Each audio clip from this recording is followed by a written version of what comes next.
Sport. Hits it over long on, it's massive! ABC Sports coverage of Australia versus South Africa. Takes a freakish catch! That is a circus trick! Stark tries again. He rocks in! Straight through it! Live on your radio, ABC Sport Digital and the ABC Listen app. The series may be decided, but the sun is shining on this Sunday in Mackay. Welcome to Harrop Park. My name's Quentin Hull. This is Grandstand Cricket on ABC Sport, the third and final game of this 50-over series between the Australians and the South African Proteas, who have been far too good in this series to date. In Cairns, they won by a margin of 98 runs back on Tuesday night, and here at Harrop Park on Friday, the margin of victory was 84 runs, with South Africa batting first, making 277, and the Australians all out for just 193. Lungi Ngidi taking 5 wickets for South Africa, and that was in the absence of skipper Temba Bavuma, who was rested. He's back in today. He's been managing a hamstring injury, and a short time ago he was out in the middle with the Australian captain Mitch Marsh and Megan Barnard for the toss. Welcome out into the middle of Great Barrier Reef Arena here in Mackay for the third and final one-day international between Australia and South Africa. The two captains are with me, match referee Andy Pycroft to once again oversee proceedings. Mitch, you've got the coin. The call is tails. It's a head. And it's a head. Mitch Marsh, what are you going to do? We're going to bat first. Okay, good to see you mixing things up now that you got the chance. Yeah, the crowd's happy. Yeah, it obviously just looks like a really good wicket. We would have batted first the other night, so hopefully we can put on a decent total. Yeah, changes for your team today? Yeah, Sean Abbott comes in for Josh Hazlewood and Cooper Connolly comes in for Aaron Hardy.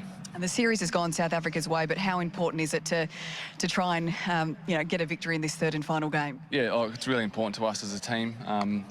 We have lost the series, but it's another chance to play cricket for Australia, and obviously we've had great crowds turn out for us all throughout the top end, so hopefully we can finish off with a win for them today.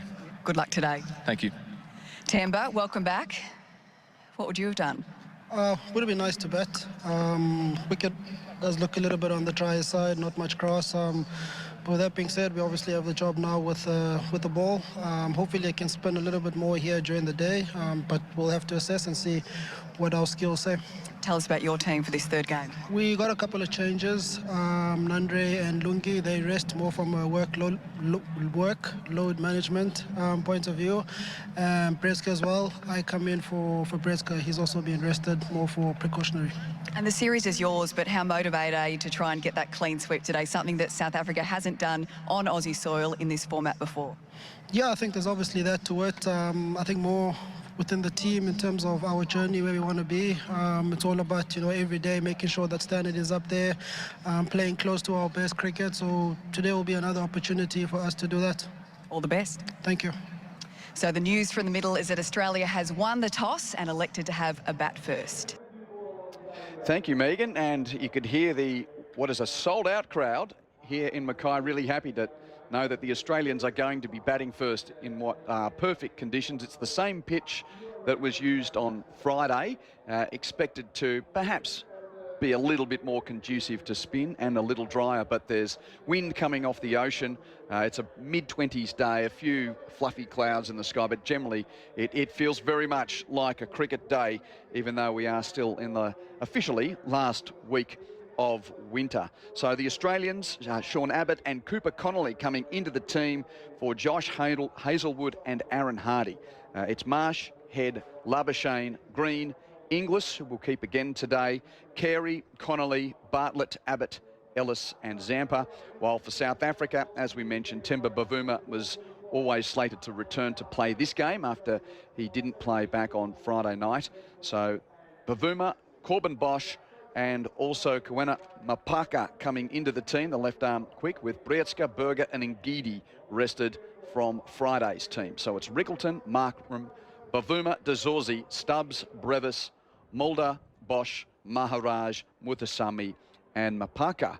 No changes to the grandstand cricket team. We've decided to keep Stuart Clark and Jason Gillespie to complete the tour. Gentlemen, it's cricket weather. What a day in Mackay. Yeah, g'day Q, g'day Stu and all our listeners. It's a beautiful day here in Mackay again.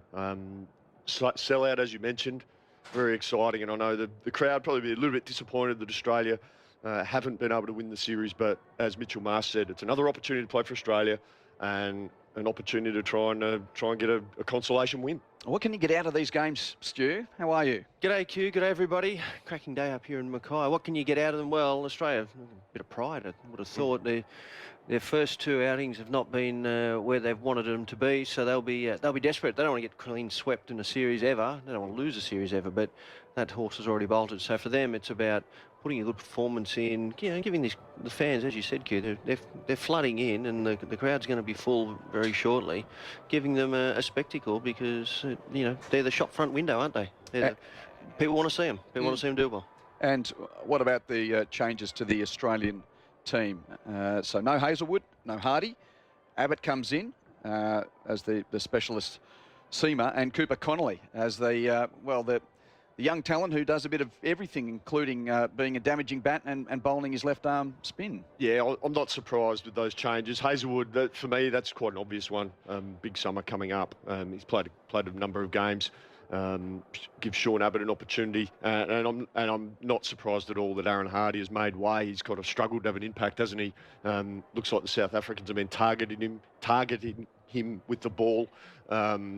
He hasn't been able to find a way to transfer his very good domestic form for WA and the Scorchers into Australian colours. He just hasn't been able to find a way at the moment. He's a very good player, but I can see why with a used pitch as well, the option of Cooper Connolly batting in the middle order and gives Australia some spin option. Well, I think that option, Cooper, because he bowls left arm orthodox, and he's a handy bowler as well as being, as you said, Q, a damaging batsman. So he'll come in down the bottom order. And I don't think Matt Kuhneman's happy that the batsmen haven't done their job. I'm pretty sure Matt Kuhneman probably would have got that role, except he doesn't bat as well as Cooper Connolly. Yeah, they could have gone with the specialist spinner, but yeah, you're right. I think they like a bit of power with the bat. Sean Abbott as well got more firepower than Josh Hazelwood does with the bat, but obviously doesn't bowl the same. Hasn't got the same reputation. So big changes for Australia, but as I said, they've got to put a performance together because to be fair, they've been outplayed by South Africa. Yeah. Well, a short time ago, I was able to catch up with Cooper Connolly. He's pretty happy to be back in and playing today. Yeah, it's always exciting to put on the Aussie colours. I think you always look forward to playing for Australia again, and it'll be nice to get out there and I guess be a part of hopefully something special, get a win after we haven't had a strong start, but yeah, to finish strong in Mackay would be nice.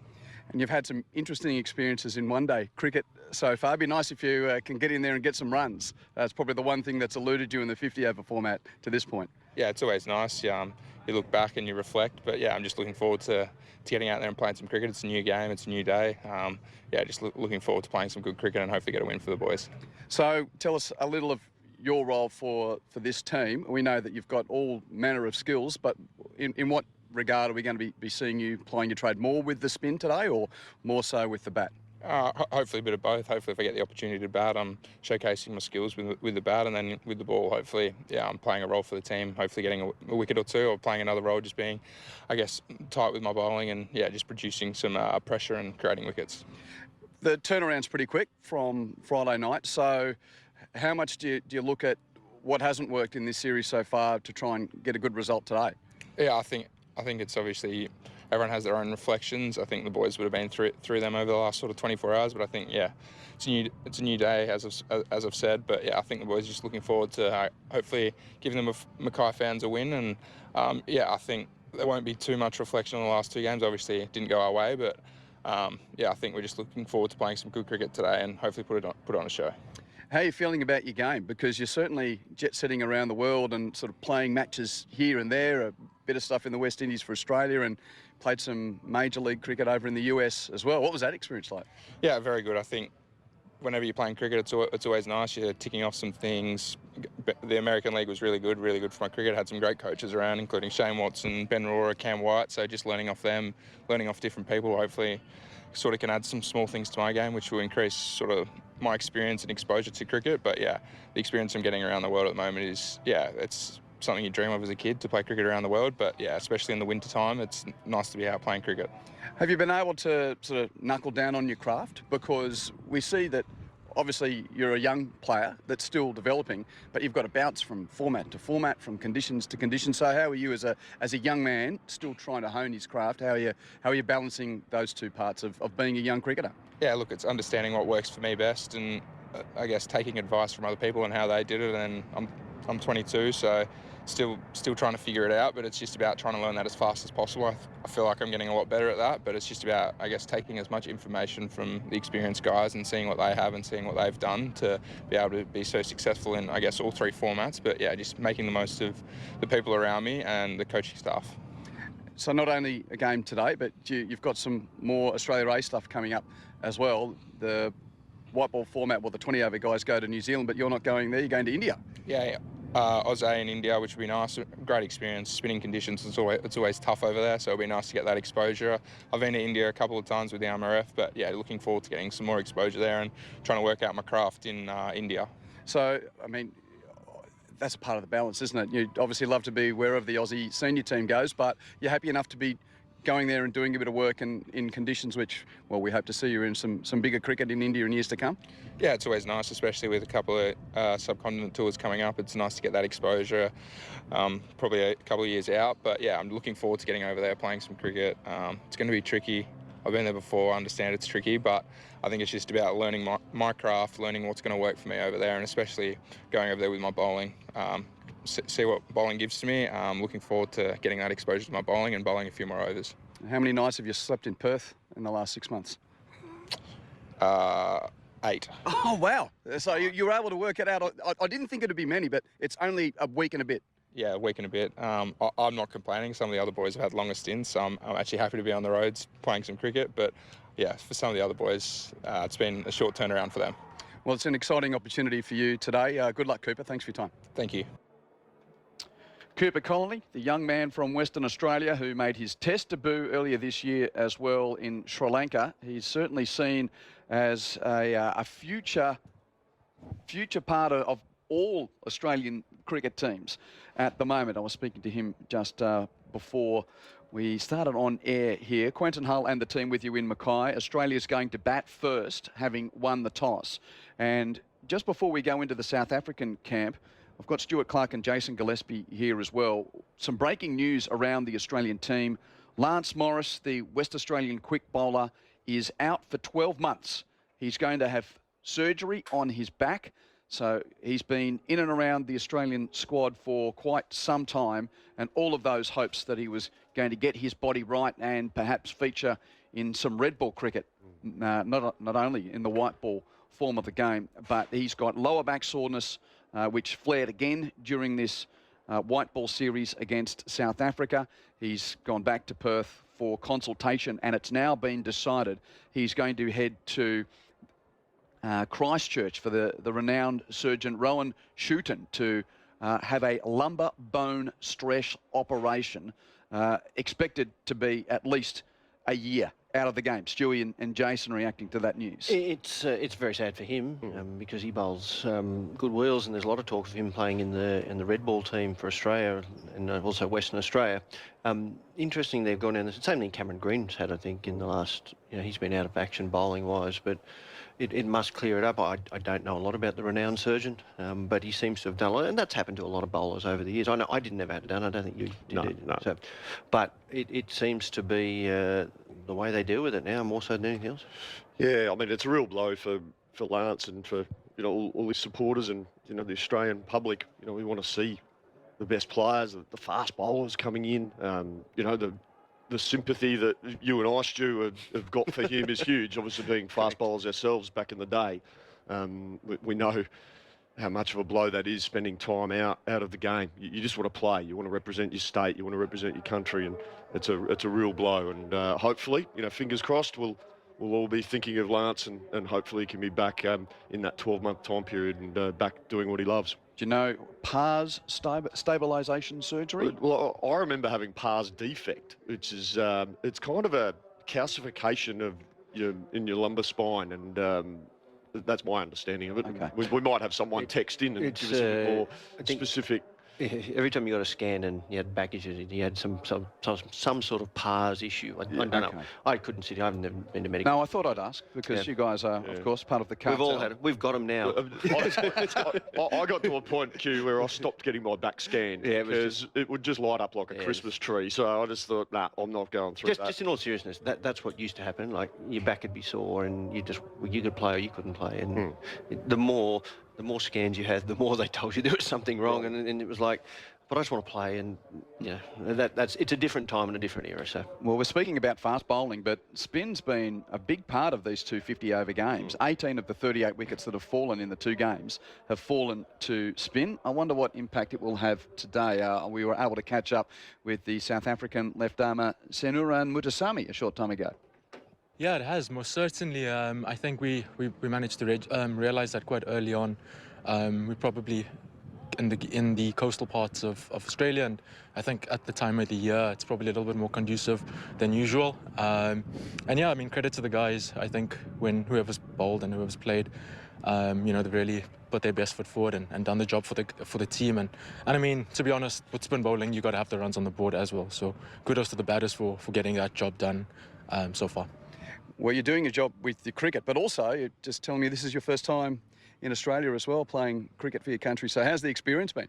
Yeah, it's been phenomenal, man. I think when you're a kid and you're growing up, I think it's funny that these 2 guys are standing here. It's really cool. We watch so much cricket, and these guys are legends, man, from Australia. And yeah, I think South Africa's generally got a decent record over the years in 50 over cricket and Test cricket this side. So to be able to be here and to embrace this challenge has been fantastic, and to go 2-0 up in the series is awesome.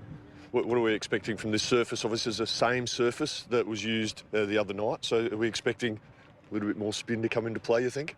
Well, let's see. That would be much appreciated. There wasn't a whole lot of assistance under the lights the other night, but I think, it was a little bit too paced, the wicket, previously. And we'll see whether it settles down a little bit more, how it plays today. What about yourself? So there's the left arm orthodox, but it's all about pace, isn't it? Like quicker, slower, flatter. You seem to have got a few little tricks in your bag that's probably not easy to see to the common eye, but that seems to be your go-to. Yeah, thanks, Ledge. I think it's something that I've worked on. I mean, my career started off as an opening batter in franchise cricket, and I bowled a bit of left arm spin, throughout. And I think just with the demands of cricket and the way it's going, it was more. I mean, to become an all-rounder is something that is unique, especially in South Africa, where it's not always conducive to spin. Although the wickets have slowed down probably in the last few years a little bit. So it's something that I've tried to embrace and really learn, and it's been a really awesome journey for me, man, to really go into that mold, and yeah, I'm really looking forward to keep growing and learning every day, man. Maharaj's been useful to you as well. I imagine he's a great guy to pick his brain because he's been so good, and he was so good in Cairns and again last night. But he'd be like someone you could just, like a sponge, you could just learn from him. Most certainly. I mean, I grew up with, Kesh is a few years older than me, but we're both from Durban in South Africa. And I think, having him around and to just bounce ideas off and to see the way he's gone about his work and the success he's had in international cricket is fantastic. He's an awesome left-arm spinner. And it's fantastic to be a part of the group. And, we've got some really cool personalities and characters in the group as well, which has made it a lot of fun, man. Did you stay up or just watch the highlights of the rugby? Last night I just followed the scores. I saw 100 Pollard one man of the match, and that was enough to know that we won the game, and that was fantastic. It's great to level that series as well. Yeah, great rivalry between Australia and South Africa. Sen, good luck today. Thank you. Thank you kindly. Awesome. Thanks. Senuran Mutasami, a very impressive young man, and it seems that any one of these touring Proteas cricketers that we get to catch up with, they're charming. They've got great respect and great ambassadors for their country. Quentin Hull, Stuart Clark and Jason Gillespie with you at Harrop Park in Mackay, Australia, winning the toss and electing to bat. So we'll see Mitch Marsh and Travis Head out there shortly. And by the way, if you did miss that score in the rugby overnight at Newlands, the Springboks beat the Wallabies 30-22. And interestingly, the Pumas beat the All Blacks in the other of those rugby championships games. Argentina beat New Zealand 29-23. And while doing the cross-code thing, if you're with us in Mackay, you can get to the Listen app to hear your regular Sunday NRL. We'll keep you updated here. Newcastle playing Brisbane at Hunter Stadium. The Broncos lead early on 8-0 there. And a huge day in the AFL as well. All of those games available on the Listen app as well. We are almost at three-quarter time out at the showground, and Greater Western Sydney lead St Kilda by only 5 points. So the Giants are most likely to make the finals unless there's some weird mathematical blowout, but they need a win to obviously get a chance of a home final. Giants 10-7-67 to the Saints 9-8-62. The Doggies and Freo basically playing to try and play finals later today. The loser likely to miss out. That's, of course, if Gold Coast can beat Essendon on Wednesday, and then even Sunday night footy at the Gabba. Lions taking on Hawthorn with a spot on the top four up for grabs. So plenty happening, gentlemen. What's going to happen in this cricket game? We've got the breeze again. Australia getting a chance to bat in idyllic conditions. A bit of a non-negotiable to win back a bit of pride and confidence today. Yeah, definitely. They will definitely want that pride. I've got a sneaking suspicion that Travis Head is well overdue. He's had a pretty tough time of it this series in the top end. I reckon he's ready to fire, and I expect a bit of fireworks from Travis Head today. Yeah, I think you're 100% right. He needs a score for his own peace of mind. So my challenge is the wicket, and I reckon it's going to slow up. So that new ball is going to be crucial to try and take as much advantage of it as he can, because I think it'll get a little bit harder to bat as the game goes on, certainly in this first innings. And the two spinners, we know they've been very, very hard to face for the Australians. They've really struggled with the left arm orthodox. So a couple of challenges. Travis Head to get a few, Mitch Marsh at the top of the order, and to be fair, I'd love to see Marnus get a few as well, and he's going to be crucial for us in the Ashes, and I wouldn't mind seeing him get a few runs here. It certainly has, I don't think exposed is the right word, but we understand that the bowlers are going to be rested a little bit through white ball bilateral cricket, but without Steve Smith now, without Glenn Maxwell, you'd expect that the names are still very good for Australia. Marsh, Head, Labuschagne, Green, Inglis, Carey. That's the top six, yet they haven't performed up to reputation. You can see why that looks like a good nucleus for the Australian batting top order in 50-over cricket going forward, but not if they can't get any runs. It's a very good nucleus, there's no doubt about that. They just haven't performed to the level we know they can, and hopefully they can address some of that. As Stu said, a couple of guys probably need some runs. Marnus and Travis probably being the two guys that would be certainly looking to put their best foot forward. But I think it's a very good batting order. They just haven't quite fired, Q. And great to hear the crowd in Mackay. Had a nice Saturday off in town. Took in a few sights. Saw some whales frolicking about. Yeah, that was beautiful, that wasn't it? We've only got one day left of the trip, boys. No. Oh, no, we don't want it to end, do we, Stu? No one's been advocating for more cricket in the North End than Jason Gillespie and myself. It's been a good 2 weeks I've been up here, and this is a bit longer up in Darwin as well. But great conditions, great people up here. The fans have come out to see, and they've been, unfortunately, the Australians haven't been successful in the one-day series, and a little bit of redemption for them today. Well, Stuart's going to take the new ball as well. Dizzy, we'll hear from you throughout. And also Neil Manthorp, who's been enjoying his trip to this part of the world. Australia winning the toss and electing to bat. Sean Abbott and Cooper Connolly are playing today. Josh Hazlewood is not. Aaron Hardy isn't either. And just repeating that news, which has just broken in the last 15 minutes. Lance Morris, the wild thing, the quick from out west. He's headed for back surgery and is out of the summer of cricket, and cricket for the immediate short term through the next 12 months, we believe. So that's disappointing news for a man which, when he is right, is one of the most damaging bowlers in Australian cricket. So we get to have a look at Quena Mopaka. He's come into the team, the left armour, who didn't play here on Friday. It's just his third one-day international. He's got plenty of talent and played with the Mumbai Indians in the most recent IPL. He played for the Rajasthan Royals before that, so he's played a little bit in the IPL, but 19 years of age, left arm, bowls quick. That's fun. That brings you through the turnstiles and gets you engaged in cricket. It certainly does, Q. He's certainly a talent. He's got a nice breeze to bowl with, blowing over from left to right on your screen or coming across. So his outswinger to the left-hander or the in-swinger to the right-hander will be very, very useful with the dangerous delivery, and Travis Head will be looking to take advantage of that as well and flay it away through the offside, as we know he can. Let's see what happens with the pace of the wicket. Parker, he'll certainly get the velocity up. 2 slips, Mapaka over the wicket, and Head is getting a run straight away. Tickles it down to fine leg. He gets 4. An attempted sliding save from Muthusamy couldn't prevent the ball going to the rope. So a little trickle for Travis Head, and Australia with a boundary off the opening ball. Yeah, didn't swing at all. Looking for a little bit of swing there. I think Muthusamy dived over the top of this one. Oh, it wasn't a good piece of fielding, that. And Travis Head, he's off the mark. He's off to that flyer he wanted. It's always good when you hit the first one and it goes for 4. Quite a tall young man. Mapaka running in. Short down the leg side, that's wide and indicated as such. Chris Gaffney and Sam Nagodsky are the umpires today.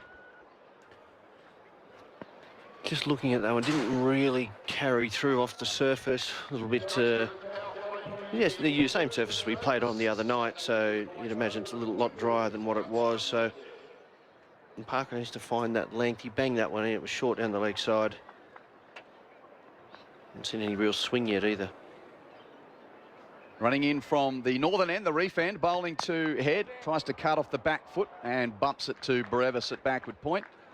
So Devold Brevis, who hasn't really got going in the 50-over series. Everyone still, I think, will have highlights of this white ball trip of South Africa. The century in the second game in Darwin's going to be right up the top of it. What a dig that was. But so far in the 50-over part of the series, he made only 1 here back on Friday night and 6 in the first game in Cairns. Mapaka to Head, struck on the pad. Oh, and it hurt him a little bit.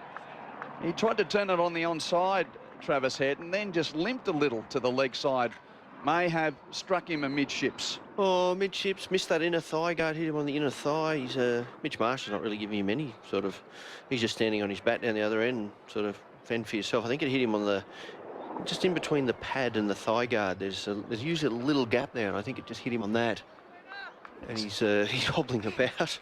Be a nice bruise there. Just having a look on the replay. Yeah, just missed the thigh pad. Yeah, it's certainly a sore one. Mapaka outside the off stump, too wide. And that's another sundry. So he's been a bit wayward, the young left armour, in the opening over.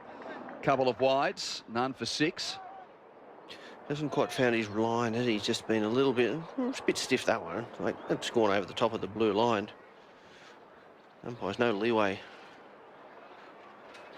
Once you get rid of that blue line, then the umpires have to make a proper decision. It's too easy for the umpires just to go, oh, it's blue line, wide. He could have cut that, Travis Head. Yeah, decided not to. Picked up 4 wickets in that first T20 game, Mapaka. Short, Head chops it in defence down the onside of the pitch. So, yeah, 4 overs, 4 for 20 in that first T20 in Darwin. And then 3 for 57 in the second of those Darwin games. He got 1 wicket in the third T20 game, which was in Cairns. So, really good numbers. He's got good numbers. He looks like a quality young bowler. Still learning his craft. As you said, he's only 19, Q. So there's a lot of upside in this young man. Getting his first chance in the 50 overs format for this series. Full and driven by Head down the offside.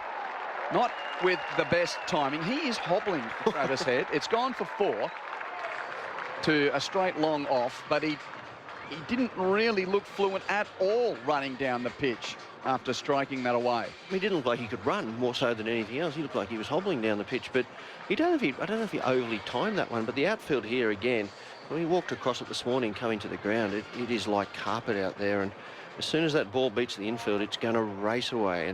And Travis Head, knowing the way he bats, he deals in boundaries. He could hit a few here today once he gets himself in. So 10 runs already from this opening over. There's one ball left in it. Head scored 8 of those. Mapaka short into the leg again. Oh, that's hit him in near the same spot. End of the over as Head decides to just pick up the ball, which was dying at his feet.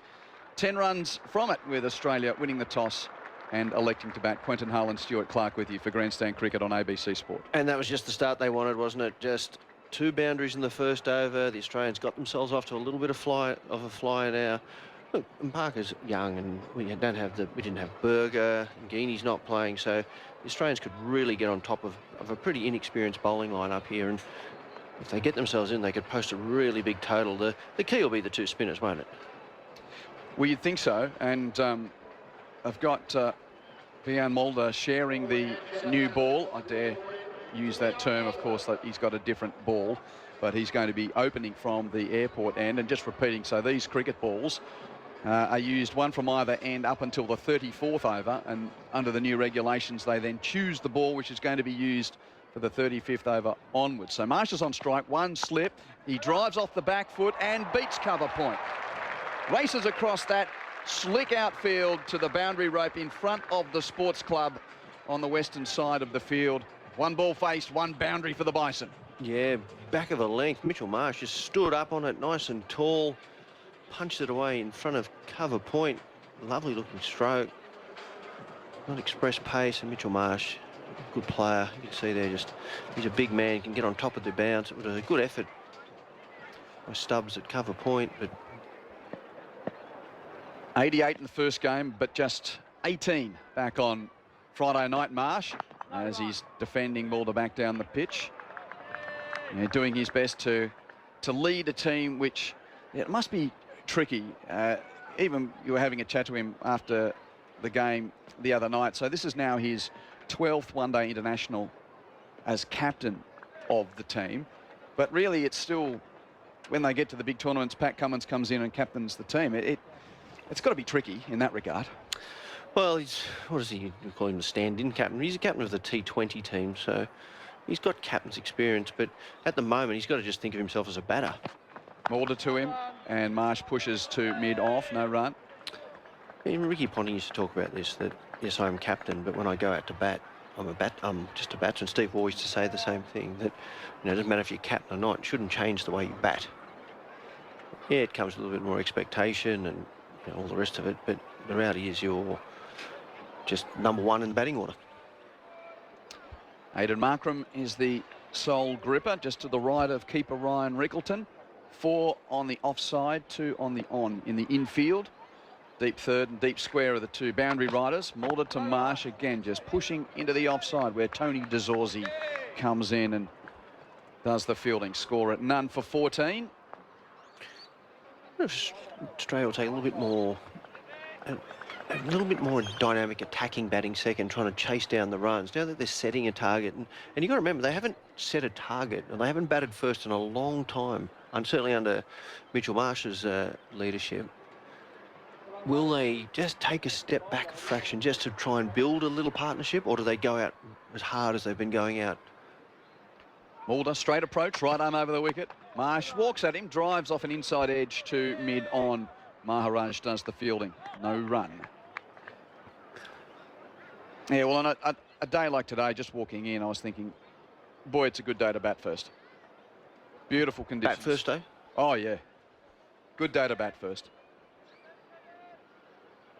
I think the wicket will be helpful for batting first. It's going to slow up, yeah. That's sort of used pitch as well. It's always, you listen to the batters talk, and they say, oh, it's good to bat in the daylight and all that sort of garbage. But Mulder tries again, and Marsh pulls him for 6 all the way onto the grass bank.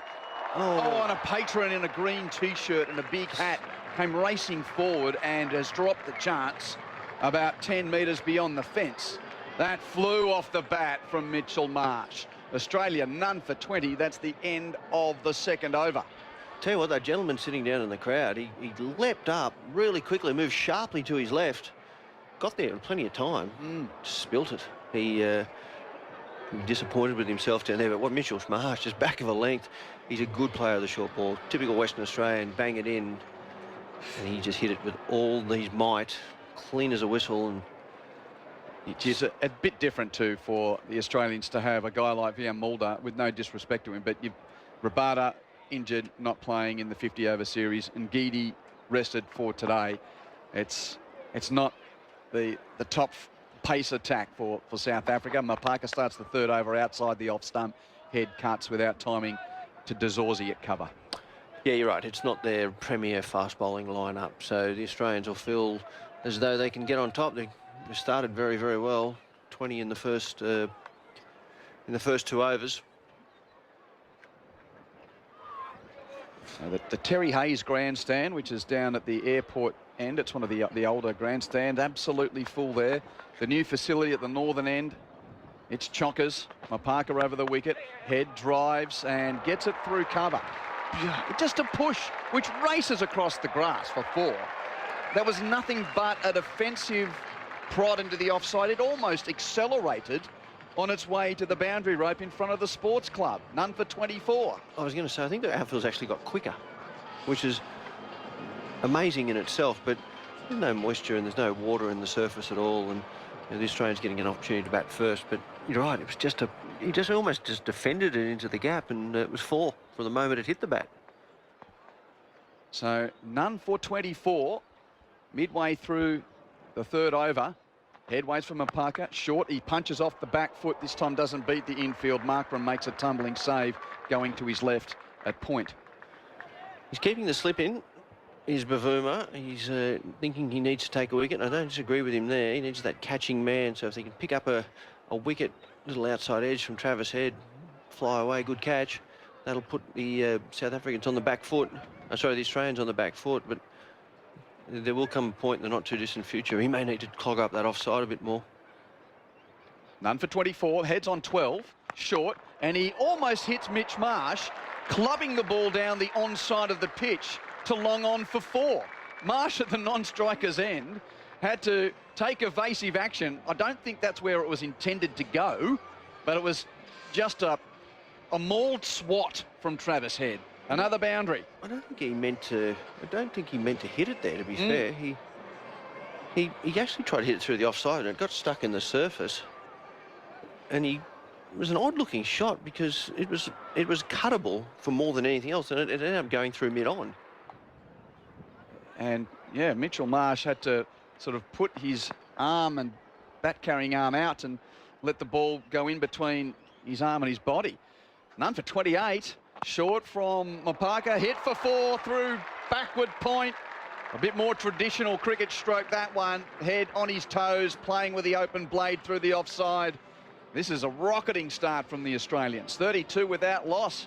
Well, there's not too much difference between the ball before and that ball there. That one came onto the bat, and Travis Head, and he's so strong through backward point. Not the spot to bowl to any batsman in the world, but Travis Head, he scored a lot of runs. He just gives himself a little bit of room and flayed it away. Bavuma now talking to Mapaka, just trying to calm him down a bit. He's bowled. He hasn't got his length right at the moment. He's been too full or too short, and he's been dispatched. None for 22. His figures, 1 ball left in his second over. None for 32, the Australians, outside the off stump. Head flashes and misses. Again, looking to lash that away through cover. It's a dot ball, but 12 runs off the over, so it's gone 10, 10, 12 as far as the runs in the 3 overs so far. Head is 20 from 12 deliveries. Marsh is 10 from 6. If you missed the team news, Sean Abbott and Cooper Connolly have come into the Australian team, with Josh Hazlewood and Aaron Hardy not playing today. And for South Africa, Temba Bavuma, the regular skipper, returns after he was managed out of Friday's game. He was always told he was going to play today. Corbin Bosch is playing, and young Mapaka for Matthew Bretska, which is interesting because he's been in interesting form, Bretska, but not playing. And then Nandre Berger and Lungi Ngidi, the 2 quicks who played on Friday, are not playing today. Well, South Africa goes straight from here to England for the series over there, so he'll just on hold a little bit at the moment. Mulder with the 4th over. Marsh defends. They'll want to rest their guys and make sure that they've won the series. Probably earned the right to have a game off, so they're on hold, on ice for the moment, those 2. So September the 2nd is the first of those white ball games where they basically have a similar type of scenario to this tour, except they play their 50 over games first. which in a way makes sense. They've gone 20 over cricket here into 50 over cricket, and then they'll play 3 50 over games and 3 20 over games in England. And that series just, well, a week or so away. One slip in. It's Markram. Watching Marsh tap away as Mulder approaches right arm over. Marsh walks at him and drives over mid-off. Has it cleared the rope? I think it has. It's the far boundary from where we are. Yep, the umpire's got confirmation. That's a 6. And just a little step forward to make it half volley length. And Marsh hitting through the line. Australia none for 38. Well, Mulder doesn't bowl with enough pace to really trouble Mitchell Marsh. He's bowling in probably the high 120s, and Mitchell Marsh faces, we're facing so much quicker bowler in all the various tournaments he plays around the world, and for Australia that he's got the ability to come down. And the other thing is he knows is if he drops short, Mitchell Marsh is good enough to hit him on the hill. Long on's out as well as deep mid-wicket. They're the two boundary riders, and that deep mid-wicket comes into play here. Short from Mulder, pulled by Marsh along the ground though, and just the single. So the skipper moves to 17. Australia none for 39. 3 balls into the 4th over. And lovely looking shot that from Mitchell Marsh. We're seeing a replay now, just the full flow of the bat, that big straight follow through. And now Temba Bavuma is sort of trying to work things out for Travis Head on strike. He's got deep square on the boundary and deep point on the... Oh, no, he's got to be more so backward point now. Yeah, it's almost a T20 field, but he's not really third man. He's sort of deep backward point. Try and maybe get Travis Head just to open the face on one, try and run it down to third man and maybe induce an outside edge to Markram at slip. Right arm around the wicket to the left-hander, and Head defends it into mid-wicket. Maharaj does the fielding. They like this around the wicket. Teams really like trying to cramp up Travis Head, the ball coming into off stump rather than going across him so he can flay his arms. 76th one-day international for Travis Head. A career in this form of the game which I don't think will ever get a highlight better than his century in the World Cup final. Mind you, he took an amazing catch in that game as well, which people forget. That was probably just as important in one sense. Full from Markram down the leg side. It's saved by keeper Rickleton, tumbling to his right. Must have flicked the pad. It's a dot ball. It was Rohit Sharma, I think, in that World Cup final, wasn't it? He came... Yeah, brilliant catch, sort of running away with the flight outside the field restriction circle. Correct, over the... diving away to his left, I think, if I remember, and took a good catch. Rohit Sharma, he was the danger man because they'd lost a few wickets and he was the remaining. Yeah, they were just starting to get going, and that catch certainly changed momentum with India batting first in that World Cup final. Mulder around the wicket, Head back and pushing through point. Not a flourish of full extent of his repertoire, but it's 2 out to the deep point boundary. Head moves to 22, 41 without loss. That's the end of the 4th over. So, well, only the 9 from that over. We've gone 10, 10, 12, and then 9. None for 41. And we're going to see spin very early on here. I thought this might be the case. This has been very effective for the South Africans, getting Maharaj into the attack while the fielding restrictions are on, getting him in and saying, all right, well, you've got to make the pace on the ball now. Meanwhile, as he marks out his run, it's half-time in the NRL at Hunter Stadium. The Broncos 14 lead the Knights 6. We'll keep you up to date here if you want to hear it. Go for the green button on the ABC Listen app. West Tigers playing North Queensland later on. And in the AFL, halfway through the last quarter, Greater Western Sydney leads St Kilda by just 2 points. Oh, very nerve-wracking. GWS and the Saints, a very important game, particularly for the Orange in their hopes of getting a home final.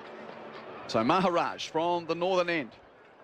Spin in the 5th over. He opens up and Marsh hits it to wide long on. There's a sweeper in the deep, prevents the boundary. Nice piece of fielding from Mapaka. And they come back for 2. It was never quite threatening to go to hand, but for a moment there was a nervous flutter from the Australian fans. Mapaka was at a wideish mid-wicket, and he pretty much got it to the bovine area in between mid-wicket and long on. Good piece of fielding that. He ran around, ball was over the line, and he kept his feet in and tapped it back. Bit handball style. You know, play handball at school. It was a bit like that, just to get it back into the field of play, and then bang, away he went again. There's a slip. So it's long off and that deep mid-wicket, the boundary riders. Marsh drives wide of mid-on, and again Mapaka coming around to his left. Not as aesthetically pleasing with that regulation bit of work. Had to get low to a ball along the deck, and 2 runs, another 2 for Marsh. So he moves on to 21. Australia none for 45. What we've seen thus far is a little bit of drift with the breeze because it's coming from his left to right. No spin at the moment.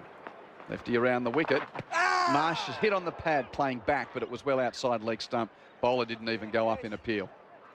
He's been very leg stumpy at the moment, Maharaj. Just probably hasn't quite got his line right. Needs to be a little bit more angling into off stump. Marsh waits and comes forward.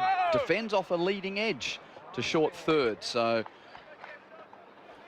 Muthusamy there to do the fielding. He's a nice young man. We caught up with him before the game. Love, man. I got to say, every South African we've caught up with and seen, lovely. Maharaj full and a bit slower that time. Marsh takes his medicine and just dead bats in defence. I think his eyes lit up for a moment there, Mitchell Marsh. I think his eyes lit up and then realised if I go through with this, there's every chance I'm going to hit down deep long off's throat. Quicker from Maharaj. Marsh pulls off a bottom edge, goes almost between his legs, and it just went behind the keeper. First slip does the fielding. No run at the end of the over, and spin immediately takes effect. There's only 4 runs from that over, none for 45 after 5 overs. Interesting watching that over, that once he got his line right and then started to get the length right, there was a little bit of spin on offer. The one that came off the outside edge and ran down to the further and just inside where third would be. Ball spun viciously, so you'd imagine that it's going to play a big part.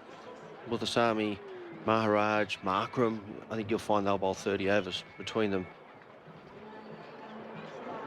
Grandstand cricket on ABC Sport, live from Harrop Park in Mackay, with the Australians' next assignment in international cricket. They play 3 T20 games at Mount Maunganui in New Zealand. Right. And then they've got India out here for a one-day series, I think, haven't they? Yep, 3 one-days and 5 T20s. Mulder starts the over around the wicket. Head drives down the onside of the pitch. Again, exquisite timing on a shot which looked nothing more than an offensive prod, but it races down to the rope in front of the Terry Hayes grandstand at long on for 4. And Australia is 49 without loss, racing along at a run rate of almost 9.5 and over. Head to 26. Again, 2 full there by Mulder, and Travis Head, he didn't really hit it hard. He just punched it down the ground. Wasn't nice, simple punch, bang, 4. He's looking ominous, Travis Head, isn't he? Dizzy talked about this pre-game. He just had a feeling about Trav. Mulder around the wicket, short down the leg side, wide. And that brings up the 50 for Australia, that Sundry. 5.1 overs. Win the toss, elect to bat, none for 50.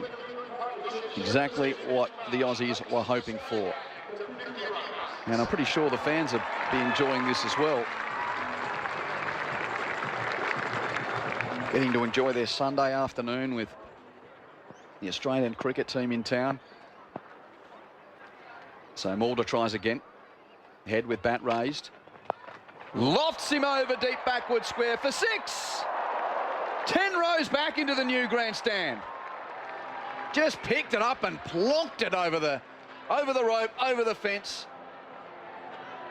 Don't want to be too negative, but that's a pretty average ball. That was hip height. Travis Head just swiveling around. Didn't really have to overhit it, and bang, it went all the way. It was an average delivery here. Mulder not getting his length right. The one down the ground was just a half volley that he punched down the ground. Next one banged in, 6. Like, it's just not great bowling, that. Right arm around the wicket to the lefty, and now he's decided, I can't keep doing that. So Mulder's changed to over the wicket. Don't blame him. Average bowling. Deep point and deep square are on the rope. So third's in.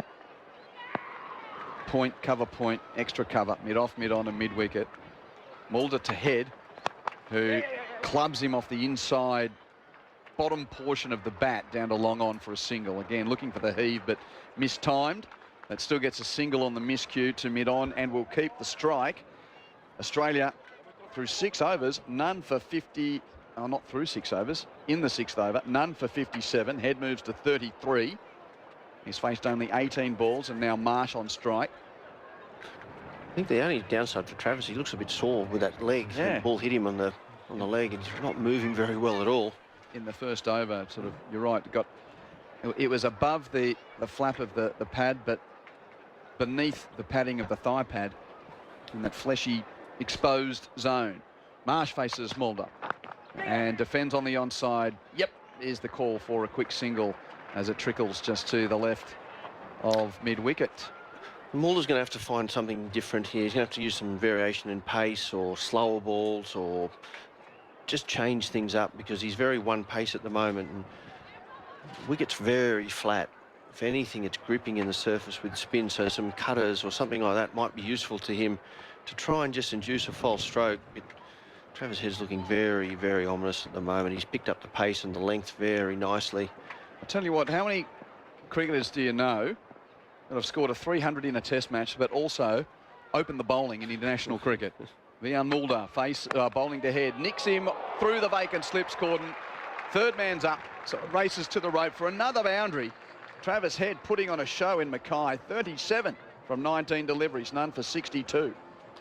Yeah, I don't know, man. Well, I'm going to maybe Sobers. I'll have a guess and say so. Well, I know someone's got 200 and open the bowling, but yes, we don't want to talk about that. No, exactly. We'll let him do that a bit later on when he comes on, but 300, there's not many 300, so... This could be a very interesting circumstance where Vian Mulder, who made 367, not out earlier this year. I'm pretty sure Tubby didn't do it. No, Brian Lara didn't. Mulder delivers and Head takes a quick single, pushing to mid-off. Hit and run shot. Well played, none for 63. Did Jacques Callis make 300? No. There you go. You've been yelled at by Manners from down the back. Nope. Neil will be coming in at the end of the next over. That's 6 down. Australia none for 63 with Marsh 22 from 16 deliveries and Head 38 from 20. Gucci wouldn't have. Matthew Hayden wouldn't have. No. Kumar Sangakkara, no. Definitely not. Did Jay Wardner get 300? One of those games, I think he... It's a good one, isn't it? I'll have to double check. Jai Surya, very good. There's one. Ooh. Sanath. He would have opened the bowling with his spin. Correct, yes, Sanath. So there you go. Maybe we found him. We're finding... Well, we've got to find out whether he opened the bowling first. I don't know. I'm sure he would have. Is Rick listening? Rick, can you... Or my private statistician who'd be at home listening, maybe. Maybe he can let me know. Family member? No, just someone from the cricketing fraternity. Oh, right. That will send me a stat or two in my time. Maharaj around the wicket. Head drives on the up. Just beats mid-off. Brevis was there and half a chance, but it was too high for him. Races to the rope for another 4. None for 67. And Travis Head is 42 at a strike rate of 200. He's faced 21 balls. Yeah, he just hit through the line then. He doesn't want to let Maharaj settle, and I don't blame him. I think it's going to spin, so he's really going to try and get on top of him, put the pressure on him. Maharaj tries again. Head, this time dead bat in defence. By the way, I've seen you checking your phone. We had a little coffee catch-up this morning. You're saying that your over 45s soccer team's got a big game today. Yeah, they did. Sounds like it's over. Maharaj has Head on the back foot driving but doesn't beat cover. Yeah, it's well and truly over. Didn't go favourably. So we're out. We're out. Didn't make the grand final? No, lost this morning. Also after lunchtime today. Oh, Maharaj around the wicket. Head turns him to mid-wicket. Markram dives, can't stop the ball getting beyond the infield, so a single to the sweeper. And Head moves to 43, none for 68. It looks like the odd one's gripping, the odd one's skidding on, and I don't know if that's a variation that he's bowling, but the odd ball's starting to just... It's a bit hard to bat, a bit unpredictable, I think. We've got to slip in place now for that edge. And what was the score in the game, by the way? It ended up being 5-0, I think. Oh, 5-0. Maharaj to head. It's on his pads. Oh, sorry, it's Marsh. On his pads, and he works it along the ground to deep mid-wicket for a single.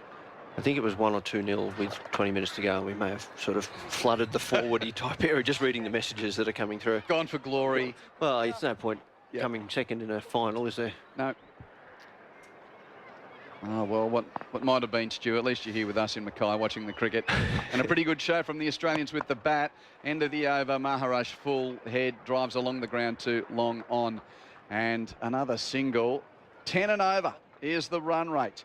7 overs bowled, none 470, head 44 from 25, Marsh 23 from 17, and Neil Manthorp to join Stuart Clark for the first time today. Live coverage of Australia versus South Africa on ABC Sport, your home of cricket.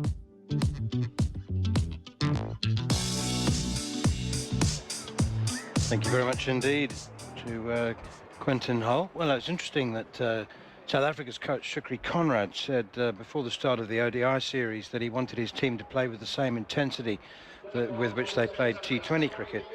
Well, I was doing the maths and working out that if that happened, then they could become the first team to score 500. Well, they could be beaten to it by Australia today. I mean, it's not possible at this stage of the evolution of the game to play with the same intensity. Aidan Markram is into the attack from the far end, the airport end. It's a very interesting point you do make, though. At what point will that become the intensity you need to play with? Because you've got to remember when one-day cricket started, they were scoring 170 and 100. You know, it was like Test cricket, right? Oh, we don't want to lose wickets early here, and 2 slips would stay in, and then it just evolved into what it's evolved into. But you'd imagine that T20, it's already having an effect. Scores are going up. And will continue to do so. I think Markram is in again, and Mitch Marsh back and across, tucks it away through mid-wicket for a single. I mean, it's going to continue in that trend, isn't it? I mean, South Africa not only scored 170, but won games scoring 170 regularly. And in the early to mid-90s, their target before a 50-over game, on average, was 220. Yeah, that was it. Like, if you got 220, you're a winning score. Here is Markram again. Head backs away and slaps it out towards cover, straight to Corbin Bosch, and there's no run. I don't know if I was talking to you about this, but Clinchy, but, you know, if it got to 6 runs, run a ball with 50... That was the turning point. Oh, no, goodness gracious. Here's Markram again, and it's chopped away. It's a packed offside field, 4 in a row on the offside or in a semicircle, saving 1. Yeah, I mean, that was the point. As a fielding side, that's the moment you got the batsman chasing over a runner ball, you felt you were in control of the game. Correct. Markram in again, and it's chopped away by Head again, straight to the fielder at extra cover once more. And it's the evolution of the game and the way the players, they play with complete freedom and without any sort of worry or, you know, rhyme of, oh, geez, I'm going to get out. No, let's just take the game on. Here's Markram again, and Travis Head pushes that one out to Bavuma at well, I suppose mid-off, really. There's a long off as well. None for 72. That was a good over from Aidan Markram. That's applied a bit of a handbrake. It's only 2 off that over. What's going on? It was actually a good over he bowled with. He actually varied his pace there, so he bowled a little bit quicker, skidded on, then he floated one up. Travis Head just, ball spinning away. It's a little bit more difficult, the off spinner for Travis Head than the left-arm orthodox, because I commentated on the game that England scored 498 for 5 against the Netherlands, and so they fell just 2 runs short of the first team to score 500. And I said at the time, that was I think 3 years ago in the Dutch summer. Here is Keshav Maharaj continuing. It's short, it's a poor delivery, and Mitch Marsh misses out on it horribly and then fields it himself. He's missed out on a long hop from Maharaj. You don't get too many of those. He tried to pull it over mid-wicket and somehow missed it. I think he tried to hit the cameraman on top of the Great Barrier Reef arena stand. He really tried to mow that one, didn't he? And he's now launching into an on drive up towards mid-on, straight to... It's amazing. They're going at 8, 9 and over, whatever it is, and they've bowled an over of 2, and you can feel that they're a bit tense. Like, I haven't hit a 6 for an over. Thibault Brevis at mid-on is Maharaj in. Oh, and he's beaten Marsh, and he's beaten the stumps, but somehow it's just avoided I think it's bounced over the stumps actually. But Rickleton, the keeper, when it beats the bat and it's heading straight to the stumps, you do lose concentration, and that's why it's gone through for a bye, because he was expecting that to hit the stumps. Well, it's only missed the stumps by a fraction, an inch. None for 73 with the bye. Here's Maharaj again, and Head steps away to the leg side and swings beautifully over extra cover. And that is a very, very fine piece of batsmanship. There's nobody out there on the cover side, on the offside boundary, so it's 4 easy runs for Travis Head. None for 77. Travis Head he was barely fired a shot in anger, and he was bound to come good at some point. He's 49, and that one is clipped away for a single to bring up his half century. Travis Head has had a very disappointing tour of two series, but that is 50 off 32 balls. None for 78. Terrific stuff from Travis Head. He had to come good. Well, he's too good a player just to keep missing out, isn't he, Travis Head? He's too dynamic. And Maharaj in again to Marsh, who flicks it away through the leg side. There is a man out there in the deep now. Mapaka. They're through for another single. Do you think he's been going too hard too early? Yes, in the 5 games? I think he's been trying to take the game on a little bit, and he hasn't had a chance to. Well, everyone needs a little bit of a chance to get themselves in, and he just felt as though he was trying to go so hard early on and try and dominate, try and get ahead of this run rate, that he was finding ways to get out. And unfortunately, that's been a poor reflection on his ability. Whereas today, yeah, he's got some bad balls and he's put them away, but he's just seemed a little bit. It's like he's not playing at 100%. He's playing at 94% or 95%, which is just allowing him a little bit more structure in his innings. Aidan Markram in another over of off spin, and he's heaved over the top of extra cover for 4 by Mitch Marsh. That was pure power. I mean, he knew exactly what he was trying to do. There is a ring of men on the inside the circle on the offside, but he's decided to go over the top of them, and pure power, 4 more runs. He just sliced it away. It was almost like an inside out. It was almost like if you think about it in tennis terms, a cross-court forehand. Here is Markram again. First over went for just 2. Really got away with one there, but boundary off the first ball, and now single for Marsh as he clips it out towards deep mid-wicket.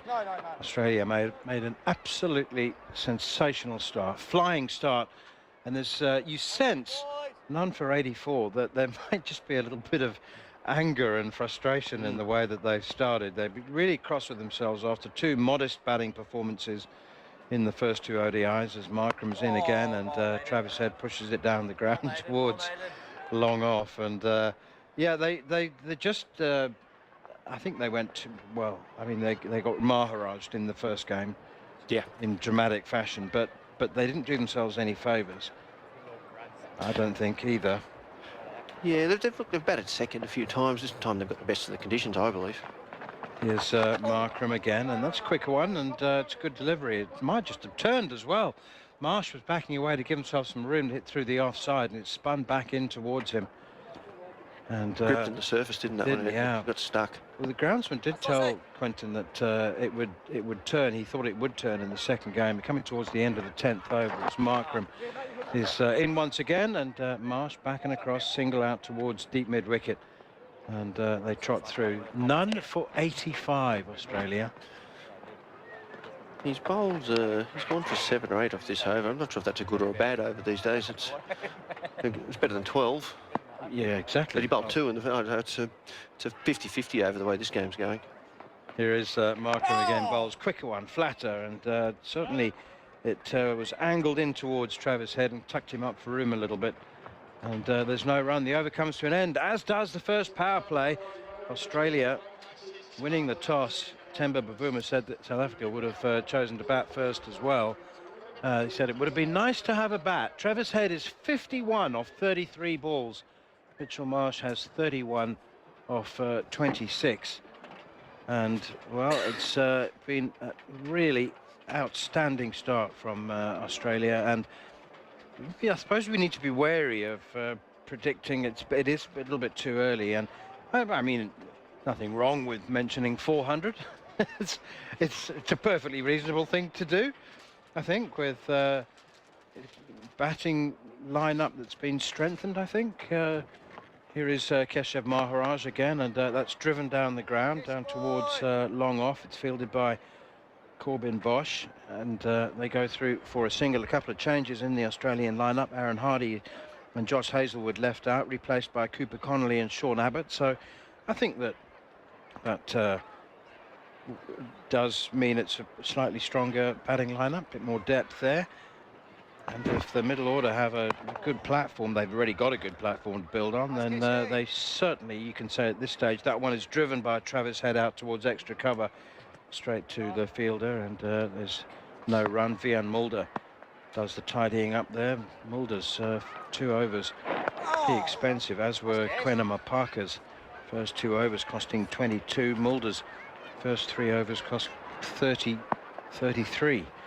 As Maharaj is in again to Travis Head, and using his feet down the wicket he comes, pushes it out towards Brevis, who picks up mid-off and has a shy at the stumps, doesn't hit them, but he's a live wire in the field as Dearbolt Brevis.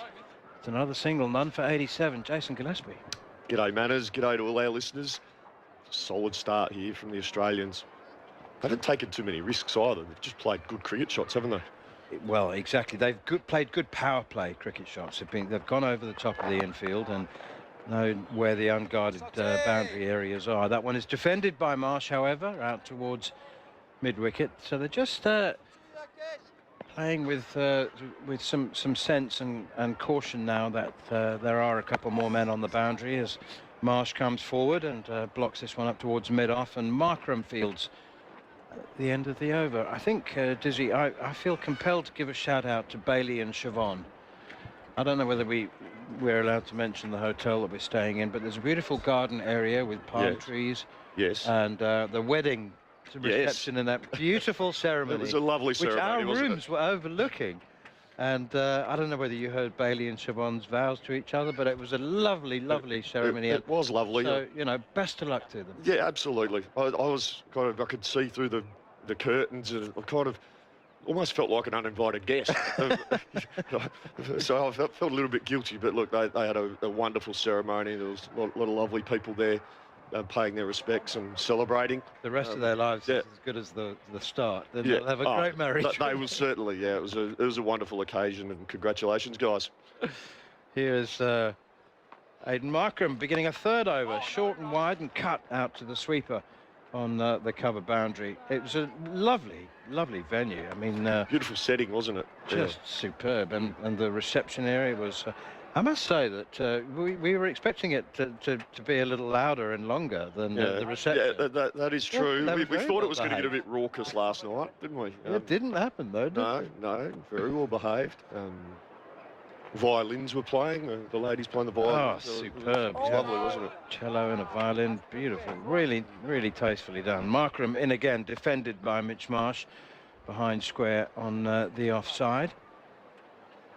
There's no right. 3 men saving, 1 on the offside, 2 on the leg side, as Markram is in once again, and that was driven by Marsh out towards deep extra cover. Beautiful strike, wonderful cricket shot over extra cover for 6. What a super shot from Mitch Marsh. Just eased onto the front foot, just opened the face ever so slightly to avoid the man at deep long off. It was a beautiful stroke, Mitchell Marsh. It's a sellout here at Harrop Park, the Great Barrier Reef Arena, and they've got just the most perfect day, as it was yesterday, as it was most days of this time of year apparently, but really beautiful the last couple of days especially. What a wonderful weekend. Well, we're going to have to speak to the local government here. You've been the best exponent tourism, the tourism board here in Mackay. I don't mind admitting there's a tinge of sadness that this will be my last day, leaving tomorrow morning as Markram's in. Marsh uses his feet down the wicket, and steered away. I haven't yet got onto the river wharves, which I discovered this morning on my morning run. You're going to be the promotions expert in all of Southern Africa, I'll be promoting the North Queensland. a guest spokesman for the Mackay Tourist Board. Here's Marker. Oh, dear me. Gosh, that's a terrible delivery down the leg side. He was trying something different. I think that was pre-planned. I'm going with my gut feel that was pre-planned, because Marsh has been using his feet, he's been going down the wicket, and I think he's tried to fire that one in deliberately down the leg side, looking for the stumping. Well, I disagree with you, because if that was pre-planned, the keeper would have taken it. Well, and maybe it was just a bit wider than the plan was. I can't think of another reason why he bowled such a terrible delivery, though. Honestly, that's pushed away out towards mid-wicket for Boomer Fields, and there's no run. I mean, that's 2 foot down the leg side. Comfortably. There must be something more to it than the ball slipping out of his fingers.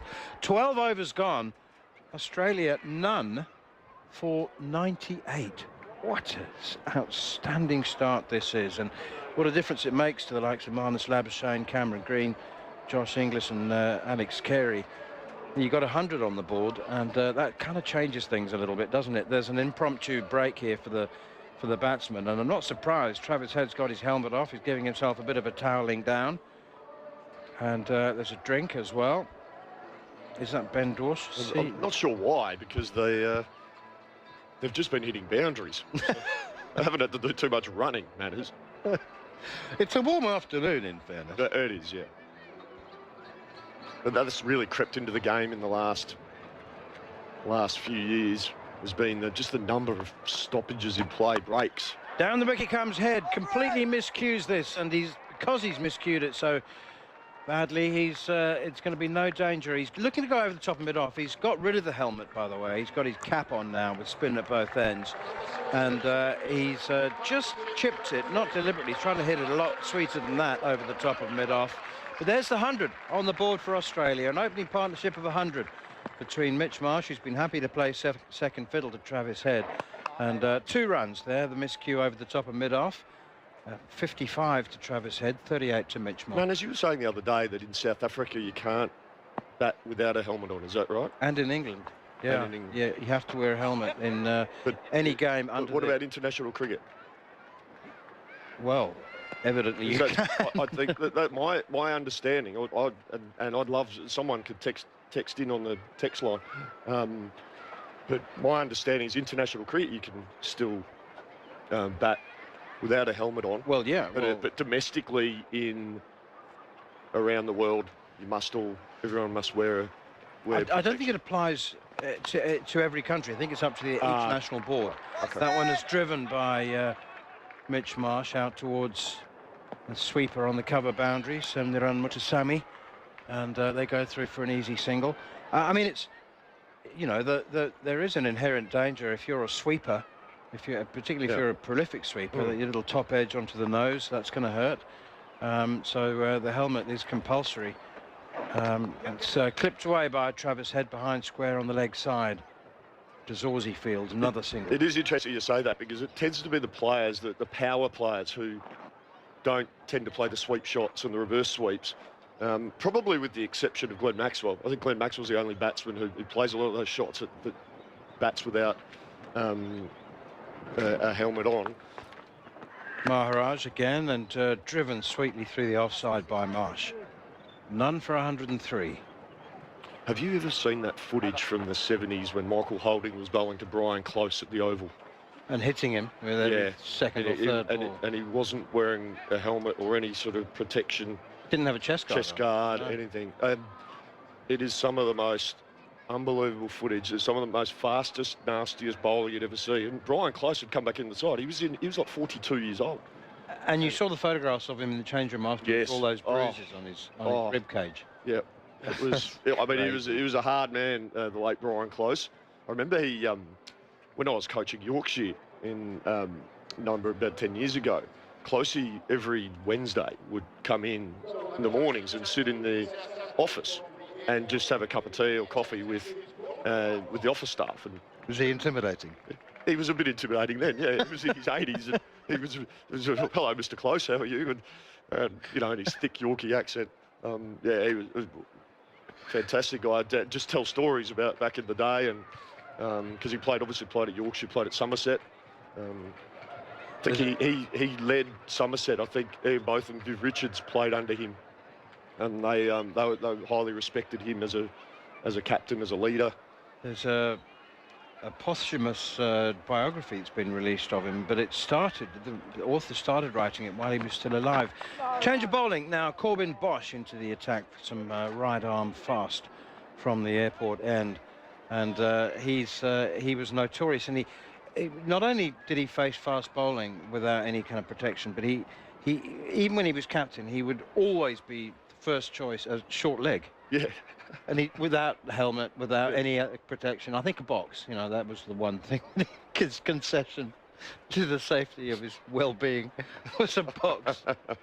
But otherwise, and he would be sort of routinely hit. That's pushed away by Marsh, square of the wicket on the offside. There are stories of him as well where there's been a hook shot, a pull shot that's bounced off his body, and as he's crumpled to the ground, he's yelled, "Catch it!" There was one story that someone told me up in York when I was at Yorkshire. Closey would go. There was his this person, I can't remember who it was his travelling companion on the county circuit. Closey always insisted on driving, but he'd have the form guide out on the steering wheel while he's driving, and he's highlighting all the horses he wants to bet on while he's driving down the A1. Oh. And just occasionally looking up to make sure the car's going straight. And you can believe it as well. Yeah, Bosch in again and punched away by head. Square of the wicket on the offside towards cover.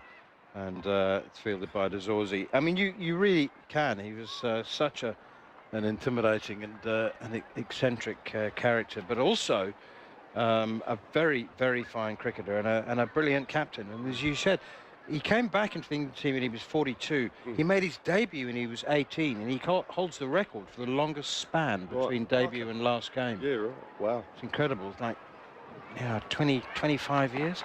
Corbin Bosch in short pull shot from head, misses it, hits him on the pad, bounces up on the leg side, doesn't know where it's gone, but a leg by is the result. Chris Gaffney will tap his knee now, I assume.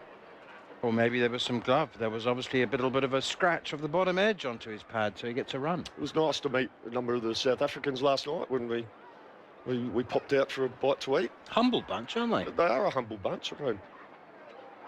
I mean, Corbin Bosch, he was there. I know Q was looking forward to meeting him, and he likes him as a cricketer. Here is Bosch in again, and that's tucked away out towards mid-wicket.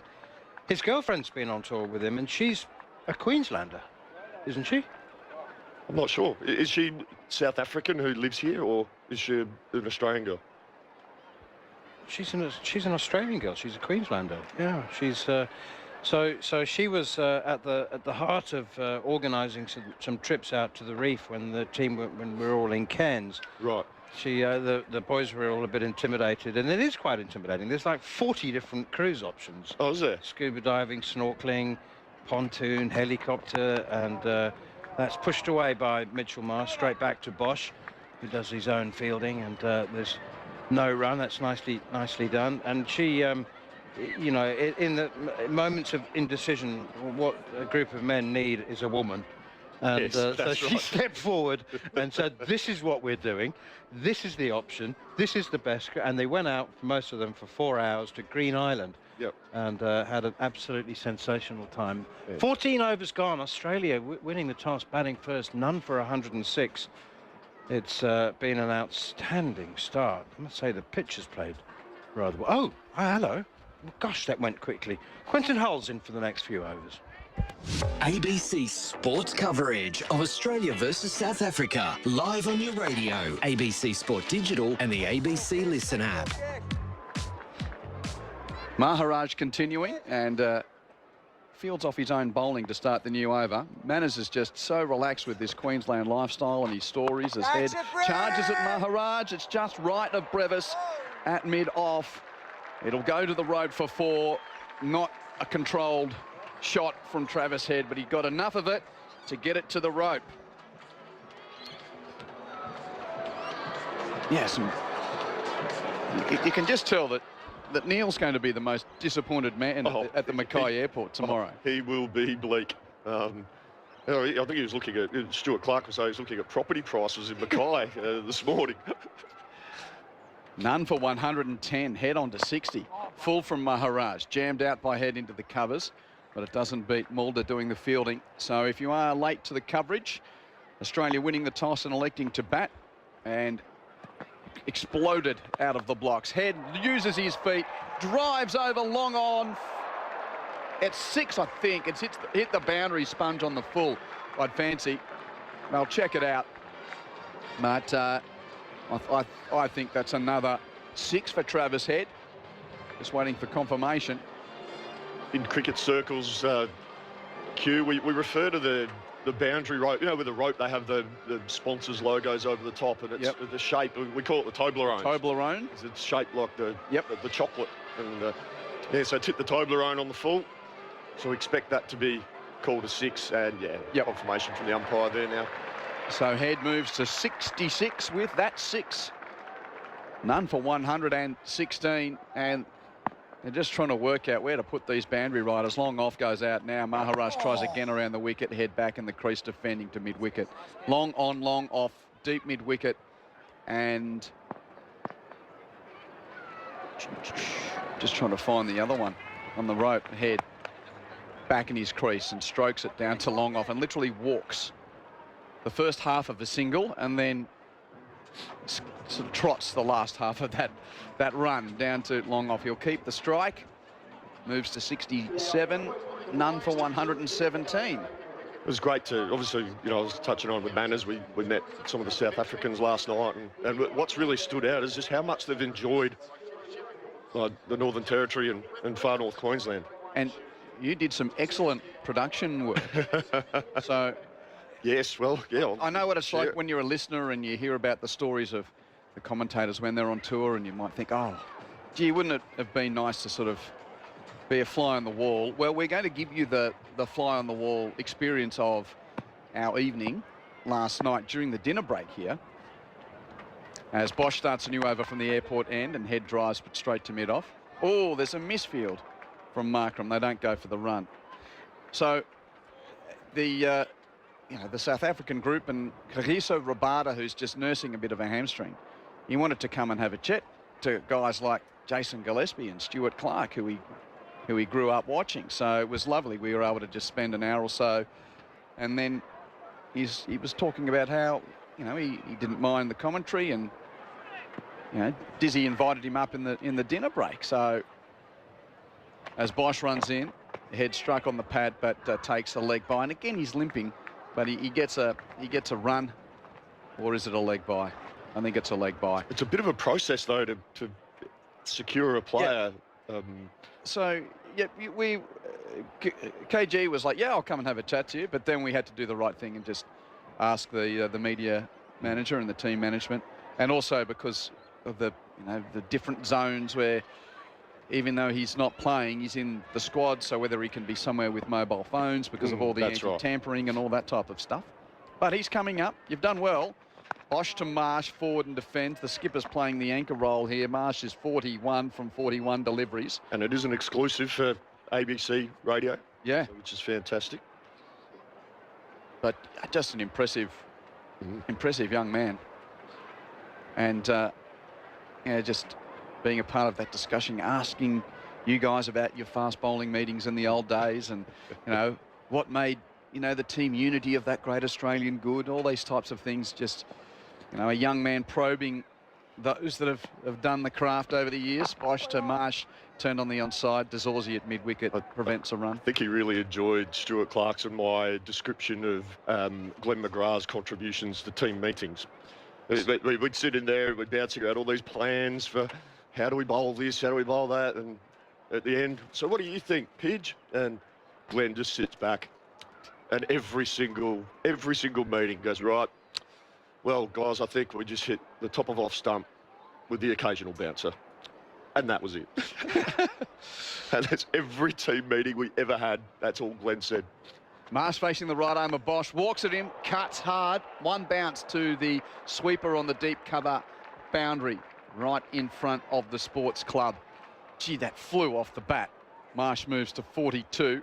Australia none for 119 with 1 ball left in the 16th over. It certainly did. He hit that with immense power, Mitchell Marsh. He's a strong man, isn't he? It's really hit Mackay quite hard there. I think it surprised him how quickly it arrived. But he secured the ball well. And speaking of strong men, as Bosch runs in, heads on strike, slashes him through cover. Again, sort of not fully timed. Gets a single to the sweeper. None for 120, head to 68. That's the end of the over. So just the 3 runs coming from that over. I mean, you can sort of see it on the TV as well, but when you get to sit next to a guy, you know, because he's so athletic, Kagiso Rabada, you sort of don't really think of him as being a really muscular man, but boy, he looks like he could be maybe not a lock, but certainly a flanker for the Springboks. Without a doubt. He's very, obviously. Maybe not tall enough as an Eben Etzebeth or one of those guys, but yeah, he's a big lad. Tell you what, a lot of the South Africans are big, strong men, aren't they? Yep. So that's coming up in the dinner break. And we've got a change of bowling here. Muthusami's going to come in.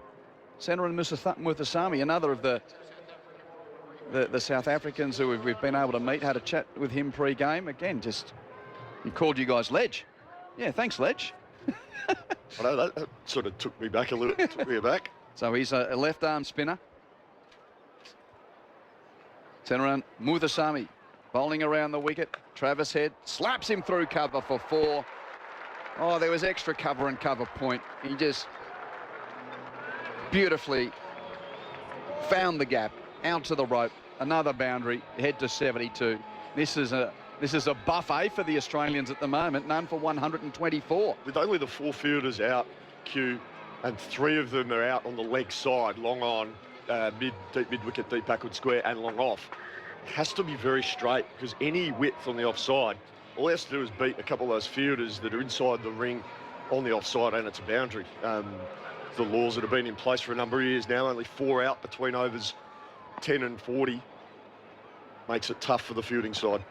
Left armour around the wicket. Ow! Head drives in the air just to the right of the bowler in his follow through. Exasperation, there was half a chance for a caught and bowled, but in the end, a single down to long off. So Travis Head moves to 73. It's the 24th time he's been past 50 in one-day international cricket. Of the previous 23, 6 of them he'd gone on to make 100. So he's probably got his sights set on 3 figures today. Marsh pokes a single through the offside. He's doing his bit. The skipper very happy to be rolling on at a run of ball while his opening partner's in a mood at the other end. 43 from 44 deliveries for the skipper. 126 without loss. Muthusami tries again. Heads back in the crease and just pokes that. I think that held up on him a little bit. Not the return chance, but Head checking his shot, and Muthusami quick to get to the top of his mark. Bowling from the northern end, around the wicket. Head deep in the crease, defends on the onside to Bavuma, who somewhat awkwardly falls over trying to stop that, whether it's nursing that dodgy hamstring or just got his boot stuck on the grass or something. He stopped the run. Last ball of the over. What's Head doing here? Again, deep in the crease, shows respect, takes the single out to deep mid-wicket to keep the strike. None for 127, so 7 runs off the over. Head is 74, Marsh 43. By the way, Greater Western Sydney won that game against the Saints, the Giants, by 11 points. So they're inside the top 4 for the time being. Waiting to see what happens in that game between Brisbane and Hawthorn tonight. The Bulldogs game against Freo started. It's only early on there. Dockers have got the early lead. And in the NRL, Brisbane look like they're headed for victory over the Newcastle Knights. There's about 12 minutes left in the game, and the Broncos lead the Knights 32 points to 12. If you are listening on local radio in Mackay and wondering where you can get your regular Sunday rugby league, well, it's on the ABC Listen app on the green button. I don't think too many of you would be wondering why we've got the cricket on, and what a huge occasion it is in this part of the world. Bosch starts a new over, missed time pull from head, and Bavuma does the fielding. But yes, if you are listening locally and you regularly get the NRL, just go to the Listen app. We'll do our best to keep you updated here. But international cricket in your part of the world, got to bring it to you on local radio here on ABC Sport. No, we can't speak highly enough of North Queensland and Northern Territory this time of year, playing international cricket. Great to take the game to the regions. Bosch, right arm over. Head whips him off his pads. Over mid-wicket for 6. Oh, again, that flew off the bat. It's been claimed by a patron just beyond the fence in front of the sports club. And Travis Head moves to 80. He's faced 60 balls. Australia none for 133. Just a bit full and a bit straight from Corbin Bosch. Just Travis Head just went with it and just used his wrists. Gee, it's quite the show. He doesn't even really look like he's got going in a way. Inside edge onto pad this time, full delivery, spearing in on leg stump, no run. And by saying that, like, he's hit a lot of good shots, but there's been a few that haven't been timed. I know it's a bit of Trav's way, you know him so well, Jason, but we've seen innings where he's absolutely rocketed them all. He's going in about 4th gear. Yeah, he hasn't timed everything today, you're right. But I think just the outfield is so true, so fast, that they've raced away for 4. It's almost like the gathering pace. Bosch tries again. The head whacks him for 4 once more. This time wide of long on. No one in the deep there at Cow Corner. Bounced 2/3 the way to the rope and just short of a length. Head swivels back, moves to 84. None for 137. Again, it was another one of those shots, Q, where it didn't feel like he timed it perfectly, Travis Head, but just the sheer power of his game. He's got the ball to the fence quite comfortably. 12 4s now, 3 6s as well for Travis Head. 84 from just 62 deliveries. And it's forced a fielding change. Deep Cow is out now. Yep. Bosch wide of the crease. Head cuts. Opens the blade, runs it to deep third. There's a man on the rope, Maharaj, to do the fielding. So just the single. None for 138. Head to 85. Yeah, so 6 previous one-day international centuries for Travis Head. 137 in the World Cup final, the most notable of them, but it's not his high score. His high score is 154 not out, which he scored against England in that 5-game one-day series in September of last year. Now it's Marsh facing Bosch, and he boshes him out through mid-wicket. He'll get a couple. Muthusamy comes around from deep mid-wicket to keep the scoring to 2. And that's the end of the over from Corbin Bosch. So none for 140. Australia, Marsh 45 at a runner ball. Head 85 from 63 deliveries. Have you used the term Bosch for something that's sort of been hit hard? I've heard the term before. Yeah. I haven't used it. I liked your play on words there with the trying to mix it up a little. Yeah, just try to mix it up. Yeah, that's very good. Now Temba Bavuma's having quite the conversation with keeper Ryan Rickleton here before this next over. They're sort of looking at portions of the field sort of down at deep third here for the left-handed Head. Muthusamy's going to bowl the next over. So his first over went for 7. Projected score at the moment, Q, is 389. Now, if they get anywhere near that, that's going to be an entertaining afternoon. Muthusamy around the wicket, Head forward, defending into the covers. A rare dot. So Abbott and Connolly playing. Hazelwood and Hardy out of the team from Friday night. 3 changes for South Africa as Muthusamy draws Head forward and he conservatively just strokes the ball to long on to take a single. So Bavuma being managed back from a hamstring injury. He's playing. Bosch is in. Mapaka's in. No Brietska, no Berger, no Ngidi from the team that won by 84 runs on Friday night. Marsh on strike. Muthusami, the left armour, around the wicket. Marsh defends back to the bowler. You can completely understand why the South Africans have rested a couple of bowlers. It's actually a relatively short turnaround for their T20 and one-day series in the UK, which starts next week. Marsh. Crowd catch. He, on the bump, knocked it back to Muthusami, who went to his right and picked it up. Yeah, September the 2nd is Tuesday week away. Right. So that's when the first game is. So, yeah. 3 ODIs and 3 20-over games in England. Muthusami to Marsh. Oh. It takes the single too long off. So the Bison moves on to 46. None for 142. Getting back among the runs, Mitchell Marsh made 88 in the first game. And only the 18 the other night. He was given a chance too. Dropped on 13, but wouldn't want for better batting conditions today. Muthusami around the wicket to head. Gives himself room, cuts, but straight to point. No run.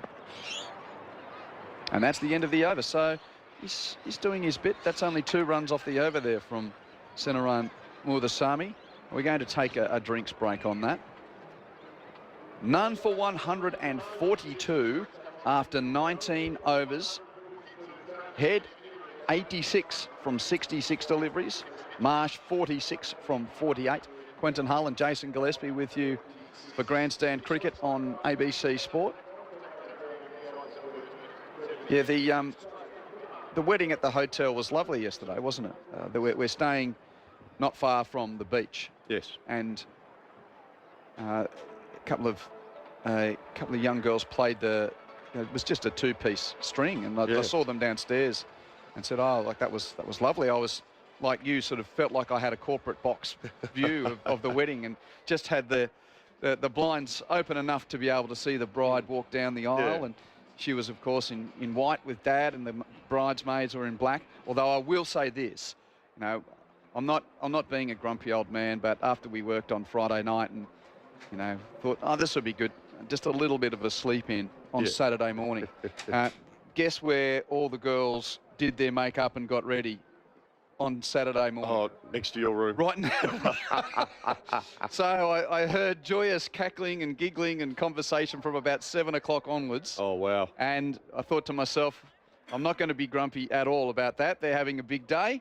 Absolutely. So I'll just make myself a cup of tea and, you know, watch the news early on. And, and then, you know, because quite often if you get the function room and you have the wedding, the hotel offers a room for the girls to get themselves all ready. So, yeah, and then there was I think there was a baby shower downstairs as well in the function room. It was a busy day at the hotel, wasn't it? A bit was happening around the place there. Very nice place. We looked after incredibly well. So, Pete Kazakov, the head groundsman, I don't know whether he's got one of his lieutenants out there at the moment just repainting the popping crease. Pete, a disciple of Kevin Mitchell Jr. He worked for many years at the Gabba before getting this job up here. He's a big Brisbane Broncos fan. So Pete's probably not out there because he's watching the last stages of the game at Hunter Stadium. The Broncos are going to beat the Knights. They lead 40 points to 12. About 4.5 minutes to go. It's amazing where you run into people. So I was doing a rugby league game in Darwin. The Broncos were playing up there, and then, oh, Pete, what are you doing there? Like, I've known him for years because he was always at the Gabba working with Kev, and then now he's got the job up here. So I said, oh, have you got away to watch the Broncos this year? But he's been too busy. They've had a lot of cricket here. They've had A-Series cricket, Indigenous, obviously, carnival that you were here for as well, Diz. And then they've got some AFLW not too far away as well. So it's become quite the busy arena here, Harrop Park. Certainly has. It's a beautiful facility, as we've spoken about. And Dizzy is going to have a spell. Stuart Clark is going to come in at none for 142. players have completed their drinks break, and Corbin Bosch is going to continue. 3 overs, none for 16. Umpire's just waiting a moment or two before we get things back underway here.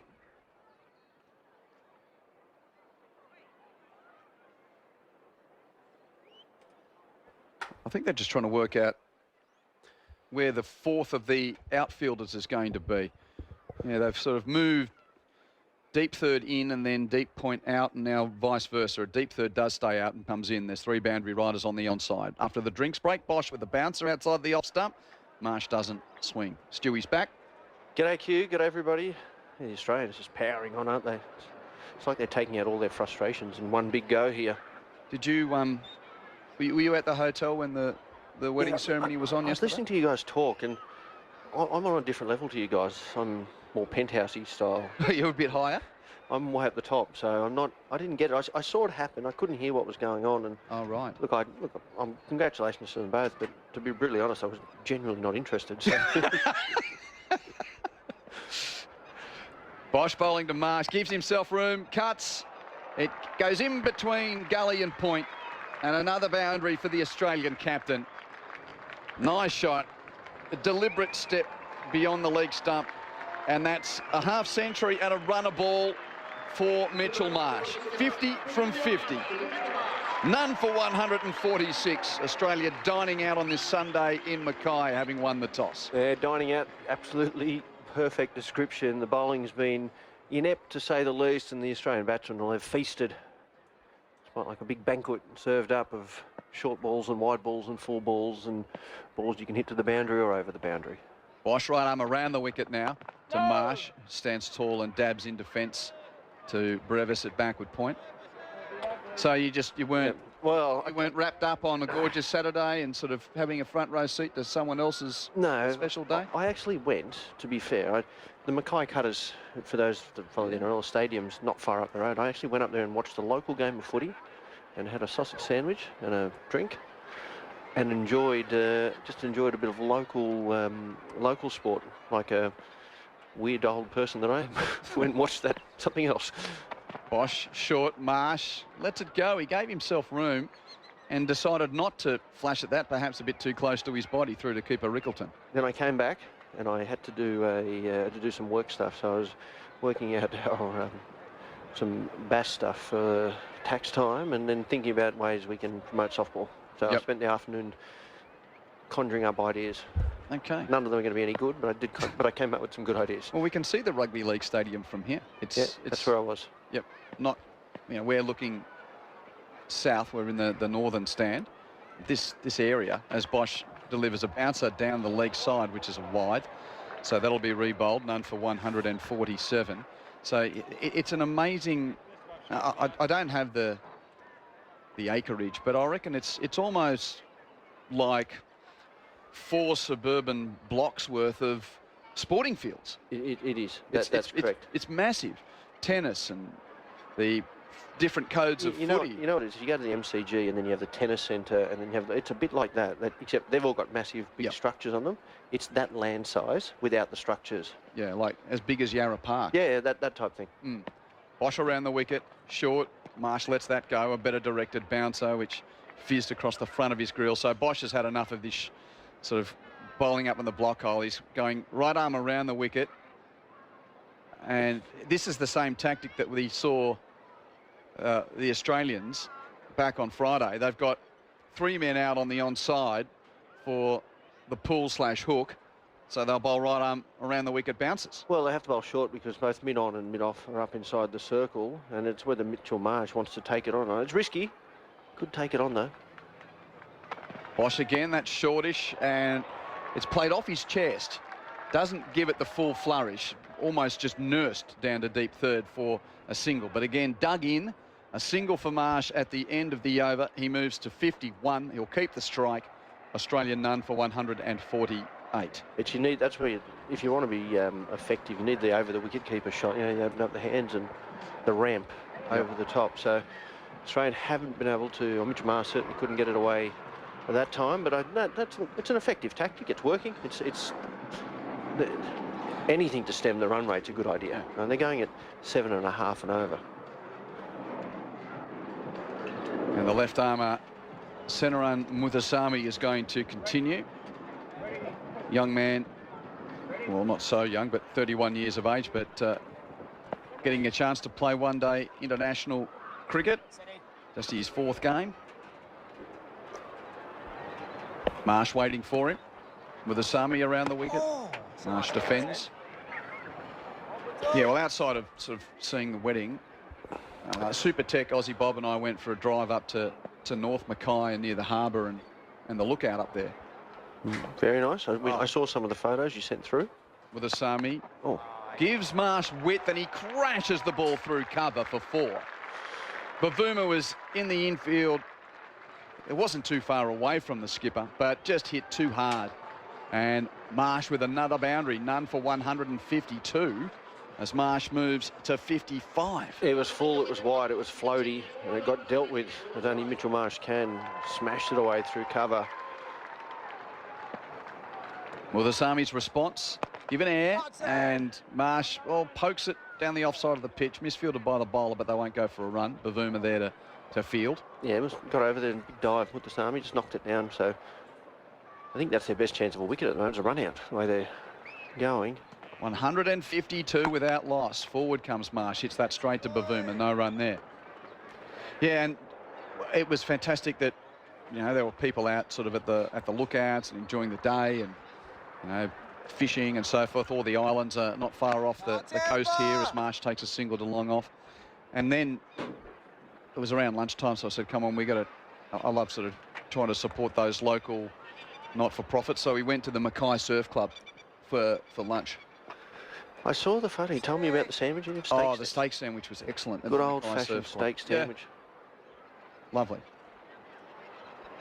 So now heads on strike, facing the left-hander, and from the crease just plays a forced defensive prod on the onside. He didn't want to whack it. He sort of didn't dead bat it. It was just a mistimed nudge on the onside. That ends the over from Muthusamy, and that's my stint for the time being. Indeed, Manners, with the spinners on, things are getting through quickly. It's none for 153. Neil Manthorp coming in.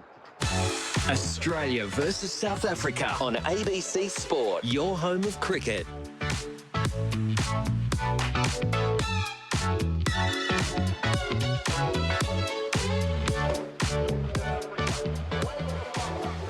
Thank you very much indeed to Quentin Hull.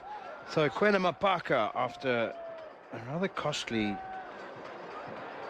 couple of overs with one of the 2 new balls, 2 overs for 22, has been given another chance from the airport end, and he's bowling to Mitch Marsh. 3 on the offside, 2 on the leg side, saving 1, the 5 in the circle. Marsh pushed it out towards extra cover, fielded by captain Temba Bavuma. And there is no run, none for 153, Australia.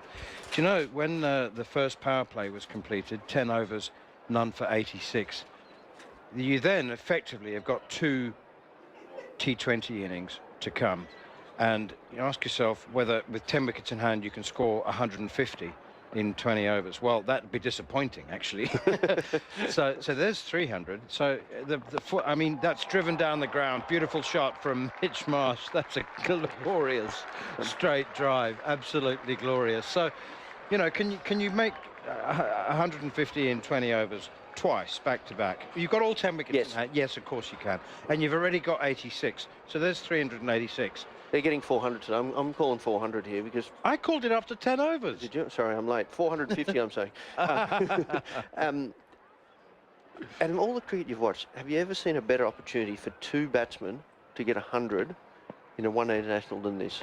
Very rarely, and I've seen about 700 of these games. Here's Mapaka, driven by Marsh through mid-wicket, and Tony de Zorzi's chasing after it. You know, we haven't seen a great deal of turn, but so when a groundsman has to prepare a wicket for 2 games, so for 200 overs potentially within the space of 48 hours, it's bound to be a little bit more juicy and moist for the first game.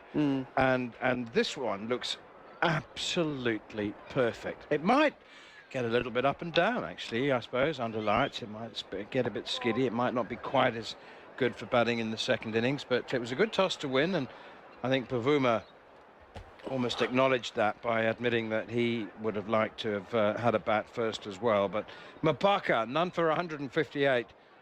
As Travis Head is on strike now. It's short and wide and slapped away out to the sweeper on the cover boundary. Aidan Markram out there in the deep apologises for throwing it in on the bounce, although I think that's quite possibly intended to do that. Yes, make the ball go soft. No, they don't do that. No, they don't. They bounce it in from everywhere these days. One bounce you're allowed, though. Two is a no-no. South Africa have been warned by the umpires for bouncing it twice. Maybe one bounce is acceptable. Here is Quena Mapaka up to the crease again, bowls and pulled away short, and Mitch Marsh very quickly onto that one. Keshav Maharaj does the tidying up on the deep square leg boundary. There was a lot of talk last night amongst the South African players about their trip to England. They've got themselves a little bit of you used the word redemption. After losing the T20 series against Australia, they've won this 2 very comprehensive victories, 98 and 84 runs. To win the ODI series, here is Mapaka again. Slower ball, quite nicely played actually, quite nicely bowled, and Heads chops it away to Mudasamy at backward point. So there is a phenomenon which you will be very familiar, Stuart Clark. It's end of the series, end of a tour. It hasn't been a particularly long, and it certainly has not been an arduous tour. I can attest to that. It's been enormously fun, but but they do metaphorically. They're thinking about the next leg. It happens all the time, and you think about when you're at work and you go and you put it in this context, right? You go to work all day, and it gets to 4:30, and you're leaving at 5, right? Are you not thinking about going home? Everyone does. You can't be at your most productive in the last half an hour of the day, can you? Here's Mudasamy again, left arm spin, driven down the wicket by Mitch Marsh, who's been very happy to play.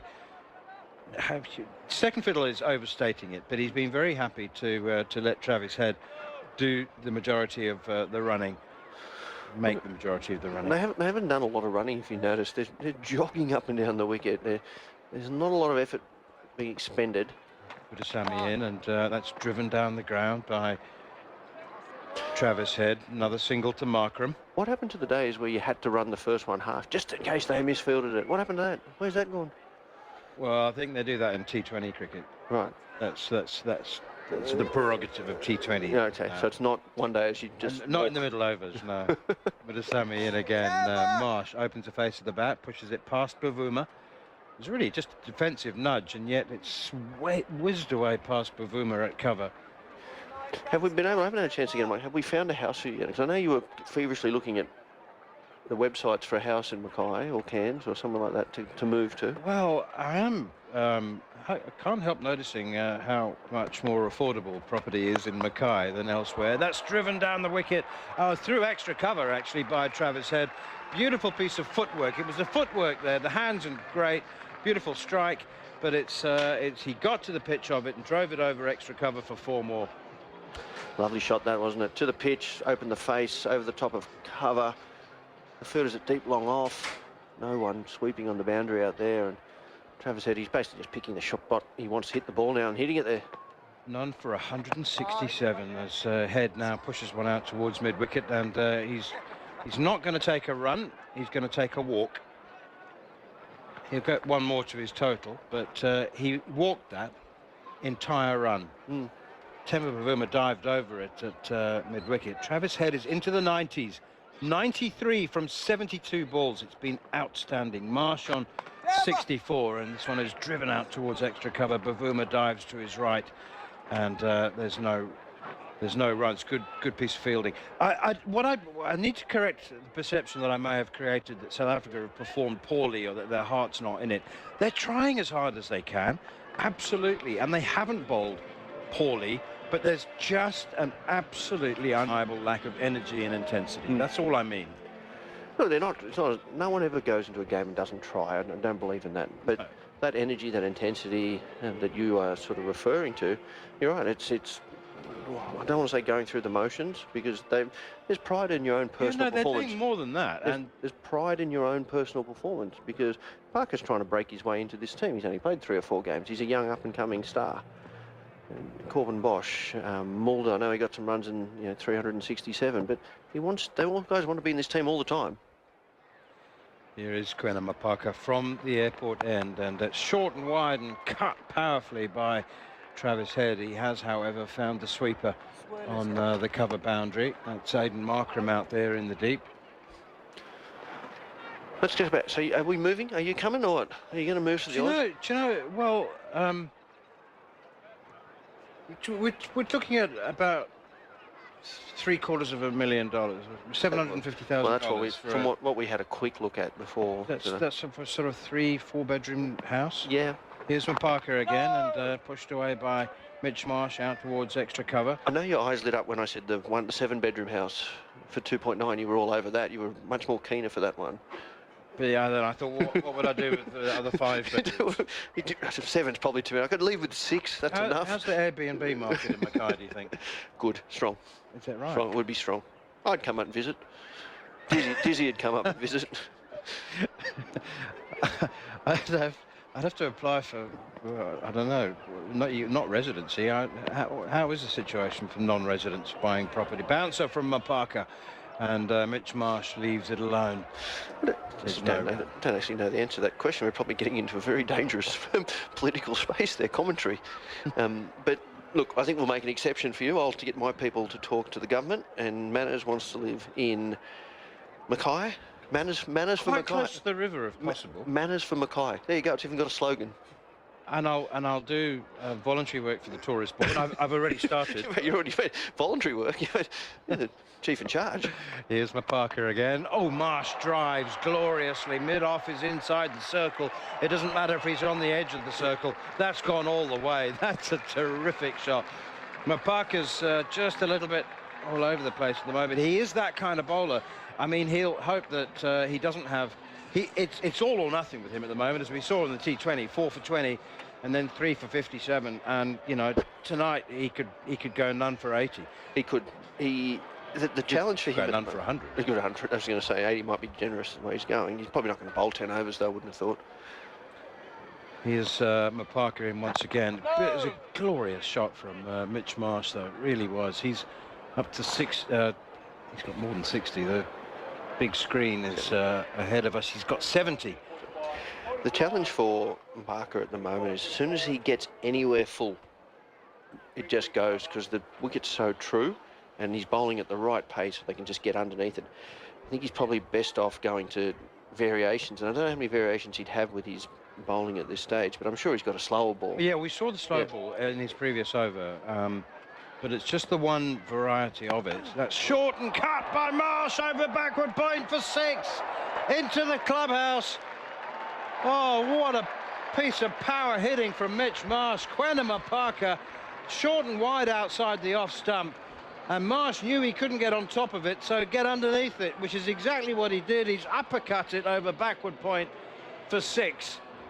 And he's flying now, is the Australian captain. He's 76. Australia none for 181. Oh, what a shot that was. It was short and wide, and Mitch Marsh, he didn't bother about trying to keep it down. He just thought, I'm going to hit this hard as I can, and it hit the upper deck of the stand. Someone caught it one hand off the roof, but Mitch Marsh, he's got so much power. He is so strong. Such a strong individual that when he hits them, and now that he's in, they're going the whole journey and more.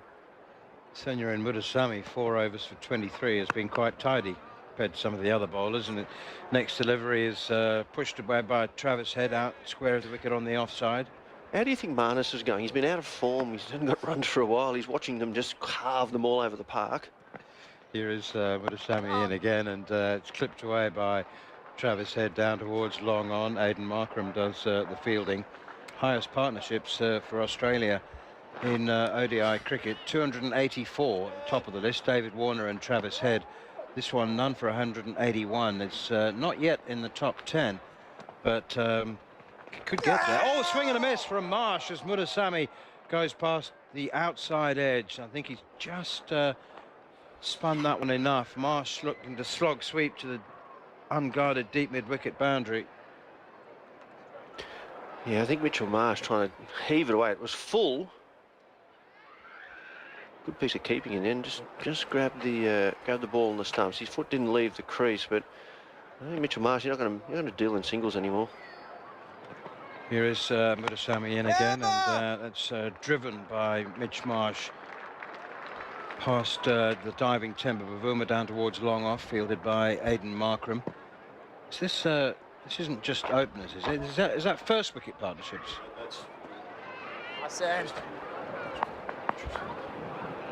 David Warner features in the top 5, by the way, of that list of highest partnerships in ODI cricket for Australia. Driven by Head once again, down towards long on. Aidan Markram fields, and again Travis Head literally walks the entire way. So that's 95 or 93 runs and 2 walks for Travis Head.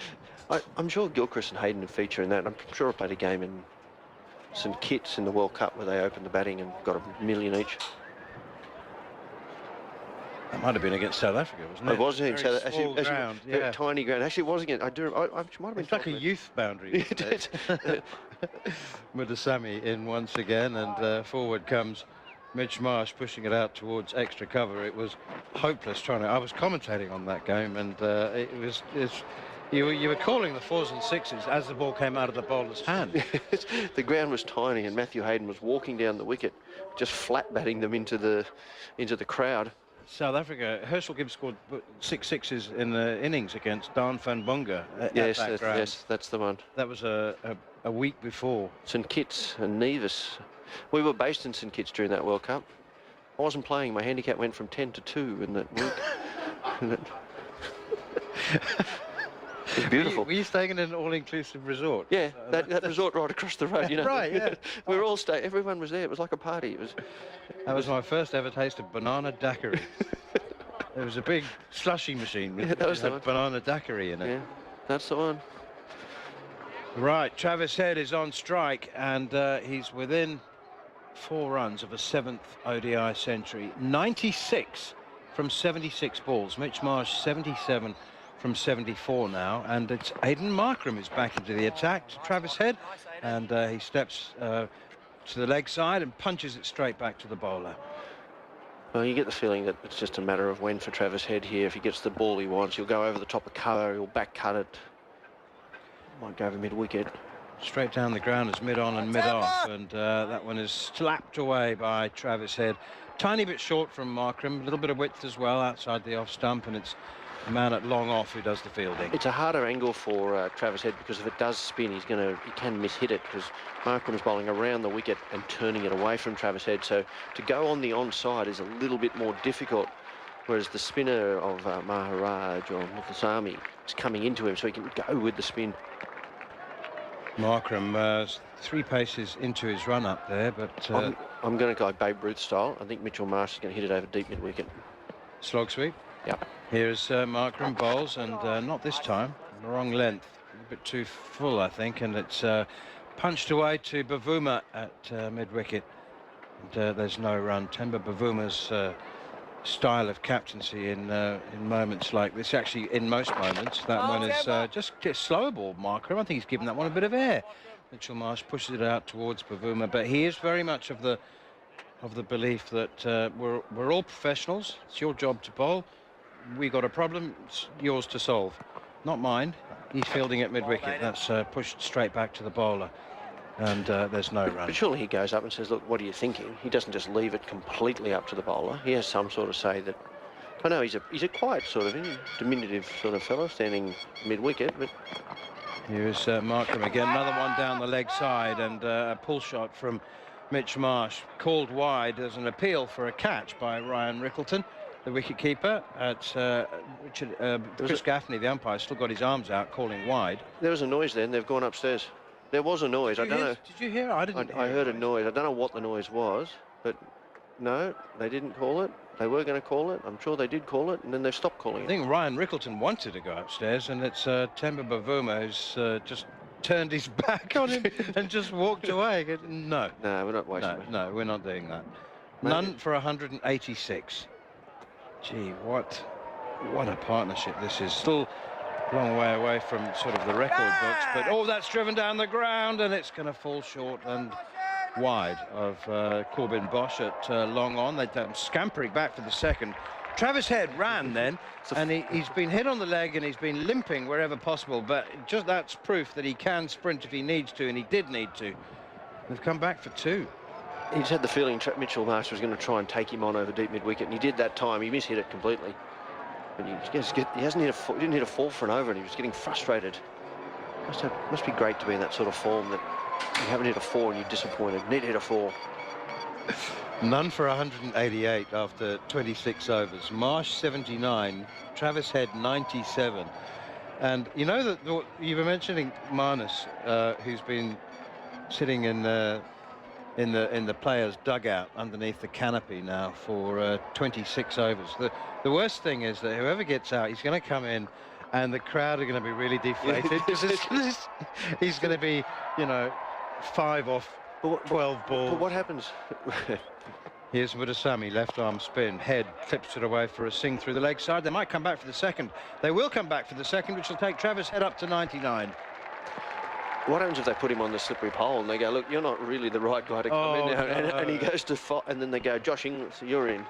Carey, you're Cameron and Green. Marnus comes in at 7. Well, then they start batting the bowlers after him. Well, Sean Abbott, you hit him all right. You're in next. He comes in at 9, 3 balls. They wouldn't do that. Oh, I'd hope they'd bat him before the bowlers, but there's a fair chance that Inglis will come in before him. Another over or 2. Here's Mutasami into Travis Head on the back foot, pushes it away down towards long off, and Travis Head moves to his 7th ODI century. It's been an absolute exhibition, not just of power, but of placement, of innings management. 100 off just 80 balls, 12 4s and 3 6s. It's been brilliant from Travis Head. He raises his helmet on his bat handle up to appreciate the applause from a packed house here at the Great Barrier Reef Arena in Harrop Park in Mackay. What a century that is from Travis Head. He's had a lean time of it, but he's made up in style. He certainly has. Jason Gillespie called it. He had a feeling that Travis Head was going to do the damage with the bat today, and he certainly has. He's been powerful from the top, and he's just peeled off 100 off 80 balls. Fabulous stuff, you know. It's driven down the ground from Mitch Marsh now to Aidan Markram. Every now and then we have to pop out of the commentary box. We can't watch every single ball, but just confirmation. Between us, we probably have. There hasn't been a chance. He hasn't offered a chance, has he, Travis Head? I can't see one. I can't think of one that... Okay, you could... Well, if neither of us saw it, then it didn't happen. Here is Mutasami in again. It's slapped away behind square on the offside. Lovely, lovely piece of delayed cut from Travis Head. He's waited and waited. Ball's gone just about past him, and then he's cut it past backward point for 4 more. Yeah, too much width. They're just sliding across, bowling around the wicket, sliding across Travis Head, as you said, he just used the pace and he let the ball come to him and got it between. There's a big gap between point and backward point.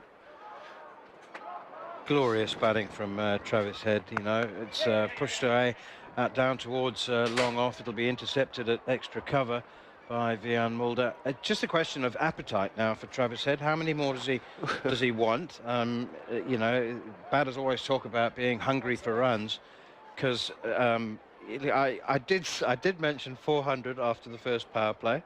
Here is Mutasami once again, and that's pushed out towards extra cover. But you know, let's just remember that there is more than a T20 innings remaining. We've had there's 23 overs left.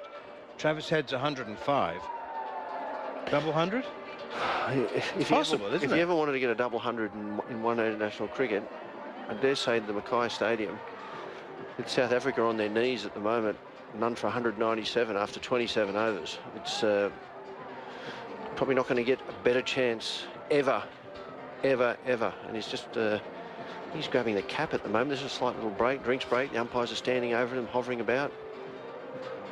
Markram's got the ball in hand, but just going through the 37 pairs of gloves they've got out there and all the other bits and pieces that they will use.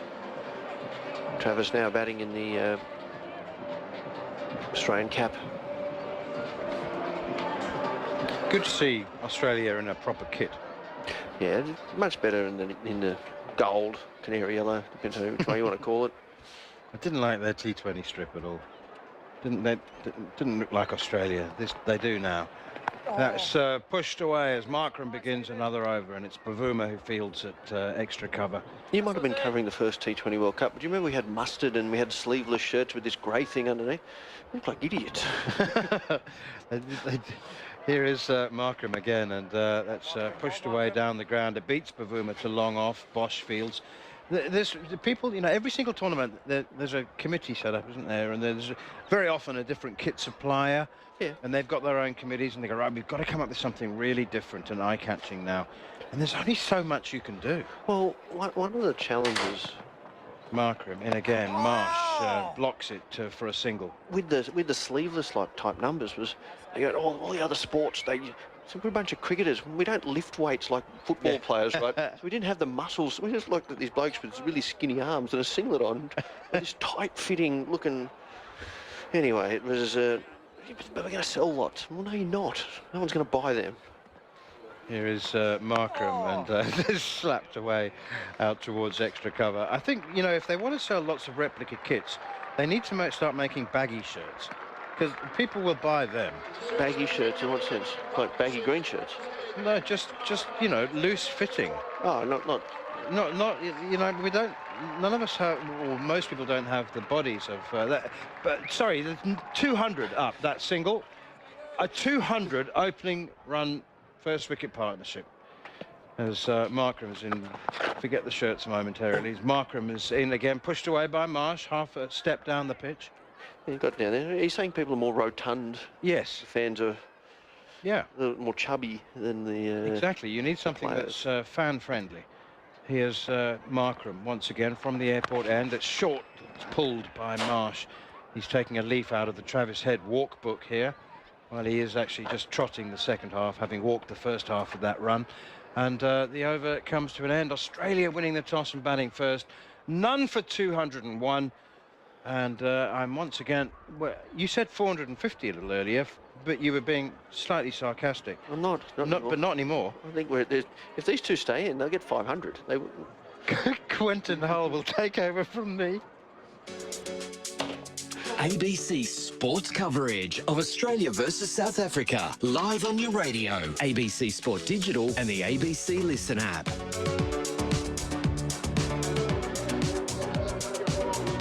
Well, Stewie, if you want to do your form, Manners and I have got form of working together on games of ridiculous batting feats, because we did that World Cup, Matt, the SCG, when AB de Villiers went berserk against the West Indies. So we have shared the microphone for some pretty amazing feats with the bat. Some power hitting. Yeah. Well, you're going to see some power. There's basically 21 overs to go. They're none for 200. I can't see anything other than a miracle stopping them getting 400. It's almost the worst scenario for Marnus to come in now. Well, that's what I mean. That's what I was saying. Marnus coming in now, because he expected to go at not a run a ball. He's going to almost go at 2 runs a ball, you know, for the rest of the inning. So Maharaj is bowling around the wicket. Marsh defending from the crease. He's just looking down there. I think he's still got the pads on, but at some point someone will say, I think Inglis is a better option now, and Cameron Green's a better option, and Carey's a better option, and we're going to get into that mould. Marsh tapping away, full delivery, driven through the infield out to deep cover, where De Zorzi strolls in, keeps the scoring to 1. The good news too, Stewie, Jason Gillespie's, he had a frog in his throat a moment ago, but he's back. He's all ready to go. I think it was a cane toad.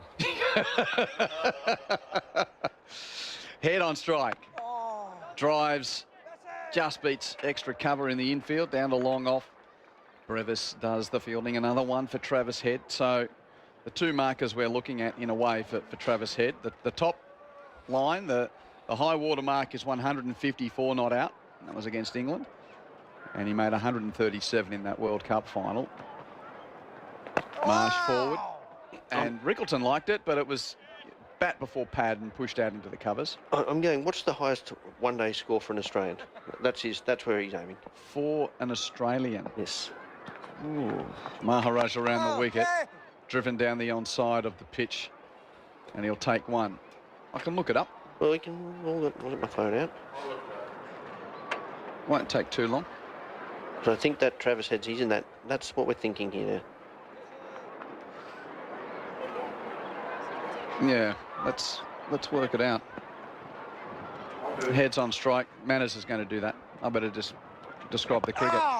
Head turning the ball off his pads to deep mid-wicket for a single. You think so? Well, we can be pretty multifaceted at times, trying to do research at the same time that we're broadcasting. End of the over. None for 205. So what we do at the start of each stint, Stewie, the discipline is to recap the day's play for those who have just joined us. Toss won by Australia. No hesitation from Mitchell Marsh to say we will bat. Sean Abbott's playing. Cooper Connolly's playing. No Josh Hazlewood. No Aaron Hardy. And just outside of today, Lance Morris was originally in this squad, ruled out with a back complaint, and he's had more scans done, and the Australian camp has now issued a statement saying that he's undergoing surgery, or he's going to go to New Zealand to undergo surgery. He's out for at least 12 months, Lance Morris, so that's disappointing news on what's been a good news day for Australia so far in the cricket. Markram around the wicket to Head, starts a new over. Head from his back foot, punches it out to deep point, and he walks a single.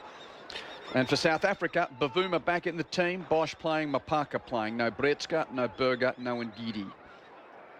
So that weakened new ball bowling certainly was exposed early when ordered to come in and bowl first. Marsh with a lofted outside edge drive, gets over point, and it'll go for 4. No. Will it? Oh, pretty athletic dive from Brevis out there. Well, no, it wasn't Brevis. He was the one that threw it in. I think it's only 2. I think so, yeah. They'll just see if he was touching the rope when he touched the ball. It's getting very close. It's hard to say. Oh, he might be touching the rope. No, he's not. I don't know. The umpires will look at this. While you're doing that, you've looked it up? Rohit Sharma's got the highest score, 264. Yeah. He's got 3 double hundreds. Yeah. Yeah, actually, we're forgetting that it was a very memorable 200 for an Australian. Very memorable. It was in the World Cup. Won us the game. Oh, Glenn Maxwell, of course. 201. Yeah. That's the... Maxwell 201, Watto 185, not out. Matty Hayden 181, not out. Dave Warner 179. They're the top 4. Thank you, Neil. He's added the extras there. So Maxwell 201 in the World Cup against Afghanistan, wasn't it? Yeah, to win us the game. We were 6 down, I believe, and he just sort of farmed the strike and hit the ball out of the ground and made 200. Watto 185 in India. Matt Hayden made 181 in New Zealand. And Davey Warner 179. Thank you. Rohit Sharma's got 3 double hundreds in one-day cricket. And I mean, you're talking about how things have changed. I remember when it was extraordinary that Australia made 220, 300 in a one-day game. 220 was a good score. Yeah. Markram around the wicket, over the wicket. Marsh taps him along the ground. Where's this wicket coming from? So that's none for 209. Marsh to 87. Run outs, you were saying before. Yeah, run out. It's just not looking... look, it coming from a false shot where Travis Head tries to really take the long handle to one that's spinning away from him. He gets the top edge and he gets caught behind the wicket here. Up in the air, but 2 short fielders. He's got the gold cap on, Travis Head. Oh, that was a slog. He was lucky to hit it off the bottom edge. Gets a run to wide mid-on. He lifted his head and wanted to belt that over the rope, and he was lucky not to get bowled. And I think that's the way the wicket's coming. Yeah, just through sheer ill-discipline from Travis Head. Mitchell Marsh, I think he's just sort of going to knock these around until he gets to his 100, and who knows what he'll do after that. None for 210. Oh. Marsh from back in the creek. Rickleton, he liked it. It's a punch to mid-off for a single. So Marsh on to 88.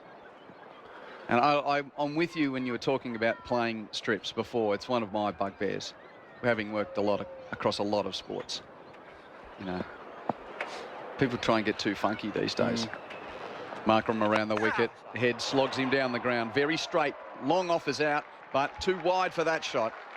not quite over the umpire's hat, but it bounces before going over the rope near the sight screen at the airport end. And a 4 for Travis Head at the end of the over. 30 overs down. Australia none for 215. Head moves to 115. Marsh is 88. And Jason Gillespie's got rid of the cane toad in his throat. And he's back with us. I'm back. You want to see your Adelaide mate dine out here? Oh, he's playing beautifully, isn't he? Both of them. Mitch Marsh as well. It's been superb, but none for 215. 30 overs. Maharaj is going to continue with his left arm spin around the wicket. Marsh cuts from outside the off stump. Beautifully timed. It's racing to backward point for 4. Gee, that was well timed. He's timed the ball beautifully today, Mitchell Marsh. Just lent on that. He's a big, strong, powerful man. So he's up to 92 now from 91 deliveries. So, by the way, Mitch Marsh got a very big 100 in that recent World Cup as well. Forward he comes defending. Remember, it was the one where he came back after going to Australia to, I think it was his grandfather who died. Yeah. And then came back, made 170 not out against Bangladesh. Maharaj around the wicket. Marsh takes the single, pushing out to deep point. So that was the third one-day 100 for Mitchell Marsh. So, yeah, 177 not in Pune against Bangladesh. That's the high watermark for Mitchell Marsh, looking for what would be his 4th one-day international 100. He's 93 not out. Head's on strike now. Lefty around the wicket to him. Head lifts him over deep mid-wicket for 4. Just, well, it missed the Toblerone by half a metre. Just a skip and a hop and whacks it to wide deep mid-wicket. One bounce over the rope. There's 2 men out, but it was in between deep mid and long on. He bisected the fielders beautifully. Well executed shot. None for 224. Head to 119. Maharaj tries again. Head leaves the crease. Defends, though, on the onside straight to Bavuma at mid-wicket. It was actually very clever bowling, that Maharaj. You saw Travis Head coming. He just slowed it up a little bit shorter. Bat raised. Charges him again. Drives without great timing to long off. Brevis does the fielding and a single. None for 225. That's the end of the over from Keshav Maharaj, who took 5 wickets in the first game in a big clatter. Struggling a little today. 8 overs, none for 49, his figures. Mapaka, 4 overs, none for 42. Give me some more of those bowling figures in what's been a pretty tough day for South Africa. So none for 42 from 4 for Mapaka. Mulder opened up, none for 37 from 3. Maharaj now none for 49 from 8. Markram none for 37 from 6. Bosch none for 22 from 4. Muthusamy none for 34 from 6. And it's going to be the skipper from Friday night bowling again. Markram right arm around the wicket to Head, drives along the ground and long on, takes the single. I noticed in the warm-ups on Friday, Deval Brevis was bowling his leg spinners, and Manners had said that he's bowled at times in local cricket. So, at none for 226, it might be worth throwing in the rock. Try something. Over the wicket, Markram to Marsh. Push to mid-on, no run. Another sold-out crowd here in Mackay today. There's around about 4,000 in at the moment. But the new facility at the northern end with the media centre, players' change rooms and the grandstand attached, it's absolutely packed as Marsh is down on one knee, sweeping to deep backward square for a single.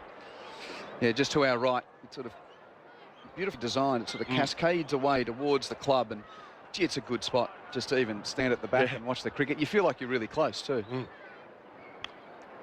The old Terry Hayes grandstand, that was one of the only grandstand when I first came here. Right. And so what was on this side, Q, where we are? Not much. Not much. No, not, and I'm just trying to remember when I first came here, it was 5 or 6 years ago for a WBBL game. Markram around the wicket to Head, slaps him through cover. He'll get a single to long off, none for 228, Head to 122. And then, basically after the first trip, you could then start to see the construction of what was going on here. And there's more construction to take place should cricket be ratified for the 32 Olympics, because they're going to be playing cricket up here in the Olympic Games as Marsh defends on the offside. Markram fields in his follow through. Hopefully they don't get rid of too much of the bank, the grass banks. Yeah, that's quite nice, isn't it? It's gorgeous. Yeah. Out on that eastern side. Markram right arm over, short. Marsh back of the crease, punches to long off and takes another one. He's 5 away now, the Australian captain, from a 4th one-day international century. He's 95 not out. That's the end of the 32nd over. None for 229. Just a bit of around the grounds as well. The Broncos easy winners over Newcastle earlier today in the NRL. Currently North Queensland 10 lead the West Tigers 4. If you want to hear the league, it's on the green button on the ABC Listen app. 20 minutes in, Cowboys 10 lead the Tigers 4. That score at the Hunter, by the way, was Broncos 46, Knights 12. And there's a few nervous AFL fans around today, particularly if you're a supporter of the Bulldogs or the Dockers. Maharaj starts a new over. Full. Marsh drives to cover, no run. So basically the Dogs and Freo playing to play finals. And Fremantle lead by 26 points at half-time. Maharaj around the wicket. Marsh gives himself room, chops off the stumps out through cover just for the single as it's fielded by Tristan Stubbs. Yeah, so the Doggies and the Dockers, Freo 9-4-58 to the Western Bulldogs 4-8-32 at half-time. And the loser of that will be cheering for Essendon on Wednesday night. They certainly will. Head leaves the crease, takes a single to long on, none for 231. So that scenario, by the way, if whoever loses in that game will need Essendon to beat Gold Coast to play finals. So the winner is locked away. The loser is still not out of it yet, but would need a monumental upset. Maharaj around the wicket. Marsh defends on the offside. Yeah, would need Gold Coast to get beaten on Wednesday. Yep.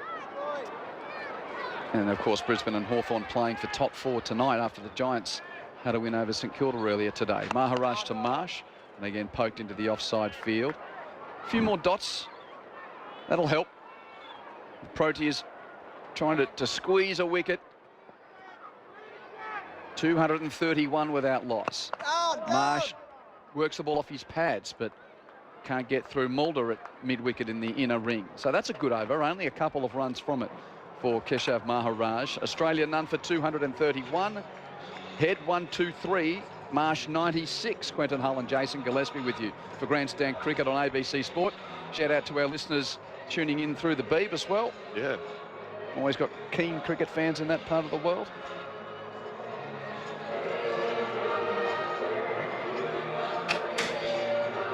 So another little discussion here between Temba Bavuma and Aidan Markram, just trying to work out what they're going to do here.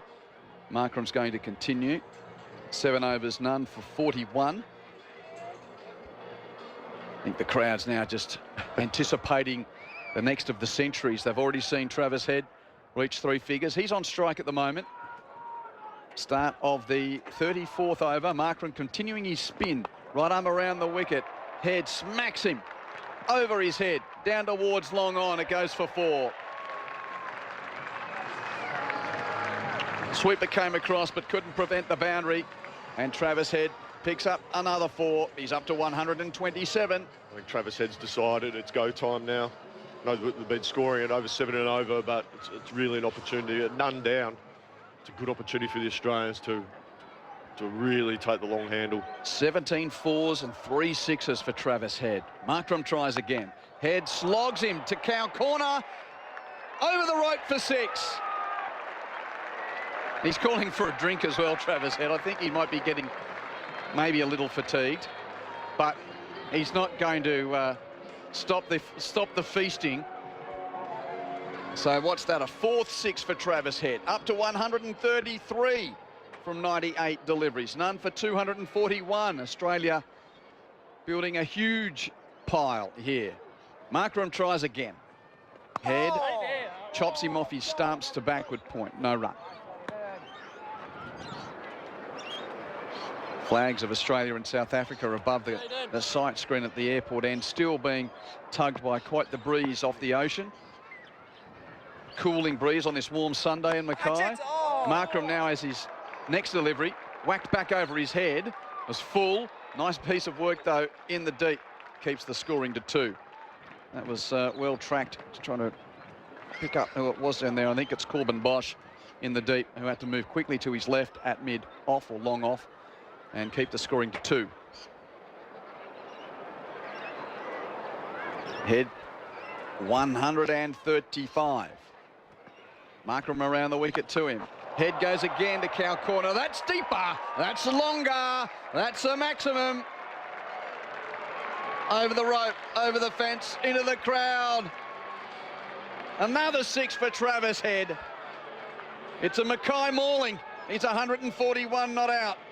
Australia, none for 249. That's a beautiful shot from Travis Head. Aiden Markram just slowed it up a little bit, gave it a little bit more air. And that's all Travis Head needed. Seeing the ball so well. 18 off this over now. 5 sixes for Head. Markram trying to get out of it. Around the wicket he tries again. Speared into the pads. Head helps himself to a single along the ground to long on. And that's the 250 for Australia. End of the 34th over. It's been a disappointing time since the World Cup final for Australia in 50 over cricket, but this is looming as a good day for the Aussies. None for 250. Head 142. He keeps the strike. Marsh is 96. Interestingly, both men have faced 102 deliveries. So the 250-run partnership from 204 balls. Head 142 from 102. Marsh 96 from 102. And as Stuart Clark mentioned, with 16 overs to go, that 400 figure is very much in the sights of the Australians. Yeah, so since the World Cup, Australia has won 8 games, lost 9 games, and had 1 no result. So, won 3-0 against the West Indies at home. That was a very lopsided series. Decent series in England that they won 3-2. Maharaj around the wicket. Head charges him, hits him, has not timed that.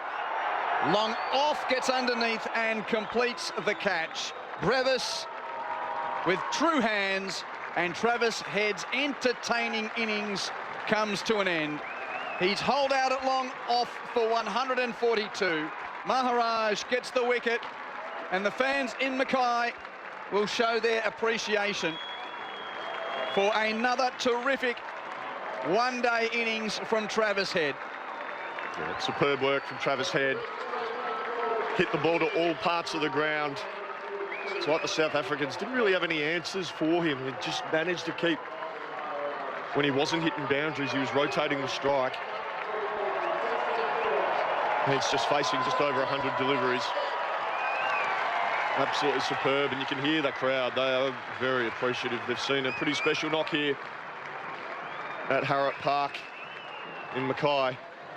103 balls, 17 fours, 5 sixes, and a partnership of 250 for the opening stand. And it isn't Marnus coming out at first strike. We were wondering with this platform whether they might change the order, and they have. Cameron Green comes in at 3. I wondered if they were tempted to pad Alex Carey up to keep left and right hand combination going. If Travis Head got out, you send in Alex Carey. Mitch Marsh had got out, send in Cameron Green. But yeah, you could just sense that Marnus is probably is sliding down the order now, as Stuart Clark mentioned earlier. So the tall Green to face his first delivery. Maharaj bowls to him. He pokes it back along the pitch. It was in the air for a little bit. That's why Rickleton, the keeper, was a little bit animated. Animated, that's the word. Very good. Wicket can change the game. Green leaves his ground and drives over cover. Second ball. Hits it for 4. Well, that's the difference between 1 for 250 and 1 for 2. That's exactly right. As was what was it? Yeah, 1 for 6, 2 for 7 the other night. Yeah. No, not today. The Aussies have got the green light to go here. And the surface hasn't really offered a lot for the spin. We thought it might. It really hasn't offered a lot. Third ball that Green faces. Oh, quicker from Maharaj. Bottom edge, just kept out by Green, who gave his stumps away and had to jam down on it. Well bowled. Yeah, very clever, Maharaj. A bit quicker, a bit flatter. That one's a dart too. Green drives it through square. Out to Dazorzi at deep point. Wants to come for two. Good running. Jeez. Well, dare I say this kindly, he's a little bit quicker between the wickets than Travis Head was during his innings. Yeah, most certainly. And Travis was 140 as well at one point. But, well, but to be fair, Cameron Green only needs to take about 4 strides and he's at the other end. Meanwhile, Mitch Marsh is sitting on his bat at the non-strikers end thinking, when do I get a turn? I'm 96 not out. Can't get on strike. Maharaj has Green again leaving his crease, but he checks the shot. Defends it to Bavuma in the covers. It sort of tumbles and stopping it. Little Timber, he's up and he's okay. Where's Neil?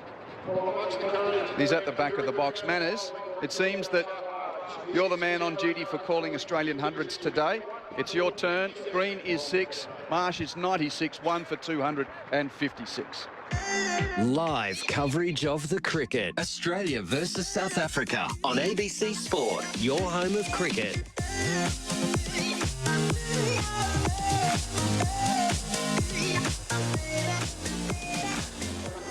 Thank you very much indeed to Quentin Hull. Sun beginning to, well, it's got not about an hour and a half before it goes down, but the shadows from the grandstand way to our right and the floodlight pylons being cast across the ground. South Africa have got quite a job on their hands to fight back to try and limit the damage. I think, as crazy as it sounds, I think anything less than 380 would be a job well done at this stage, as a new over begins from Vian Mulder, and that's driven by Mitchell Marsh down the ground towards long off, and they go through for a single. It's been a very, very impressive performance so far from Australia, and we've all mentioned the fact that there's been a little bit of anger and frustration in the performances of both Travis Head and Mitchell Marsh, and I mean anger and frustration at themselves for the way that they've batted. Twice dismissed for less than 200 in defeats by 98 and 84 runs in the first 2 games. Did not do themselves justice. It's one thing to be outplayed, but it's another when you're underperformed. You haven't done yourselves justice. Mulder in with a cunningly planned long hop here outside the off stump, which foxes Cameron Green, and he leaves it alone. Back of a length. I think it was. He did take some pace off it. I mean, he's not a quick bowler anyway, but he's banged it in very short, and it was actually on its way down when Cameron Green left that one alone. It was throwing somebody a teddy bear and didn't know what to do with it, so he left it alone. Cameron Green stands on strike, crouched, head still. Mulder up to the crease, bowls. Green drives up towards mid-off. They go through for a scrambled single. Cameron Green's been very busy since he's come out to the crease. He's clearly been given the task to get on with it, so to speak. Any spin options? Yeah, I'm just wondering about whether if Marnus doesn't get a bat, which is entirely possible. I mean, you know, he could walk out. He could be walking out there at 7 with there's every chance. 6 balls left. Here is Mulder around the wicket to Mitchell Marsh now. Flicks it off his pads out towards deep mid-wicket. I was just trying to work out all the spin options, because I'm thinking, you know, that spin will play a big role, I think, in the second innings, Dizzy. And obviously there's Zampa's... Zampa, Cooper Connolly, Travis Head will be the main options. Marnus, yeah. Marnus will bowl his leg spin. Yeah, I was just thinking, so if he doesn't get a bat, in the long-established tradition of under-12 cricket, those who don't get a bat get a bowl. Here is Vian Mulder again. Short, pulled away. I think that'll race away down towards the boundary at long leg. It's a big chase on. That's an excellent, excellent effort by Tristan Stubbs. Running around from deep back with square leg. Had to put it in a full-length dive just knocked it back into the field of play and regathered himself. They have gone through for 3, or no, just 2. They really just run 2 there. Oh, it's, didn't push themselves too hard, the big men, Cameron Green and Captain Mitchell Marsh. Australia now 1 for 262 with Mitchell Marsh 98. Cameron Green has 10 already from his 8 deliveries. Senyarin Mutasami's loosening up at short third, so he's still got 4 overs to bowl. I'm not sure he bowled all of them, but Marsh now clips the next one from medium pace. Ian Mulder up towards long off, and he fumbles it, and Marsh comes back for his second to reach 3 figures. The stand-in Australian captain, regular captain though he is, reaches 100 from 105 balls. His 4th ODI 100. It's been absolutely chanceless. He shared an opening partnership of 250 with Travis Head in a run fest in Mackay. And Mitch Marsh, well, Jason Gillespie alongside me, he's still got plenty of time left, and 14 overs left. He too could go on and pass Travis Head's 142. There's every chance that he will. He's played beautifully, as you mentioned, Manners. I think a real feature has been his play through the offside, whether it be along the ground or over the top. He's hit a couple of 6s over long off against the spin. 6 4s, 5 6s. Only the 6 4s, but yeah, he was running, he was playing for Travis Head. Here's Senyarin Mutasami with his left arm spin, and down the wicket comes Cameron Green, looking to drive over extra cover. He does slice it over extra cover. Doesn't quite, I think that just spun, hit the outside half of the bat. Aidan Markram keeps him down to a couple. But I think that's the point about, for me anyway, about the first 3 quarters of Mitchell Marsh's innings, is he identified that it was going to be Travis Head's day, and sometimes, rarely, driven down the ground again by Green down to long on, Brevis Fields. But sometimes, Dizzy, you get both batsmen who are going at it, you know, but it rarely happens that way. Normally one goes, all right, it's going to be your day, or whoever gets off to the flying start, and the other guy plays for him, rotates the strike, keeps his partner on strike. Top edge, slog sweep, straight up in the air. Ryan Rickleton, the keeper, is after it. He dives, he gets his gloves underneath it. And that is the end of Mitchell Marsh's wonderful, wonderful century. Little top edge, Senyarin Mutasami, the left arm spinner. He went for the slog sweep. It's a shot that he enjoys. He plays successfully more often than not, but this time it is an inherent risk with the shot. The top edge popped up in the air. Rickleton takes the catch. Marsh gone for 100. For 100 exactly. Yeah. From that was his next ball. So 106 deliveries, 6 4s, 5 6s, and well, Australia collapsed to 2 for 267. Yeah, it was an excellent innings from Mitchell Marsh. Not quite sure it's a collapse, Manners. But certainly having 2 new batters. I like what Australia have done here. They've promoted Alex Carey to number 4. I like this with the, have the left and right handed batting combination, especially with the spinners, the left arm spinners spinning the ball in to Alex Carey. I expect Alex Carey to be very proactive here with his sweeps, his slog sweeps. And as we predicted, Marnus Labuschagne has slid down the order. It looks like Josh Inglis is actually going to go in next. He's got the pads there. Marnus is just walking back towards the dressing room. I think he's got his pads on still, but I think he might be considering taking them off. I think you might be right. Dizzy, you know that I wasn't being serious when I said that Australia collapsed to 267. I got your humour. Well, the floodlights, you got to enjoy the old-fashioned floodlights that need a 45-minute running start. Just to get them going. Well, they've just been turned on. They're just beginning to warm up now. Not like the LED lights. These are good old-fashioned halogen stadium lights, and they're being turned on now. So the umpires have... and that was an official drinks break, I hope, because it was a very, very lengthy one if it wasn't official. There's 3 South African 12th, 13th, 14th men on the field at the moment. They look like waiters with towels over their left arms, carrying snacks and drinks.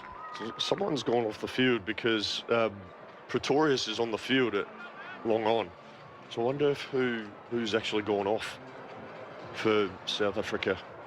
Well, I tell you what, Quayna Mapaka would have done well to sneak off. 4 overs 42. He wouldn't want to come back. Sorry, I'm unavailable.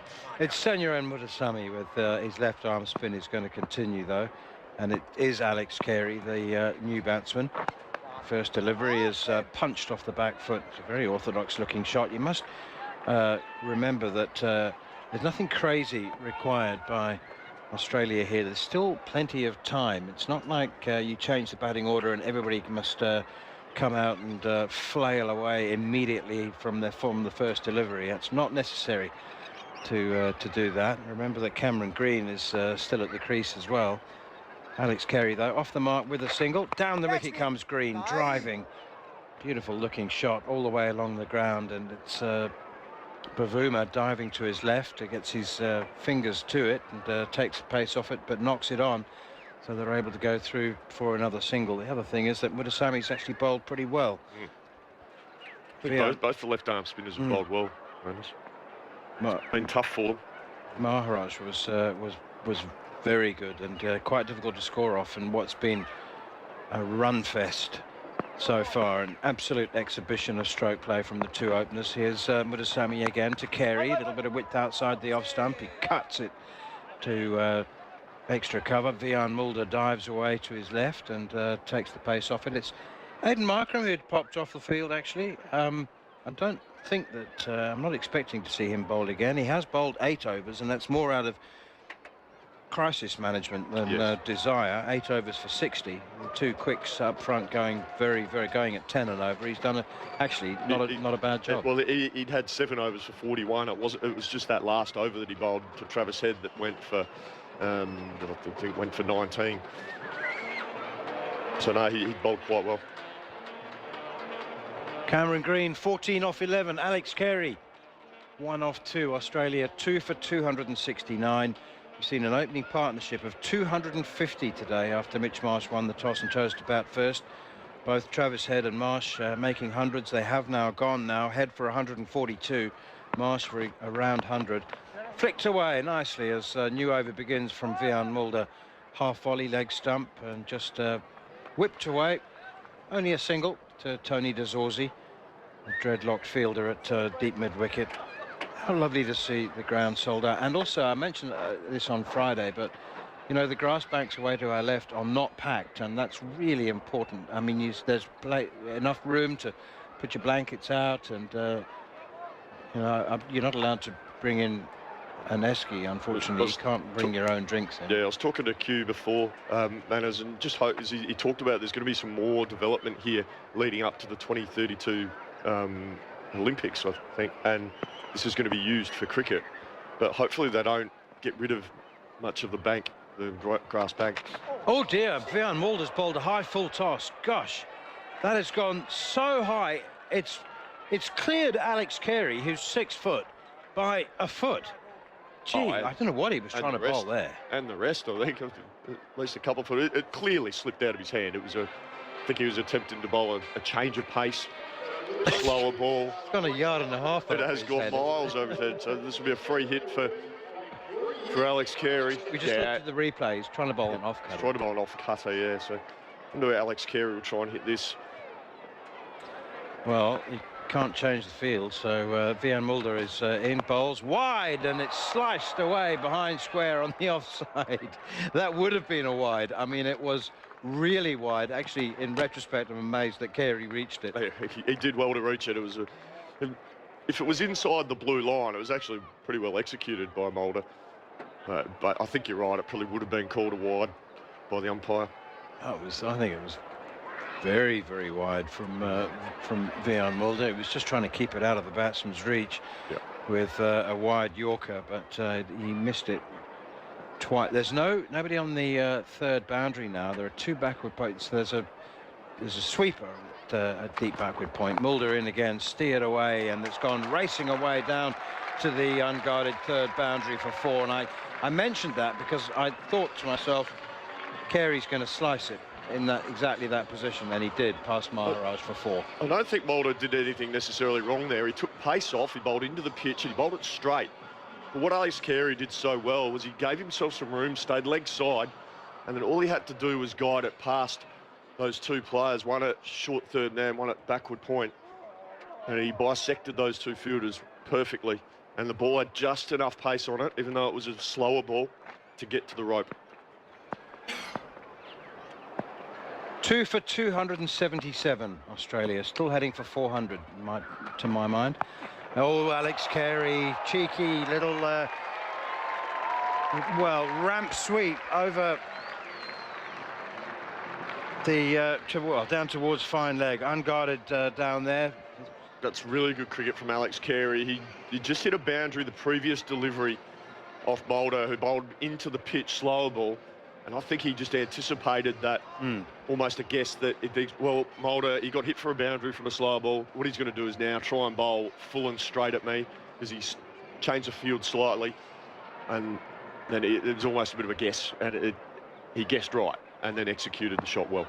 Well played, Alex Carey. Down on one knee, as I say, a little ramp sweep over the head of short fine leg, and there's no change to the field. He remains in that position. Here's Mulder again, short, pulled out towards deep square leg, and it falls just short of Quinamapaka. Sun-hatted in the shade of the Great Barrier Reef Arena clubhouse away to our right, and they go through for a single. 2 for 282. Alex Carey on to 12 from just 7 balls. Cameron Green is poised. I think the fuse is lit, and if he's still there in 5 or 6 overs time, he's going to have a lot more than 15 off 12 balls. It's, we are poised for a lot of exciting cricket as Mulder is in once again. Exciting batting anyway, and South Africa have just entered damage limitation mode here as Green drives away through the onside, thick inside edge. Ozzy runs into field. They come back for 2. 2 for 284. Dizzy Gillespie, 38 overs bowled, 12 remain. 10 and over. For those 12s, 120s, 404. 404, wow. 10 and over off the last 12. That's not asking the impossible, is it? No, it's not. It's not. Especially if they've got set batters in. These guys have been in for a little while now. Green 17, Carey 12. I think Temba Bavuma, if you watch Bavuma, he's just very undemonstrative. You know, he doesn't sort of call huddles, and he's not. He is communicating, but you have to watch really carefully. Here is Mudasamy in again, and that's short and slapped away by Alex Carey. Past mid-off, Devalt Brevis trots after it. That was powerfully struck from Alex Carey. What a glorious time to come into bat. What a lovely time to be promoted to number 4. Yeah, absolutely, and the kind of sense that the ball's going to be quite straight because there's only one fielder out on the offside, out on the rope, which is at point. Mid-off and cover are up. So all he had to do is get past those 2 fielders, and he executed that shot very well.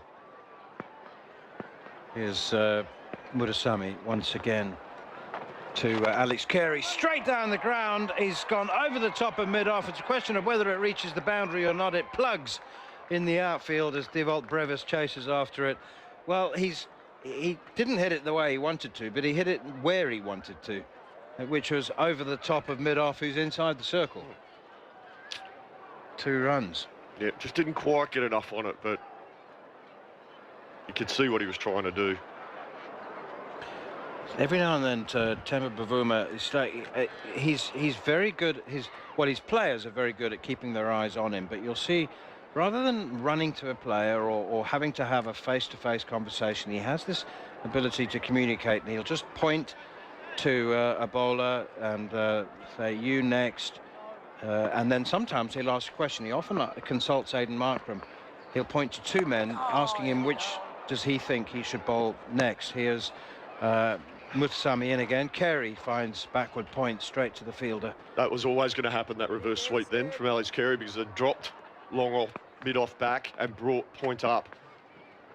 Here is Muthusami in again. It's a little bit short in length here, and it's chopped away. Carey knew that he had to really accelerate very quickly to get back to complete the single there. Shy at the stumps from Vian Mulder. Didn't hit, but he knew that he had to hurry.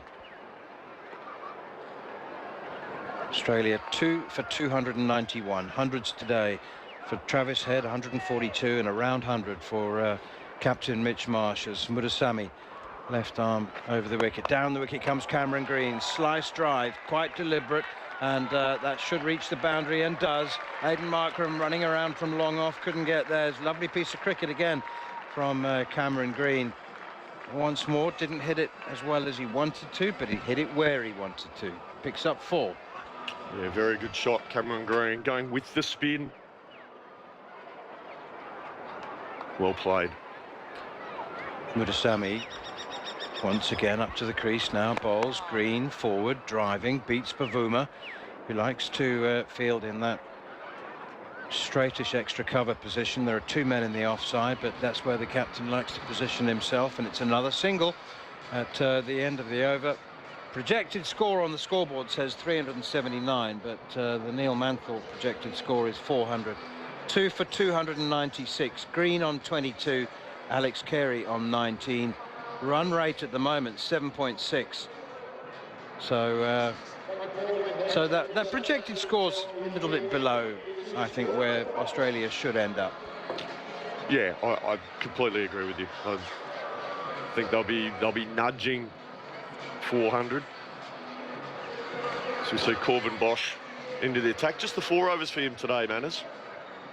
Been quite respectable. 4 overs for 22. Just going at 5.5s. Yeah, let's see how respectable they are after the next 4. I mean, I think he was being held back. I'm pretty sure he is being held back for a lengthier spell now. Yeah, I think his focus here will be full and straight.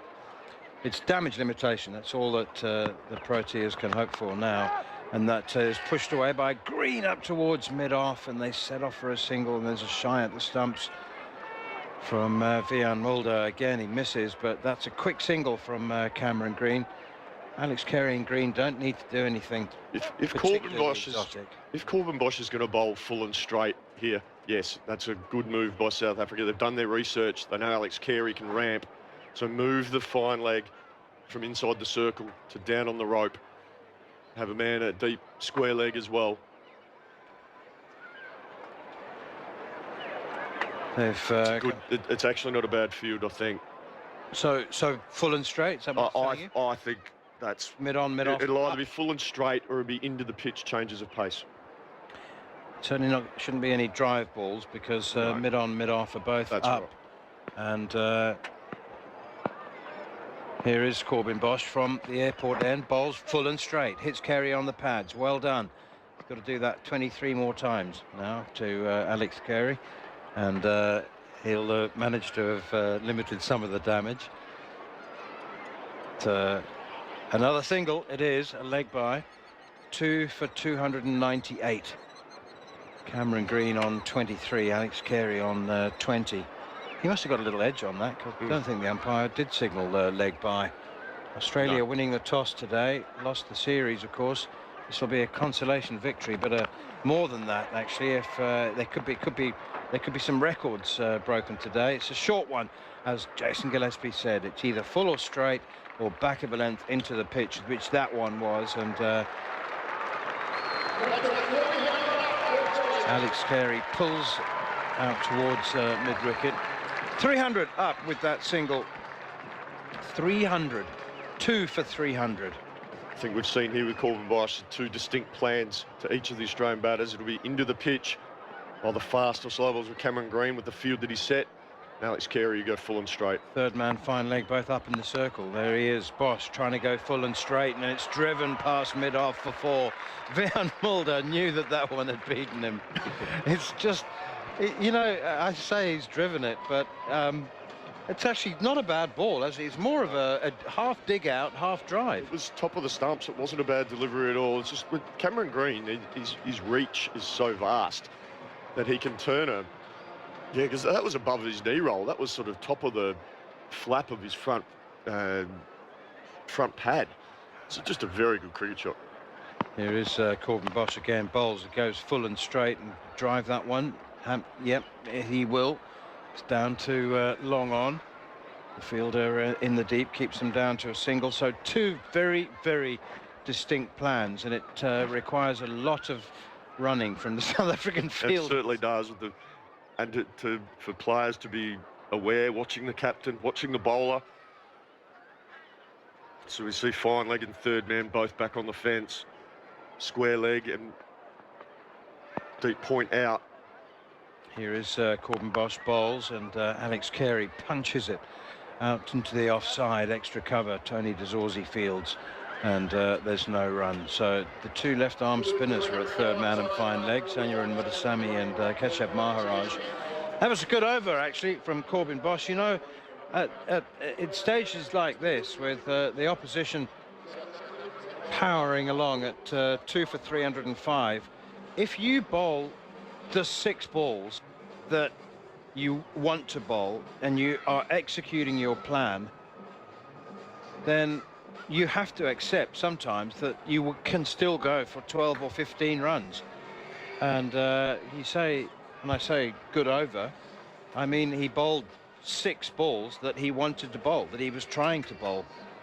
And Australia is still going to scramble through for some runs, but he managed to limit them to 1 boundary during that over and less than 10 runs. Oh dear, Quentin Mapaka's coming back into the attack just at the time that Stuart Clark comes back into the attack in the commentary box. Quentin Mapaka, the 19-year-old, has suffered a torrid day so far, 4 overs for 42. It just seemed to me like Temba Bavuma had manufactured a plan to keep him out of the attack. He doesn't have to bowl him now, which is interesting, isn't it, Stuart? Here he is, the 19-year-old left armour, and his first delivery is heading a long way down the leg side. Cameron Green plays it, however, whipping it away for a single. Evening manners, evening everybody. It's a time of the innings where, as a bowler, you're hiding in the field, just in the shadows. Hopefully you're down on the boundary. Captain cannot see you because you don't want to bowl now. This is ridiculous.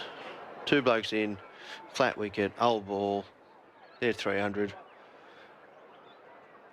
Who wants to bowl? Not me. Quentin Mapaka doesn't have to bowl now, but you know, actually, good experience for him. Yes, exactly. It is a good experience. Just about to say that, you know, it's in the hard times that you learn most, I think, isn't it? Here's Mapaka. That's a good delivery. That's a slower one. He's just rolled his fingers down the seam there, and Alex Carey was momentarily undone. He was setting up for the shot through the offside, and in the end has to shovel it down to mid-on for a single. If I was the bowling coach, I'd be saying to him, don't bowl many on-speed balls here. Run your fingers on them, because it is gripping a little bit in the surface, and if you look closely, anything that's been on speed has been out of here, because it's usually been in that just hit through the line off speed. Even Alex Carey there was he was early, wasn't he? Here is Mapaka again up to the crease now. Bowls short, pulled and powerfully pulled for 4 over mid-wicket by Cameron Green. Well, again, he was so quickly onto that. You have to wonder whether he'd worked out that it would be back of a length. Not the right delivery to Cameron. Now, and again, Mapaka's young, so I'm not going to be critical of him, but when they've done their pre-planning, Cameron Green, bowling short's not the place to bowl. You cannot be. If he's driving you down the ground like we saw the one through cover the other last over, well, so be it. That's a good shot. That's a free hit for Cameron Green. He's a big man. He's 6'6". If you get it around about belly button height, he's hitting it over there. Now, they've dropped another, so fine legs coming up. See, I don't mind this as a field because he's not a noted ramper. He won't get underneath it and flip it. Got the man out on the deep mid-wicket boundary now then, as Mapaka is in, bowls down the leg side. That will definitely be called A wide by umpire Sam Nagadzki. And I'll have to bowl it again. Run rate for Australia at the moment is 7.7. And again, the predicted score has gone from 379 to 385. It's catching up. The predictor's catching up. I keep telling it. It's 400. It's 400 plus. It's getting there. And I think it could be more than that. I'm going 420. It's sliced away behind square on the offside by Cameron Green. That's good ball from Quennamapaka. He's gone full wide Yorker and has managed to bowl it, and it's very well played. Just squeeze down to wide third for 2. That's a good delivery. So he's got the variations. It's now a matter of when he uses them. So slower ball, wide Yorker, straight Yorker, even if and he's got fine leg up inside the circle, so it's a fraction of an issue. But even one just into his hip, like into his thigh pad, which he can't get under, or it's a risky ball though with the field he's got. Mapaka in again, slower ball bouncer, and it's pulled away down behind square on the leg side. Well, that's 3 different deliveries that he's bowled in this over. It's good. So yeah, it's a bit like T20, isn't it? You could bowl 3 overs for 45, and as long as you defend whatever you need to defend in the last over. Yeah, it's the same as just put that first 4 overs out of his mind. Well, you're going to just assume they're going to play good shots, and they played some nice shots early on. Yeah, he got his length wrong occasionally. Yeah, he got a bit wide, but he can't do anything about that now. So he may as well bowl some good overs here. Here is Mapaka again, bowls, and back of a length outside the off stump to Alex Carey. Chops it away off a bottom edge, really, down towards wide third, and they go through for another single. That was a good over. The last 2 overs have been very good from Corbin Bosch and Quennamapaka, in the sense that, as I was saying, Stewie, this is your job to say, really, because I don't have any experience of doing this, but that's 12 balls that South Africa bowled as they wanted. Absolutely, they've bowled 12 good balls, and yeah, okay, they've gone at 10 and over, but it's only so much. You can only bowl the ball, right? And you can only bowl it where you want to bowl it with the theory you've got or the strategy you've got behind it, right? If you don't execute your strategy and go the distance, well, that's a different story. But they're fairly good.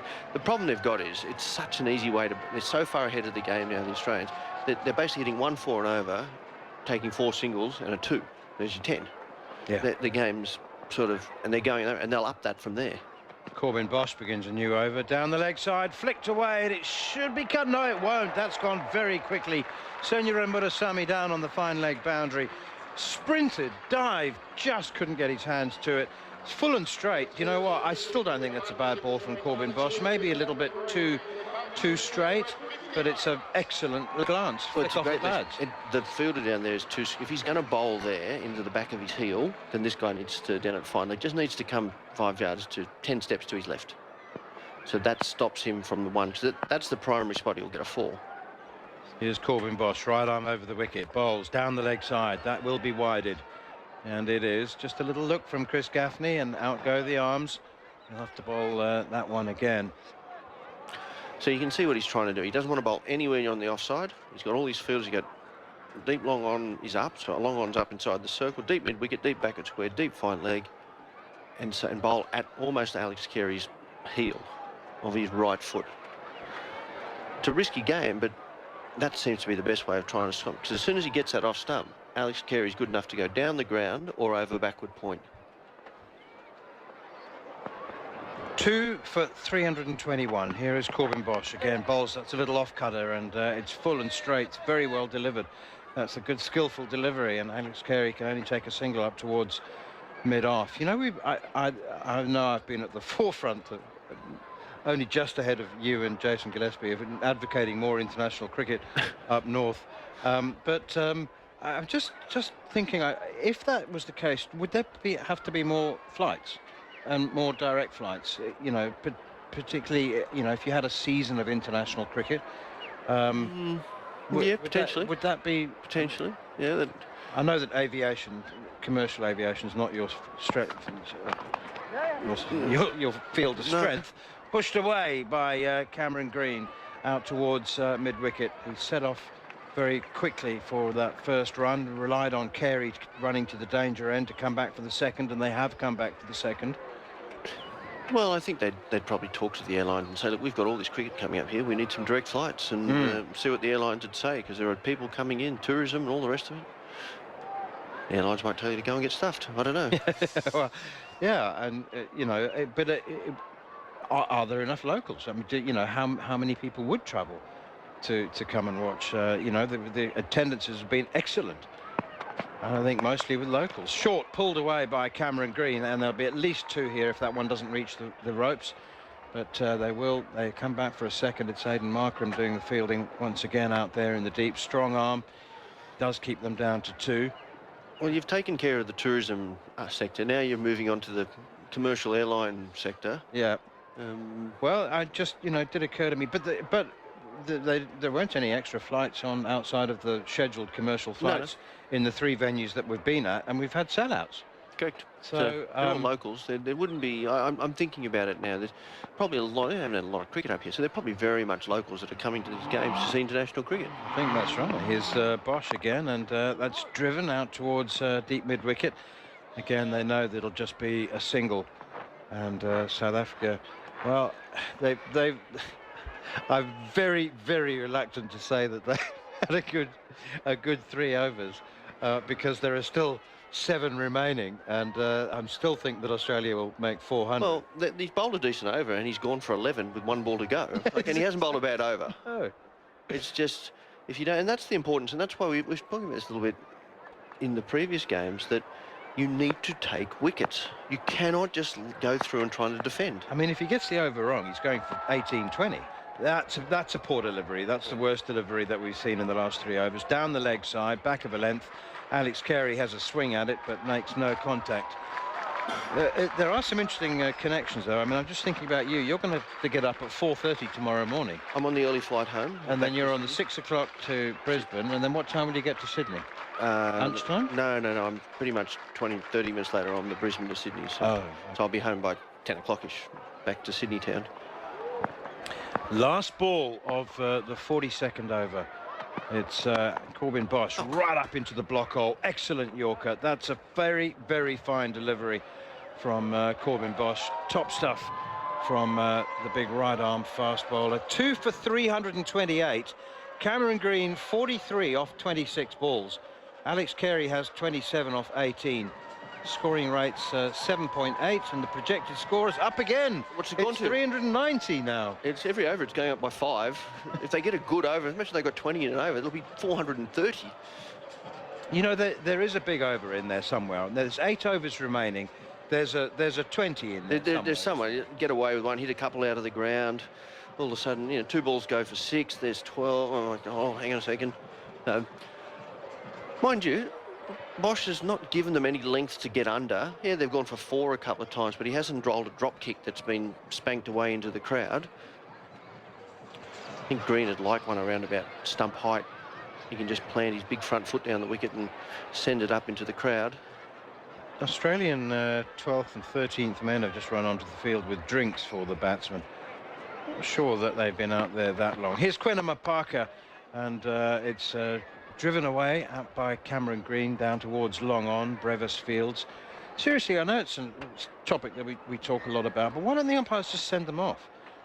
So, no, guys, we've got 2 scheduled drinks breaks. Well, I totally agree with that. I think it's ridiculous. I've been saying it for years, that glove changes and drinks, and it happens all too much. What they will say is player welfare. Well, I know, exactly. Yeah, we collapse with dehydration, and it becomes a matter of litigation. Short, pulled up into the air. Nobody at short square leg, and they go through for a single. Well, but I've played a lot of games of cricket, as is Jason Gillespie over there. Do you know how many times I saw someone get dehydrated? Once? None. Ah. No, I never did. He just got on with it. But now, well, hang on, drinks, dehydration. We don't get in trouble. Well, I mean, neither of them's been out there for an hour. And you know what? If they had been out there for an hour, probably, you know, they've been out for an hour. They haven't been out that long. No, they haven't been out there. I don't think neither of them's been out there for an hour. Here's Quinama Parker. Oh, that's a huge hit. Pick up 6 over deep mid wicket. It's going to land painfully on someone. Oh, it's right in front of the clubhouse. That's gone so high. It's gone as high as the floodlight pylons, and there's no way that anybody with a little can of refreshment sitting on the balcony outside the clubhouse there would have seen that land. I just hope it didn't hurt someone. No, it landed and bounced up and down. It hit the concrete. It'll probably have a ding in the ball. Maybe it'll go reverse now. But, you know, I was talking at the start of the over. You wanted one about knee height. Yeah. That was it. That was the one. Just knee height into the stand. And it went, geez, it went high. Very high. He got right underneath it, Cameron Green. Here is Quinn Parker bowls once more. Oh. And, this one's a thick outside edge, and it's going to go for 4. That's unlucky. Well, there's more evidence that you can bowl the perfect delivery. The previous one was a bad delivery. That was as good as he could. It was exactly what he was hoping to try and bowl. And Cameron Green's got an outside edge, and it beats the keeper, and it's down to the boundary for 4 more, so 10 off 2. Can't bowl a better ball than that. And if the batter nicks it past the wicket keeper, nothing you can do or anyone else can do. Cameron Green, I was going to say quietly, but noisily, has now moved on to 54 from 29. You know, we were talking 20 and over. This one might go. Yeah, I said there was a 20 in there in the last 8. Oh, that's 6 more. Pulled away, short from Parker. There's a fielder underneath it. He turns and watches it. It's caught in the crowd. Excellent crowd catch. I didn't see who took it, but everyone's cheering around him. And so I'm assuming that that is a successful crowd catch. 2 6s in the over and a 4. 16 with 2 balls to go. 2 for 340. Yeah, it's caught in the crowd. And the man in the grey shirt, he saluted the crowd too by pointing to the sky and waving his arms as though he just won the World Cup. Congratulations, my friend who's sitting out there in the stand in his grey shirt. Look at him. There he is up on the screen. We're just looking at the replay. He's high-fiving anyone that will... He's had 15 too, and he's still catching them. Did he keep the beer in his left hand? He did, yes. Did he? Didn't drop the beer. He's that's excellent. clean as a whistle. That's excellent. I heard he's just calling for drinks, though. He's tired. Yeah, can I have a change of beer mug? Oh, that's an excellent catch. Now we can see it. He's got the beer in his left hand. Sorry, the man in the blue shirt caught it. The bloke in the grey celebrated. Now, look, he's the guy on the left. Very good. They're having fun, and that's what it's all about. The Mackay have been treated to some tremendous hitting from the Australian cricket team today. Cameron Green is 60 from 30. That's outstanding, isn't it? Alex Carey, 28 from 19. Marnus Labuschagne, by the way, has disappeared from the players' dugout some time ago to take his pads off. He's gone home. He's not required. So they're bowling here. So Parker is going to have to bowl full and wide. He cannot bowl it anywhere else. And if he gets it anywhere else, he's going for 4. Well, he bowled it full and wide, and he got edge for 4 2 balls ago. Smashed away through the extra cover region. At least he's not conceded a boundary. It's Zorzi who loses his sunglasses in the act of picking up and fielding, but they have scuttled back for 2, and it's the end of the over. Australia 2 for 346. Sorry, 2 for 348. Cameron Green 62, Alex Carey 28, and to take you through the final 7 overs, you'll be with Quinton Hull. ABC Sport coverage of Australia versus South Africa, live on your radio, ABC Sport Digital and the ABC Listen app.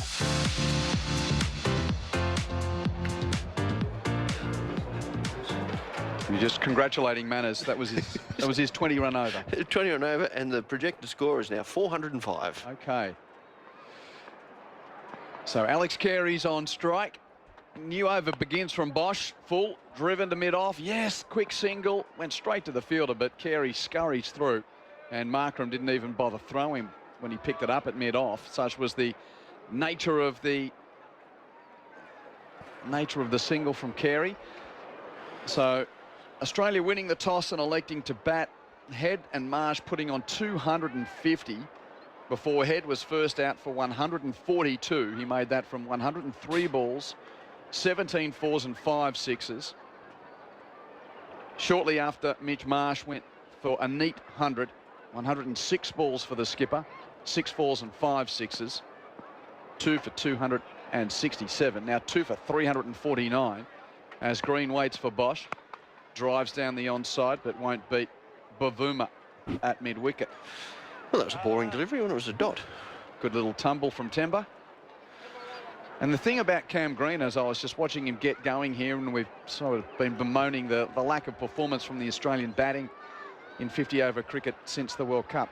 This guy here, from what I believe, he's not going to be playing a huge role in the upcoming 50-over series against India because he's going to be concentrating on Shield cricket to get some bowling and get ready for the Ashes. Green tapping away. Yorker from Bosch, dug out, a single to long on. Green to 63, and that's 350 for Australia at Harrop Park. 2 for 350. You can hear the noise around the crowd through the stump, through the effects microphone. The crowd are appreciative. Some very nice batting from the Australians. But a good start to this over. He's bowled a dot, a 1 and a dot, and very good from Bosch. Interesting about Green, they all have their own personal plans about what they're required, and we're going to need him in the Ashes. Bosch to Carey, short, pulled, straight to deep mid-wicket and dropped. Absolute sitter, and Mopaka got underneath it. And to the delight of the fans behind him in the sports club, he's put it down. Yeah, and Parker got underneath and dropped an absolute soda right down in front of the adoring fans, in front of the club down there. Got there easy. I think he lost it in the sunlight and sort of out of the sun into the shade, but made good ground, got it underneath. It just hit his hands. Well, it didn't even hit his hands. It almost bounced into his chest. Yeah, it's a tough day when it ain't going your way. Things go from bad to worse, and unfortunately, from Parker, he's dropped a fairly simple chance. And they get a run as well. Carey to the non-striker's end. Now Green on strike. Oh. Bouncer got underneath it. Good ball. Umpire says it was fine. Not above the helmet of Cam Green in his regular stance. Mind you, that's taller than most regular stance. He's a big boy. He's a big boy. Got underneath it. He actually went to hook or pull and realised it got really big on him and just went underneath it. Good piece of bowling. Good change-up. Like, Bosch is obviously thinking about his bowling here and going with, plenty of variations. No two balls. It's very T20 cricket, isn't it? It's just a different ball. If he bowls one and he gets it wrong, well, that's life. You can't do much about that. Run for 46, the last ball of his 7th over, Bosch. Here it's full, driven by Green, very straight down the onside of the pitch, and they take a couple too long on. So Green moves to 65 from just 35 deliveries. Carey is 30. He's faced 21 balls, and Australia 2 for 353. 2 for 353. So just the 5 runs coming from that over. Give you a kick around the grounds as well. In the NRL, about half an hour left in the game at Leichhardt. West Tigers and North Queensland are 16 all. Ooh. 16 all in that game between the Tigers and the Cowboys. How long to go, did you say? 28 minutes, I think. So plenty of so time. early stages, second half. Earlier today, Brisbane beat Newcastle 46-12. So that keeps the Broncos in the hunt for the top 4. It's locked them away for the finals. And Go Dogs is about to be replaced by Go Dons, if you're a Western Bulldogs supporter, because Freo's doing a number on them. Markram around, it's Muthusami around the wicket, and Carey swings and misses. So Fremantle 15-6-96 to the Western Bulldogs 7-10-52 early last quarter, as Muthusami left arm around the wicket to Carey. Reverse sweep, top edge, gets it over the infield at backward point, and it rolls towards the boundary rope, goes for 4, despite the athletic efforts there of Mopaka. So another 4 for Australia. Carey moves to 34, 2 for 357. Yeah, so that scenario, why I say Go Dogs will become Go Dons. Freo will play finals, and the Western Bulldogs will not, unless Essendon can beat Gold Coast on Wednesday. Muthusami around the wickets, a wide down the leg side. And they get a run as well. 2 wides. Get a couple. It ricocheted off Rickleton's pads. It went out to mid-wicket. There's no one there, so they got a couple. It's got like a bit of willow in his left pad. Bounced all the way over there. So, again, the projected score, 405 at the current run rate. I think they're going to go more than that. 5 overs to go after this. I think they're going to end up around about the 420 mark. Just looking at the highest totals, they probably won't get the 436 in Johannesburg. Although I wouldn't mind that going, so that's not a bad thing. Muthusami, full outside the off stump. Green drives hard. Oh, doesn't take the single. Jesus, he didn't. I'm not sure what's going on here. He went no. That was strange. It was an easy single out towards Tristan Stubbs at deep cover, but they said nope. I think he feels like he can get underneath one and get it out of the ground. So you've got to take the run though. I mean, it's Alex Carey at the other end. I don't know. I think he must feel as though he's more chance of hitting a 6 than Alex Carey against Muthusami. And he does hit a 6. And he's right. A huge hit over the side screen into the northern stand. Charged him, thumped him, way to the back of the grandstand, just to the right of our broadcast position. Cameron Green going deep. That is a bizarre piece of cricket, and it probably goes to show the modern landscape of cricket, that easy single to deep point. Cameron Green says, no, leave it with me. Alex Carey gives him the thumbs up down the other end. Yeah, well done, good job. We both make a joke about, oh, he's probably going to hit a 6. He hits it out into the stadium. Yeah, he's up to 71 from 37 balls, Cam Green. Dessa's he's going again here. 2 for 365, Muthusami darts it in. Green hits it onto the roof of the sports club. Over deep mid-wicket. Wow. The game's changed. It has changed like there's no tomorrow. That went flying off into the setting sun in the west. What a shot. Oh, Cameron Green. He basically just turned it down. He got on one knee that time and sent it flying right into the stadium signage. The cameraman up there, he'd have been a little bit nervous as the ball came flying over to him. Geez, that was a big hit, and I dare say he's going to go every ball here. So he must feel as though if they're going to bowl Muthusami, he's going to take it. It's a 100 partnership as well. 104 now from 51 balls. Last ball of the over. Last 2 have gone for 6. Green goes again, doesn't get all of it, but enough to just clear Mulder on the deep mid-wicket rope. Just got over the fence.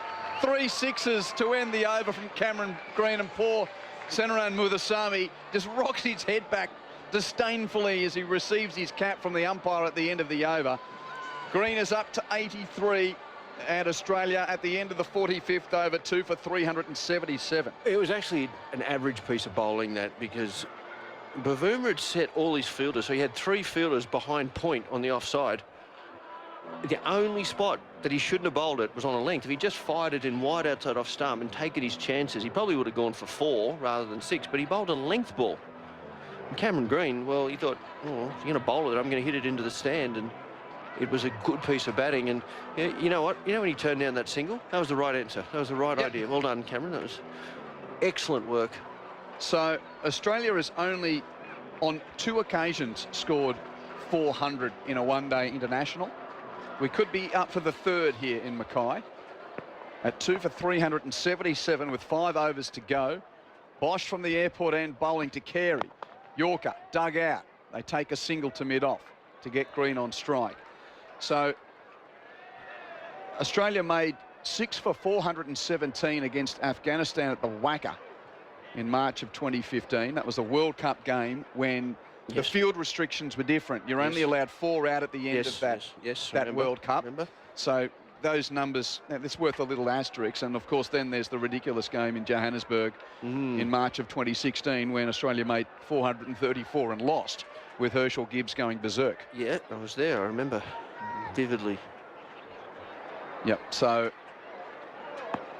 only 2 times Australia has breached 400 in one-day international cricket. Perhaps in Mackay it's the 3rd. Bosch, a short ball, club down the ground. Green nearly hit it into Carey's knee. Carey had to evade at the non-striker's end. He did so, goes along the ground, a long on for a single. He's hitting the ball very hard now, Cameron Green. Got such long levers that basically you can't bowl anywhere, and he can't get underneath it because he's so big. Full and wide outside off stump, you can get underneath that, straight underneath that, short. He's so big.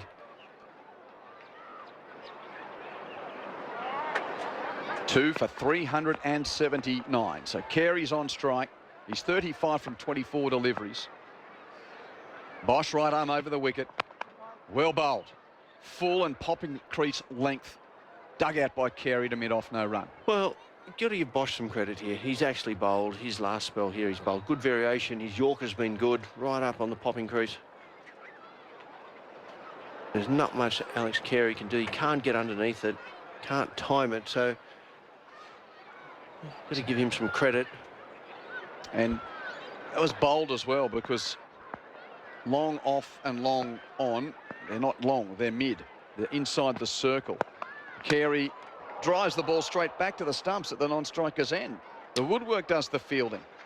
Probably would have at least been a couple. I guess it would have been a couple. It would have been a big dive to try and stop it. If he'd missed it, it probably would have gone for 4. Yeah, so those boundary riders, which are, as Manna said, at regional grounds, the South African bottle green is almost a little like camouflage. Deep cover. Deep mid-wicket. Deep third, deep fine leg, deep mid-wicket. Deep square leg. Where's the other? There's deep square leg and deep mid-wicket. Oh, yep. There's 2 of them out there. Yep, on the western side. Sort of hiding in the shadows now. Carey waits for Bosch. Full toss, which he drives in the air. Cam Green ducks. It bounces before mid-off, and there's another dot. This has been a very good over from Corbin Bosch. Well, he's only gone for 1, I believe. Maybe 2 in this over. 2. 2 dots, 2 singles down the ground. 1 ball to go. Bosch with the figures of none for 50. He's got 1 ball left in his 8th over. Australia scoring at 8.3 runs an over. It's been a run feast ever since Mitch Marsh won the toss and elected to bat. Bosch full into the pads of Carey. It's 1 bounce forward, a deep backward square. Tried a variation of the leg side full delivery, but over-pitched. Carey helps it off his pads, down to the boundary, 1 bounce 4. So still a pretty good over from Corbin Bosch, but he concedes 4 with the final delivery. 46 overs down, Australia 2 for 383. Carey moves to 39 with that blow. He's faced 28 balls, and now it's Green on strike. Who are they going to bowl at him? Well, Green on 84. Looks like Mulder's got the ball in hand, so him and Bavuma are just talking about where he'd like to put the fielders. Third man's going to be up inside the circle. No, third man's staying back. So it looks like they're actually going deep backward point, deep third. Oh no, a slight change. Deep backward point, deep mid off. So they need another fielder up inside the circle here. They've only got 3. Cam Green, by the way, is also only 6 runs away from surpassing his previous best in one-day international cricket, which was also in North Queensland. He made 89 not out in the series against the Kiwis in Cairns in September of 2022. So this is just the 3rd time he's passed 50 in one-day cricket, Cam Green. And he had to score 100 in this format. He's going around the wicket here, Mulder, and he's going to bowl across Green. I dare say he's going to fire it in far and wide outside off stump. Mulder right arm around the wicket, you're right. And Green doesn't take the single as he jams it down to long on. DeWalt Brevis sort of holds the ball as if to say, what, you didn't want the single? Yeah, well, we questioned it last time, and he hit the next 3 out of the ground, so... It's extraordinary confidence and tactics, considering that, you know, it's Alex Carey at the other end. You know, it's not 9, 10 or Jack. So around the wicket again, full outside the off stump. That's too wide though from Mulder. Called a wide, have to be rebowled.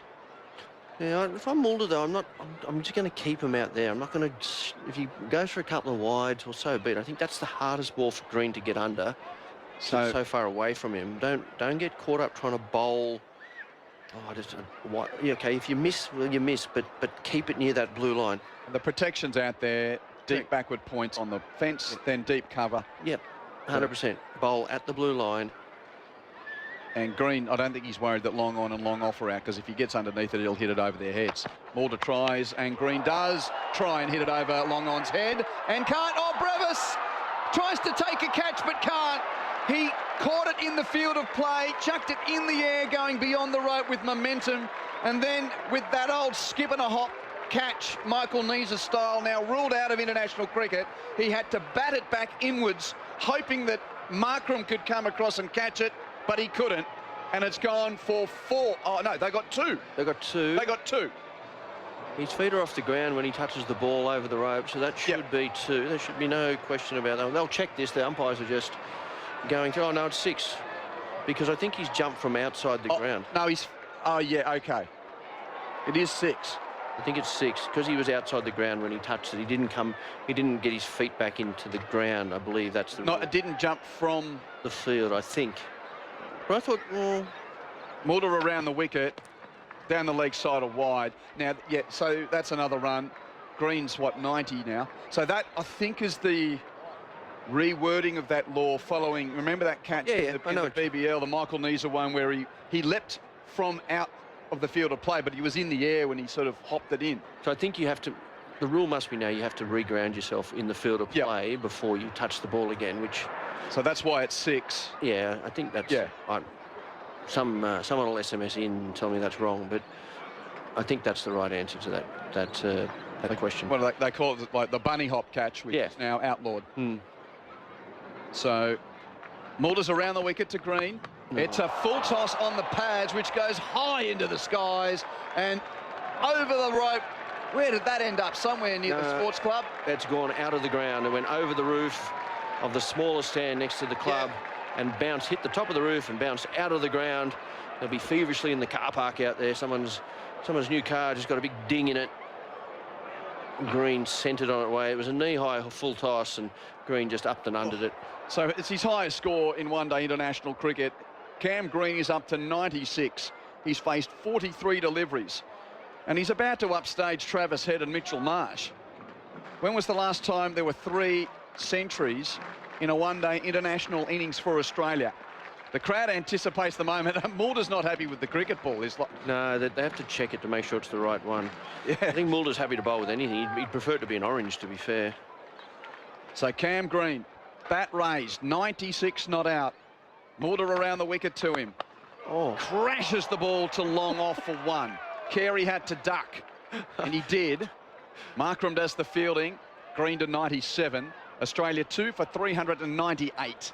So the Aussies are also poised to go 2 and beyond 400 for just the 3rd time in one-day international cricket. That has gone so close to cleaning up Alex Carey at the non-striker's end. And it was hit, and if it was a foot to the right, it would hit him flush on the helmet. And poor old Alex Carey did not move a millimetre. So now Carey's on strike. There's 2 balls left in the over. 2 for 398. Mulder around the wicket. Carey gives himself room, chips it to mid-wicket. It's one of those inside-out 2s, and that'll be 2 to register 400 for Australia in Mackay. Just the 3rd time in Australia's one-day international history that they've reached 400 runs. And well may the Mackay fans celebrate the moment. A little bit of history. I don't know whether they can get to 434 and beyond. How long have we got? I'm going to say there's three overs to go. Yeah, there's, what, 19 balls left. Yeah, 3.1 overs to go. And if you go at 10 and over, you only get very close to it. So 2 for Carey. He's up to 41. Mulder around the wicket. Carey tries to reverse and missed it. It was a slow bouncer. Bounced twice before being taken by keeper Rickleton. It's a dot. End of the over. End of the over. Australia 2 for 400. Carey 41. Green 97. Stu Clark and Quentin Hull with you for Grandstand Cricket on ABC Sport. Oh, it's very hard to keep up with this game at the moment here, Q. It's just going at that fast. And Australia, well, they're just hitting boundaries and sixes at will. The issue is, where are they going to get to? We're all looking at what's the option going to be. Are they going to get to 436? Are they going to break the record? Will Cameron Green get his 100? He needs 3 for that mark. Alex Carey's 41 off 30. He's batted really well. Probably hasn't got a mention, to be fair. So the fastest ever one-day international century took only 31 balls. That was A.B. de Villiers, South Africa against West Indies in Joburg 2015. But there are only... there's about a dozen that have been made in less than 50 balls. And Green's 97 from 44. He's second on the list behind Maxwell for the Australians. at the moment. Yep. Green's on strike. Bosch starts a new over. Yorker. Bump ball back to the bowler who fields well. It's a dot. So, yeah, the Australian record, Glenn Maxwell, 51 balls to make 102 against Sri Lanka at the SCG in 2015. So that's, oh, sorry, Maxwell 40 balls. 40 balls. That's the record, yeah. Maxwell's done it twice. Once 40, once 51. So I think he needs 3 to get. You'd imagine he's going to get in the middle of this unless he gets out. So he might split those two. Maxwell centuries. Green on strike, a Yorker from Bosch. Well bowled, driven along the ground by Green to move to 98, and he does take the single there. I think you've got to give Corbin Bosch some credit here. This spell, it's the toughest spell you can bowl in international cricket. At the end, 2 blokes in, 2 down, 400 on the board, ball flying out of the ground, and his execution of his skills, whether it be Yorkers or slower balls, yes, he's got it wrong from time to time, but everyone does. But I think you've got to say, all in all, this has been an excellent spell by Corbin Bosch, because without him, they could have got 460. He's been excellent, even though he's bowled 9 overs or 8.2 overs for 55. Yep. He's been 6.6 his economy rate, and the run rate's 8.5. Yeah, his skill set in this last little spell has been excellent. Round the wicket for the right arm seamer, with Carey now on strike. Carey steps across to the offside, splices a drive to backward point. A man in the deep takes a single.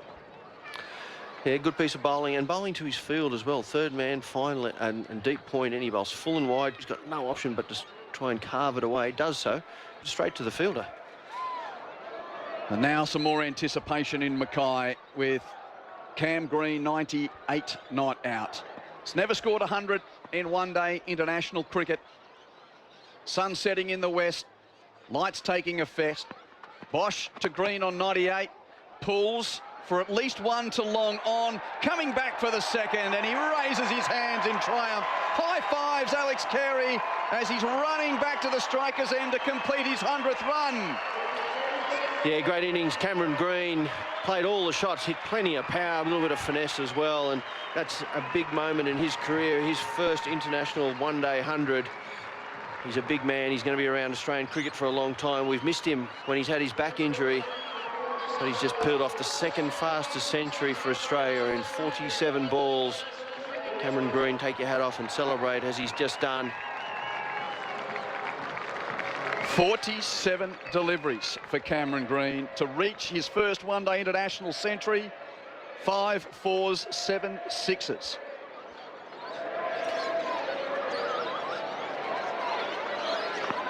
That's equal 11th fastest. Equal 11th, right here. In one-day international history. He's on strike again. Full toss, which he punches very straight. Bounces into the pitch and over the stumps. Carey wants 2. Running back to the danger end. The stumps are broken, but the umpire... No, he was there easily. I don't think he's going to worry about calling for the look at it. Brevis couldn't stop the second at long off. Yeah, he didn't quite time it, did he? He just sort of got it in the gap, but it was nice and straight. Alex Carey now taking his time, just moving back to his mark. He's trying to get every breath he can in. Green's obviously taking his time as well. As they just try and catch their breath, the umpires are just telling both batters to hurry up. No worry with the over 8. South Africa 6 minutes ahead.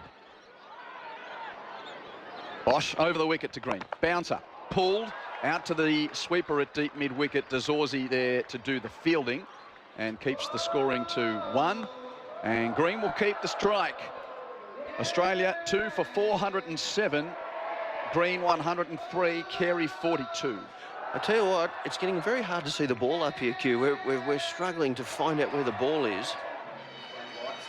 Yeah, and because every time he hits it into the distance, we're sort of guessing, like, oh, no. So got to make an adjustment as well, because we've got the heavily tinted windows, and yeah, that's better. We've turned the lights off inside, so we're getting the glare of our own lights. So that's better. Now we can actually see the ball. Yes. Yeah, not quite like those games at the SCG where the ball gets green and you try and work out where the cricket ball's gone. So Mulder's going to continue. He's got the job of bowling the second last over. Green will be on strike.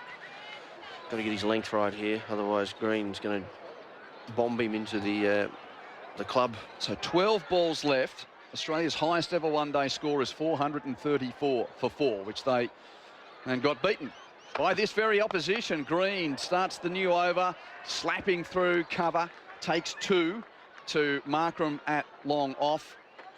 And Mulder still that right arm around the wicket, trying to bowl those wide Yorkers outside the off stump.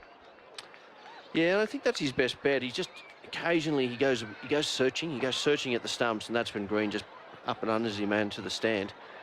Got to just be patient and accept that, okay, you're going to bowl the odd wide, that's fine, but do not give him the length or the line to work with, because he's got no protection there, and the ground, to be fair, is not big enough. Mulder, right arm around the wicket, full outside the off stump again, and a carbon copy of the previous delivery. 2 along the ground, 2 wide long off. Mulder takes the return on the bounce from Markram in the deep. So 411 now for 2. Green to 107. And good bowling by Mulder. Good bowling to his field. He's got the man out a deep backward point. He's got a deep cover and a deep mid-off, and fielder at point and third inside the circle. So Green's really only chance if he just scunges one past the wicket keeper. Otherwise that, he's got fairly decent protection, or he goes over the top, which is not much you can do about that if he gets it right. Tries again. Same delivery. Green gets this one though. Over long on for 6. Was able to drag that from outside the off stump. It just wasn't full enough from Mulder, and Green was able to get underneath it and pump it for another 6. He's up to 113. Australia 2 for 417. Yeah, it just wasn't full enough, and I dare say it wasn't wide enough either. He probably still had another foot to go. So that's equal second highest of all time. Australia scored 6 for 417 against Afghanistan at the Wacker in 2015. Can they eclipse 4-3-4? Green hits straight down the ground. This is 4. 2 bounces to the rope. Long on and long off are out, but they both meet as the ball skids past them over the rope on the second bounce. 4-2-1 for 2. Green to 117. This is such hitting. Well, I'm calling it now, Corbin. The record, this is going to be the record for the Australians. Corbin? Corbin, what did I call Q? Corbin Bosch is playing. Q. I'm Quentin. Yes, Q, you're... this will be the record. You know what? Because it's like T20 hitting. it's, you know, there's still 8 balls to go. They only need 13. They're going to go... Oh. Listen now, this is an interesting field. They've got 3 men on the boundary in the V. This is long off, straight hit, long on. Mate, how many times have you seen the fielder straight hit come into a game? Yeah. Usually it's behind the wicketkeeper in junior cricket when the wicky's having a tough day. All right, here we go. I'm not sure about this plan. Let's see what happens. So Mulder goes right arm over the wicket to Green, mistimed off the bottom edge, and they're thinking, oh, is this the last ball of the over? Yeah, let's take the single to long on. It's not. There's one more left, but I think it almost looked like Green and Carey were able to have a mid-pitch conversation. Think, shall we take the one? Yeah, let's take it. You can have the last ball of the over. Try and hit it for 6 or 4. Well, that's what I think is happening now. So no matter what happens here, it'll be equal. It'll be even number. It's 0, 6, 4. There's going to be no, or 2. I suppose 2 is probably one of the other options. But yeah, if this is like a free hit, Alex Carey, if you ever wanted a free hit, this is it. I think he's going to play the reverse ramp. Yeah, so I don't think a single's in his mind. Mulder around the wicket to Carey, steps to the leg side, he pulls, and he's going to just take the single. Oh, he's done us over there. And Cam Green's at the non-striker's end for the start of the last over. So Carey's moved to 43. Australia 2 for 423. At this stage, their second highest one-day international score. They need 11 off the final over to equal the highest, or more than, to break it. Absolutely. Come on, let's get 12. Let's get that record off the board. I don't mind this matchup, though, to Bosch-Carey, because he seems to be bowling really well to Cameron Green, but occasionally he gets it wrong with Alex Carey with the left-hander, and he bowls it at his sort of almost his hip, and then Carey flicks it away. So there's no fine leg, so you have to bowl full and wide here. Corbin Bosch to bowl the last over. Australia 2 for 423. Carey was set to ramp and then squirts it off the toe of the bat to deep third for a single. Readjusted his shot.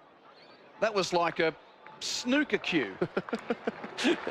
He went to go up the ramp over the short fine leg, full and wide. Good piece of bowling again by Bosch, and Carey good enough just to open the face on it and go through the offside, just past the wicket keeper. Well, it's the highest one-day score for Australia in Australia, but I'm sure the Mackay fans would love a little bit of history just to accentuate the moment on that weekend that the Australian men's team first played 50-over cricket in this part of the world. 5 balls left. Green's on strike. He faces Bosch, tries to ramp, misses it, and they take a bye as Rickleton got his glove to it, couldn't take it cleanly. No what? And it's just the bye. No wide, just one. 2 for 425. Just looking at the replay, the first ball, it actually landed off the pitch. Like, it was a no ball. It didn't hit the cut surface because he tried to go so wide. Yeah, wow. So Bosch around the wicket to Carey. 4 balls left. Carey swings and misses. Good length through to the keeper. No bye this time. A dot. That's a dot. Corbin Bosch. Well, now we got a little challenge here. Are they going to? Can the Australians break the record? Joburg might be out of reach. Oh, 3 balls left. 9 to equal. 10 to break. got one of these have got to go for 4 to get there. Good piece of bowling by Bosch. Just jammed it in under his bat. And the wrong guy for Australia is on strike, with no disrespect to Alex Carey, who's 44 from 34 deliveries. Bosch around the wicket. Carey tickles it fine for 4. Lifted it over short fine leg. So that's 429. 2 balls left. 5 needed to equal the record, 6 to break it. No, here we go. We're nervous now, aren't we, Corbin? Q. I keep calling you Corbin. I shouldn't do it. Come on. That's okay, Jason. I'm excited. I've lost my train of thought. We're all just a little bit jittery here.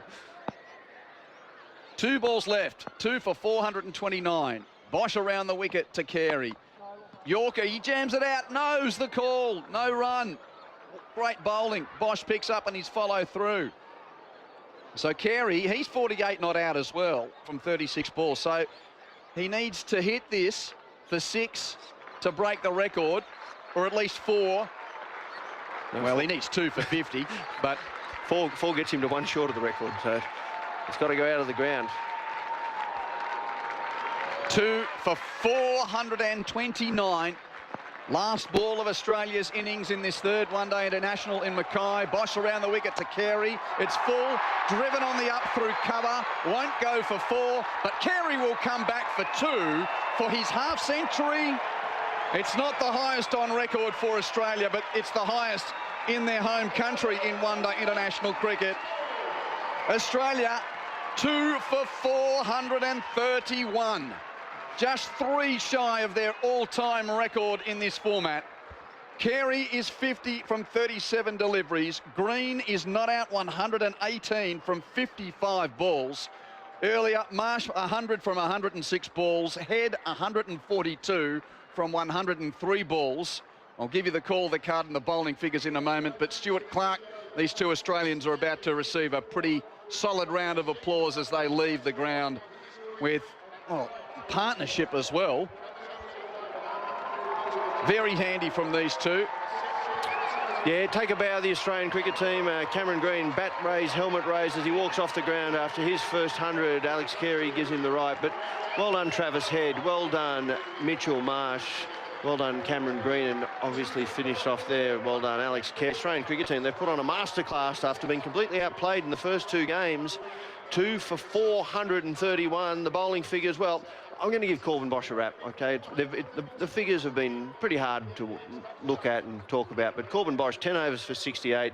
He bowled 6 overs straight at the end there in the final couple of overs and did not go for too many. He bowled well, he bowled full, and he made it very difficult for the Australians. And Cameron Green, he's just making his way back out to talk to the media now, but what an innings. His first one-day 100, the high performance staff are trying to get the GPS tracker out to do all the bits and pieces that go with it, but what an innings of power from Cameron Green. And first time that Australia has had 3 centurions in the one innings of a one-day international. Green, 118 not out, 55 balls, 6 fours and 8 sixes. While Carey's 50 coming from 37 deliveries with 7 fours. The bowling figures, Quentin Mapaka, 6 overs, none for 73, went at 12 and over. Vian Mulder, 7 overs, none for 93, it went at 13.3. Keshav Maharaj, this is extraordinary. 10 overs, no maidens, 1 for 57. Yep. An economy rate of 5.7 among the carnage. Great bowling from the veteran spinner. Aidan Markram, 8 overs for 60. Corbin Bosch, 10 overs for 68. And Senaran Murthasamy, 9 overs, 1 for 75. So just the 2 wickets falling. Maharaj and Murthasamy taking the wickets. But Mapaka and Mulder really going the journey. Mapaka 6 overs at 12 runs and over, and Mulder 7 overs at 13 and a bit runs and over. So 432 is the victory target to South Africa. And if it was any other country, you'd probably think, what are you even talking about, the possibility of a successful run chase? But history is a great teacher, Stuart Clark. I know that Herschel Gibbs is not here today, but there might be a new man. If Dewald Brevis could get going, 100%. Who knows? Well, Brevis get going, and one of the top Markram get going. They're all world-class players. So if that's the case, it's going to be certainly some great viewing this evening as we sit here and comment on what has been an amazing day thus far. The Australian cricket team, they'll be happy. But if history, having been there when it happened, Jarks Callis walked off the ground that day and he said, "Hey, boys," and we were all, you know, pretty cock-a-hoot. He said, "I think you're 15 short." He was right. Don't know if he was saying it tongue-in-cheek, I might add, but it was a long day for the bowlers that day. It'll be a long day again tonight. But the Australian bowlers have work to do. You can see them starting to warm up and prepare. They've got a big job to do, take a couple of early wickets, and if they can do that, get themselves right into this game. Nathan Ellis, he'll be crucial with all these variations and the flatness of this wicket. And the other thing that is different between Johannesburg and Mackay, we're not at altitude. The ball's not going to fly longer as it does in that part of... And the ball rink is a lot smaller than this beautiful oval out here. 2 for 431, so Australia's highest one-day international total in this country and second highest all-time. First time that there's been 3 centurions in a one-day international innings. So just repeating, Marsh 100, Head 142, Green 118 not from 55. So just trying to do some quick maths. What was the partnership in the end? Oh, the partnership was 164. 164 for the of 82 balls for the third wicket. For the third wicket. Handy. So stick around because we've got a special guest coming up in the innings break. Oh, he's coming in now. KG Rabada is going to join us. At producer Gillespie has done an excellent job to ensure we've got this special guest, and we'll get him settled in here with Australia just settling in and having a little break or two before they go and try and defend this total. It'll be quite the chase if South Africa get close. Innings break and a special guest coming up in just a moment on Grandstand Cricket. Hi, I'm Corbin Middlemass. And I'm Ed Cowan. He played Test cricket for Australia. And Ed Cowan gets his first Test match century. And he commentates the cricket. Stark tries again. He rocks in straight through him. Together, we're giving you your weekly cricket conversation. We're pulling apart the biggest stories in the sport and delivering them to you each and every week. It's called the Grandstand Cricket Podcast. Find it on the ABC Listen app. Live coverage of the cricket. Australia versus South Africa on ABC Sport, your home of cricket.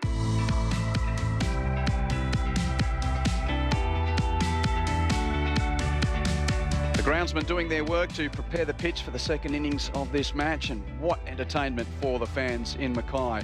Quentin Hull, Stuart Clark and Jason Gillespie with you for Grandstand Cricket on ABC Sport, and our special guest, a man who I'm sure if he played today, the Aussies might have struggled to get to 431, but great to have Kagiso Rabada with us here in the commentary box at the change of innings, nursing a little bit of a hammy, but thanks for coming in to say hello, Kagiso. It's great to see you here in this country.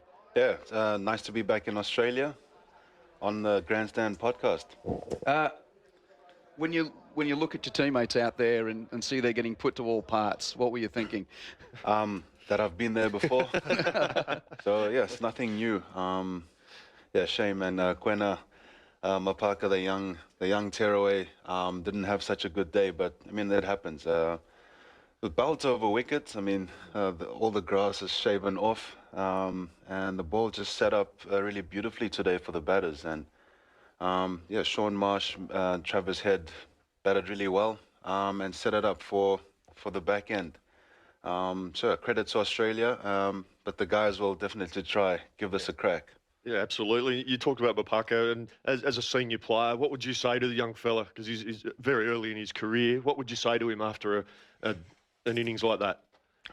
Not to think about it too much, and I guess just look to improve. I mean, he's only 19. He just finished school last year, and playing at the highest level against the best in the world on wickets or conditions that might not suit you, you're going to get put under pressure. So this is how you learn the most. That's what I'll tell him. You learn more through your failures than your successes. We were talking about that it was actually a good opportunity to give him a bowl, because he won't learn unless he gets to experience that sort of pressure. And you're lucky enough to play T20 cricket all around the world, but he's got so much talent, you can just see it, that, he's going to have good days and bad days, but he'll learn a lot from what just went on out there. Yeah, 100%. But what I like the most is that he just kept running in. He didn't give up. And that's I think is a huge positive. Absolutely it is. So tell me about, we caught up for a drink last night, right? And we were having dinner and chatting away or whatever. And you're a real student of the game, aren't you? You love the history there, because you were asking us questions about the era we played in. Are you a cricket tragic? Like, do you love the game that much? I think I enjoyed all sports. And when I was younger, I just wanted to play any sport at an international level. But cricket was the one that I was the best at, and of course, when you have an interest in something, you're gonna delve deeper and deeper and try to understand where it comes from. And you look up to people who at the time were playing at the highest level, and you guys were there, so you were some of the guys I used to watch when I was younger, and it was pretty cool to get some of your hindsight. Yeah, and some of your heroes in South African cricket. Who were they? Were they fast bowlers, or were they batters, or? Yeah, generally, South Africa obviously produces a whole lot of fast bowlers, but the usual names, the Pollocks, the Donalds, and Ntini's, Staines. But I guess if I were to go against the bowlers, I'd say A.B. de Villiers. I think is somebody that I looked up to because of the way that he just innovated the game. It's just really special to see somebody do that, do things that are unheard of. Yeah, I'd say that. But I think my favorite bowler to come out of South Africa would be Dale Steyn. He certainly was. He was scary. He was scary too. So he bowled fast. You played cricket all around the world in all these different competitions. I'm going to guess, but say Test cricket still your favourite format of the game? 100%. Because I guess it comes a lot from your childhood, and for me, that was the pinnacle. Watching all the best players would normally play Test cricket. That's how I grew up watching the game, and that's what I was exposed to. So in my head, I guess instinctively I thought, that's the format you want to play and the format you want to be good at. And even to this day, the best players in the world and all across formats are the ones who are doing well in Test cricket. You're hearing from Kagiso Rabada, the injured South African quick, who's joined us kindly to have a chat through the innings break here. Australia making 2 for 431, and I think the segue off what you were talking about with Test cricket, we were all engaged with the World Test Championship final at Lords, which was, and with no disrespect to what Australia has achieved, it was always going to be a bigger story for South African cricket for you guys to win. If Australia had won, it would have been great, but we've won lots of world trophies. Can you just try and encapsulate in the couple of months since, when you're back at home, just how important is that test match and winning that final been for the long format in your country? Yes, I mean, it's huge. I mean, obviously everyone knows about South Africa and the whole choker tag. I mean, I think we've been a very consistent nation. I think we've produced some very talented cricketers. We've been a successful team over the years. That was the only thing that was missing. So it's kind of like, you know, something that you continuously hear over and over. So it's just the monkey off the back, you know, that's just how it feels. And future generations would have seen that. I think it just brings about a different sort of belief and brings about a new perspective on how you view South African cricket, and especially in tournaments, tournaments, silverware tournaments. And I think that was just, you know, the first of many. That's, I feel, will start the spark. And we look at sport not just in its own isolation of a particular sport, but in your country. We know that your national rugby team has won the World Cup on, 4 occasions. So the Springboks are seen as the mark of success. Yet the cricket team, which has been such a proud performing international team as well, it sort of had the opposite kind of, you know, when the Springboks get to World Cup finals, they just win them. I think they're 4-0, aren't they? Yeah. When they get to the World Cup final. So what's that battle for hearts and minds of cricket against rugby in your country? I think South Africa is a very unique place. We come from a very unique history. And I guess the rugby has always been probably the more favorite sport. Football is actually the most popular because of the numbers that are supporting. But then the rugby, you know, you look back at, you know, when Nelson Mandela was president of South Africa, and at that same time, you know, you have the Rugby World Cup in South Africa in '95, and then we go on and win it. So already, you know, there's a huge impetus placed on rugby. It's a big occasion, and then we go and we win the trophy on such a big occasion. Now people just view it a whole lot differently, and it becomes something that, you know, that we do. On the big occasion, we go and we win. So that's what gets ingrained in people's minds. Whereas the cricket has kind of been the opposite, which is why this last, you know, World Test Championship was important. It sort of brings a fresh perspective on how South African cricket is viewed, especially the young, you know, the young talent. Absolutely, and in a couple of years' time, you get the chance to play in the World Cup in South Africa, which is, you know, your chance to right the wrongs, if I want a better term. It must be, you know, something that your guys are all looking forward to. Yeah, 100% looking forward to it. But you know, as you grow older, you just realize that just stick to the process, man. Whatever's meant to be is gonna be. Just gonna go there and give it a, as they say in Australia, a crack. Have a crack at it. Yeah. So yeah, that's all. And if you look at, you know, the rugby and a whole lot of other sports in South Africa, guys are going to the world, competing and doing really well. So we feed off each other's energies. And South Africa, I know sport is very popular in Australia and in the world, but especially in South Africa, looking at our history, sport has been something that has unified our country. So all the energy, you know, we take from any sort of achievement. And to now have the images of Temba Bavuma with the world mace, and you think of Sia Khaleesi lifting the World Cup, a nation which has changed so much in the last 30 years. Obviously, you were just a young man when your nation was starting to embark on its new era. But we sit from afar, we hear the stories, and we realise how important that is for your country. But it must be pretty amazing now that it's not just rugby, there's cricket as well. And I was speaking to you last night. I was a young man watching Mackay and Tini come to Australia at the start of the new South Africa, and now it seems that it's just a very different place from only a generation ago. 100%. If you look at when I was born in 1995, that makes you feel old, does it? Yes, Stuart. But so we called labeled as the born free generation. So, you know, myself, Aiden Markram, Corbin Bosch, who bowled some lovely Yorkers there at the end. He was good, excellent. He was excellent. Yeah, so we come from the same age group, and we played together at 19s. You know, we won the under 19 World Cup, the under 19 World Cup there. But it just, I guess, highlights that era. We're born free, so we grew up together.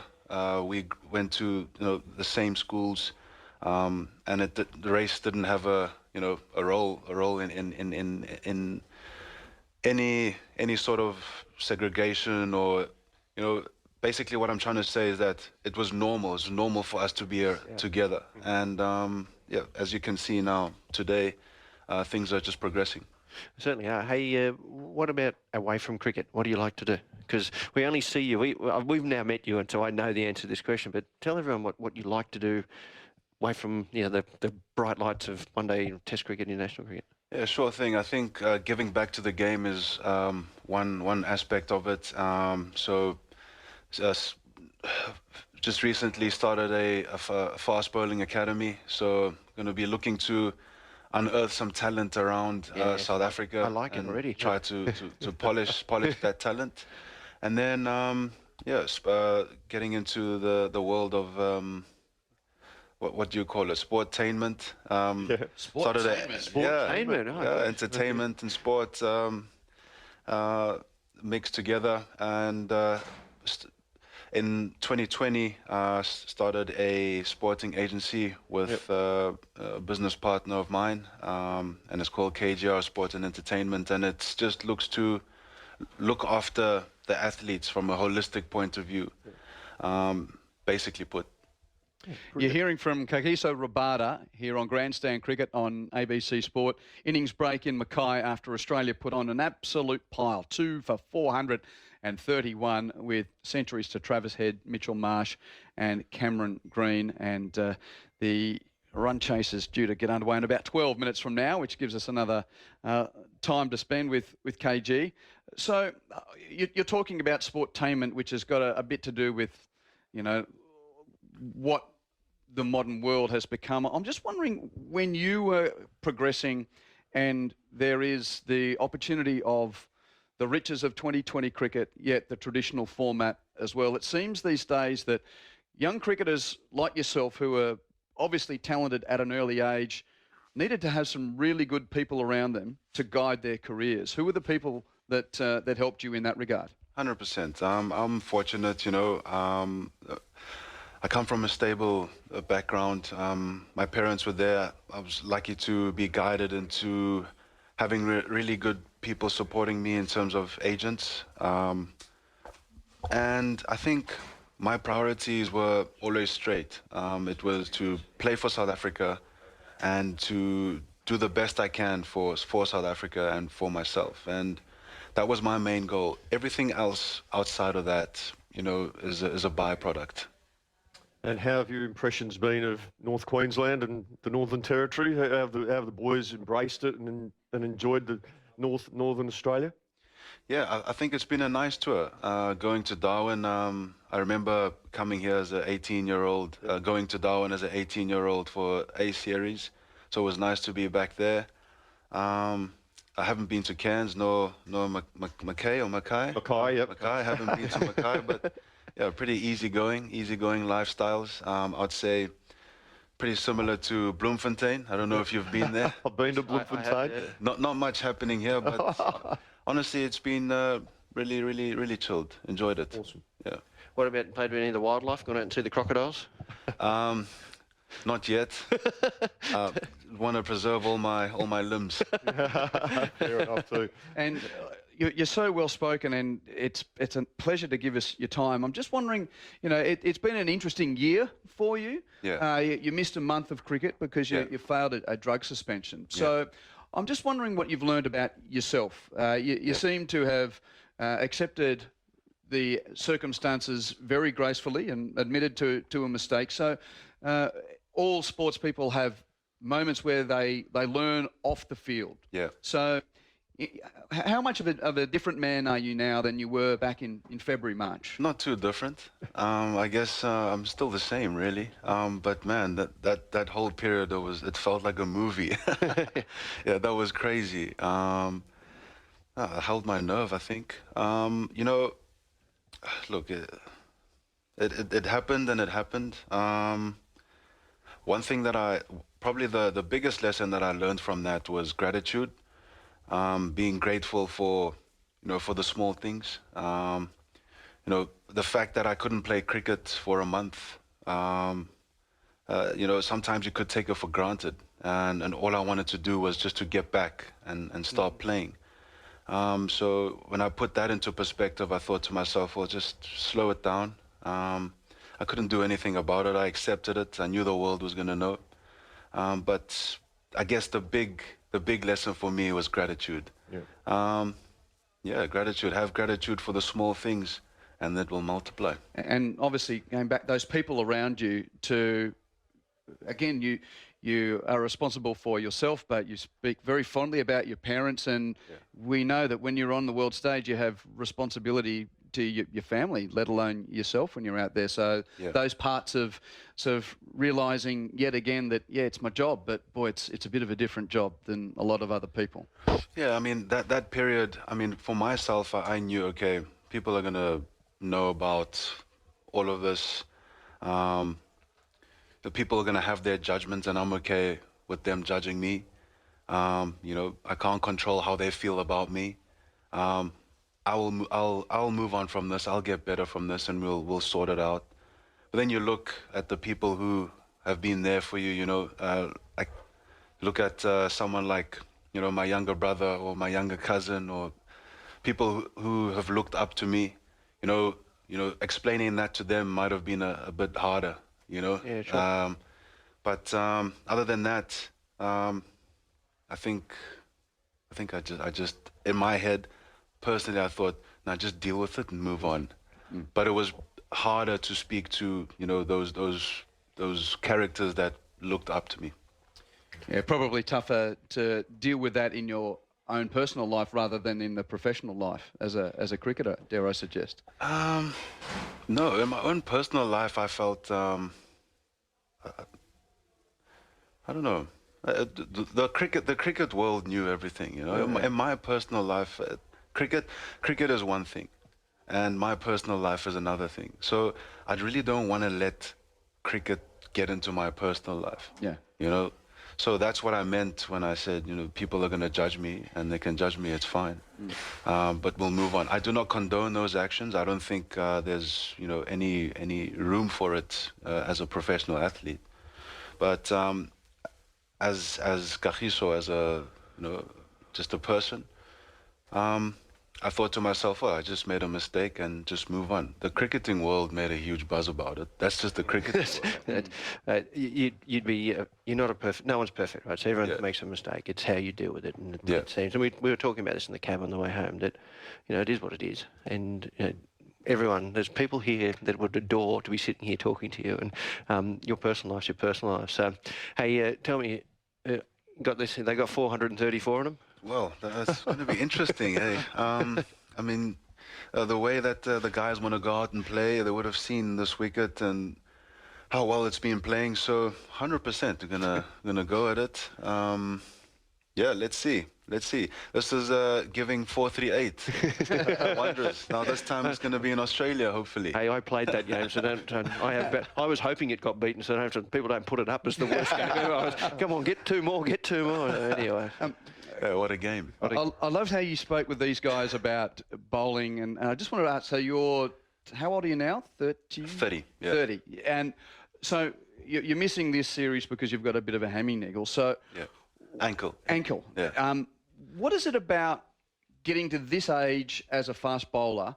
We see, the rare gems like Courtney Walsh who can keep going. And we wonder, well, are you going to be able to keep bowling the way you want to bowl?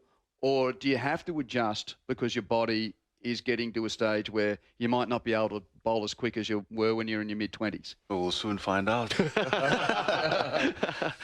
you still think because you're a genuinely quick bowler, and I think that's why we're so excited as cricket fans, because I lost a bit of pace though from when I was younger. I would love to have all that pace back, but I think you grow in experience. You grow in experience and skill. Yeah, you grow in experience and skill, and that's where that takes over. But yeah, the level is such at international cricket that you have to bring close to your full intensity. You can't just go and, I'm not going to rock up there and say, no, I'm going to bowl within myself. No. There's no ways I'm going to rock up, in a game like what we've seen today and just go through my paces. It just doesn't allow you. So I guess you just got to do the best that you can, give the highest intensity that you can, and I guess just be smart, and then have your routines as to how you keep your body nice and fresh. And people call that the 1%ers, right? Yeah, that's right. Hey, you're going to England from here. You're playing the. Can you just do some damage with a few of those blokes? We've got them out here. We've got the Ashes. That's where we're leading. If you want to bowl quick at Harry Brook and Ben Stokes and all those guys, go for it. You have full permission, so. All right, cool. Give me some tips. That's what the chat was for yesterday. Yeah. Definitely. With those guys, you know how hard they go.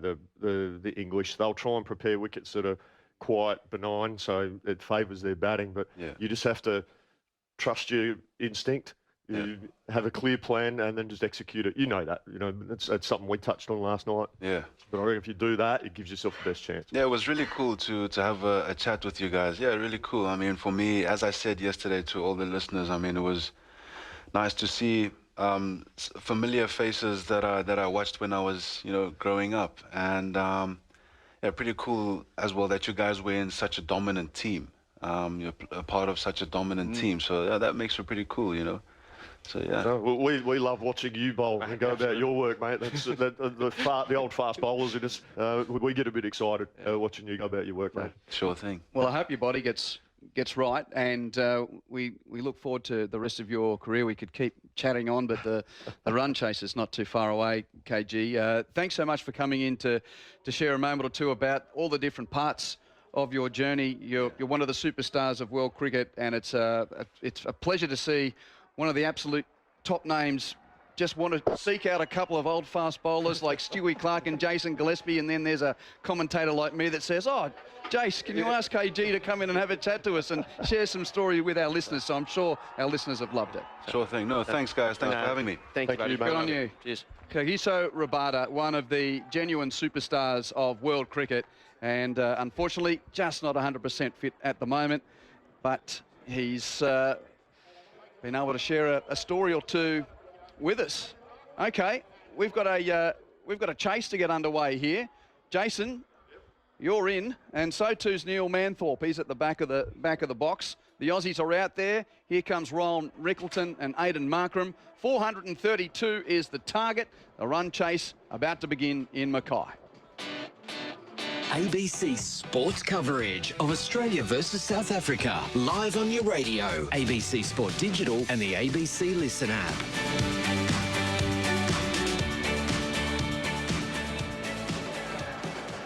Thank you very much indeed, Quentin Hull and Dizzy and Stu and KG. He was very, very good indeed, and well done to Jason Gillespie for twisting his arm last night and getting him. He's an impressive man, isn't he? He's obviously spoke very well. He's really, really good, and it may sound to some people a bit hard-nosed when he says, look, I've apologised. I made a mistake, but I'm not going to spend the rest of my life apologising. He said, I'm not going to be defined by one mistake, and. It's. I think that's very, very sensible.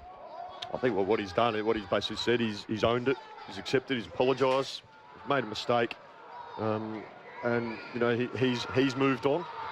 Then it's up to everyone else whether they move on or not. But look, I thought he spoke well. It was great to spend some time chatting to him. Right, first delivery. Aidan Markram on strike. Xavier Bartlett bowling, and First delivery is defended square of the wicket on the offside. Australia have 2 slips in place. The big men, Mitch Marsh and Cameron Green at first and second slip. Wide third, backward point, cover, mid-off, mid-on, mid-wicket, and the other man on the boundary is a deep backward square leg rather than long leg or fine leg. So it's Markram and Ryan Rickleton for the 6th time on this tour, opening the batting for South Africa as Xavier Bartlett runs in from the airport end, and a drive from Markram outside the off stump. He just lost his balance a little bit there. He was trying to get onto the front foot, driving, missed it.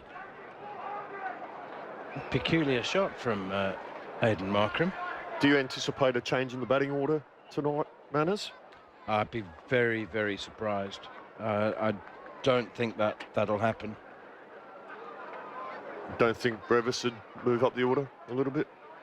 I don't think so. I think you know, Shukri Conrad will just he'll be saying, you know, we've got the batting order, we've got the firepower, believe in yourselves, we stick with the plan. Just add 100 to the target that we were hoping for, or 150. That's a quick single for Aidan Markram, pushing it out towards extra cover, and there's no run unless the innings follows something of a similar pattern, and there's a massive opening partnership. Then I think there'll be a shuffle and a change. We've get your eyes in, Manners. Yeah, we've got a read coming up. Someone leaving us. Oh no, someone's joining us at 6:30 in a few seconds' time. Listeners joining us from the NRL in 60 seconds' time. I must welcome them after this ball then, as Xavier Bartlett comes charging in from the airport end, and flicked away by the left-handed Rickleton for 4. That is very, very nicely timed indeed. South Africa have their first boundary, none for 5. Welcome to our listeners who've joined us from the NRL. I hope that was a good game, and I hope that this one is a good game as well. We'll have to see South Africa produce something very, very special for it to be a close game, but it's not to say that we won't be entertained. You would imagine that Australia are out of reach at 432 for 431, but you never know. Pitch is played immaculately as from a batting perspective. Rickleton drives at Bartlett and is beaten outside the off stump. Into the gloves it goes of Josh English. There was some speculation that Alex Carey might keep tonight, and Josh English gets a run around in the outfield, and Carey was going through his wicket-keeping warm-ups before the game started, and we did wonder whether that might be the case. Alex tends to do his wicket-keeping warm-ups in any case, so whether he's fielding or batting, he's very routine orientated, likes to keep ticking over, so to speak. Bartlett once more comes charging up to the crease, and that was a heavy ball, it seems to me. Rickleton pushes that defensively up towards mid-on, and there's no run. It's a very English term, that, Manners. Bowl a heavy ball. I know, and everyone says they all weigh the same, which is right. That's true, but I can explain why the term heavy ball for our listeners, Manners. Whenever we hear the term heavy ball, it means that when the batter is facing the delivery, it's hitting the bat harder than they expect, or usually higher. On the splice. Yeah, higher up the bat than expected. So that's the term of phrase. That's heavy ball. So for our listeners who didn't know what that meant, that's basically in a nutshell what heavy ball is. And you know, so for instance, Andrew Flintoff was always seen to referred to as bowling a heavy ball. Just hits the bat harder than you expect, doesn't it? That's right. Right, it's Sean Abbott who's into the attack with his new ball, and it's pushed up towards mid-off straight away to Nathan Ellis. There's no run. It's important that South Africa don't... they know that they need to make a fast start, but they're not going to do that by swinging in an uncontrolled and injudicious way. They've got to give themselves, well, an over or two, not half a dozen. I think I'll have to play a few shots inside the first 6 overs. Here is Abbott once again, bowls, and Markram is beaten on the inside edge, and it's beaten Josh Inglis as well. And That's difficult, that, because that's from Abbott seemed to do that nip back. It's gone between bat and pad. Inglis wasn't expecting it. It's beaten him on his left hand, and it's down to the boundary for 4. It's nipped back. It's actually wobbled a little bit on Josh Inglis after it went past the stumps, which is always very difficult for the wicket keepers. I didn't see the signal from umpire Sam Nagowski, but I think it was buys. It definitely buys. Yeah, okay. Markram has 1, Ryan Rickleton has 4, and it's Markram on strike, and there are 2 slips as well for Sean Abbott as Markram drives thick inside edge, so maybe inside half of the bat. Single out towards deep backward square leg, and they're through for another single. Do you think, obviously you saw Devalt Brevis and what he's capable of in that second T20 when he made 125 not out. So, I mean, as a coach, yeah, would you automatically be considering a reshuffle of the batting order, chasing a record score? I would. I don't suspect Temba Bavuma will come in at 3. Okay. They will. In my opinion, they should look at changing the order slightly. Flicked away by the left-handed Rickleton behind square on the leg side, and they go through for another single. Well, you see, the thing is, Dizzy, as you know, I mean, it's a double-edged sword, isn't it? Because Bavuma may not have the extensive range of gears as some of the other faster scorers, but if South Africa need 10 or 11 and over in the last 10, and Bavuma walks to the wicket at 7, he's the wrong man for that position as well. Well, they've probably lost the game by then anyway.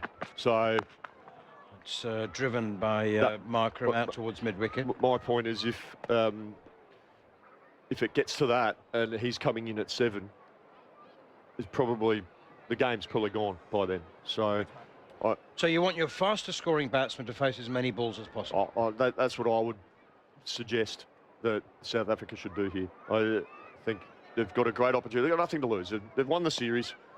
Why not give one of the young batters an opportunity a little bit higher, see what they can do?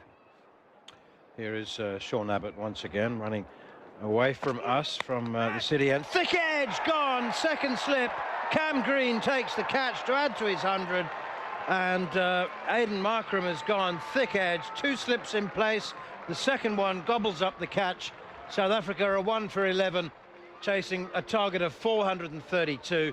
Sean Abbott has the early wicket, and it may well be an early night if South Africa continue. I mean, that was just a good delivery. Good delivery, just pitched up, just swinging away from Aiden Markram. And a good catch by Cameron Green. That second slip there. Well bowled by Sean Abbott. And Bavuma is coming out to bat.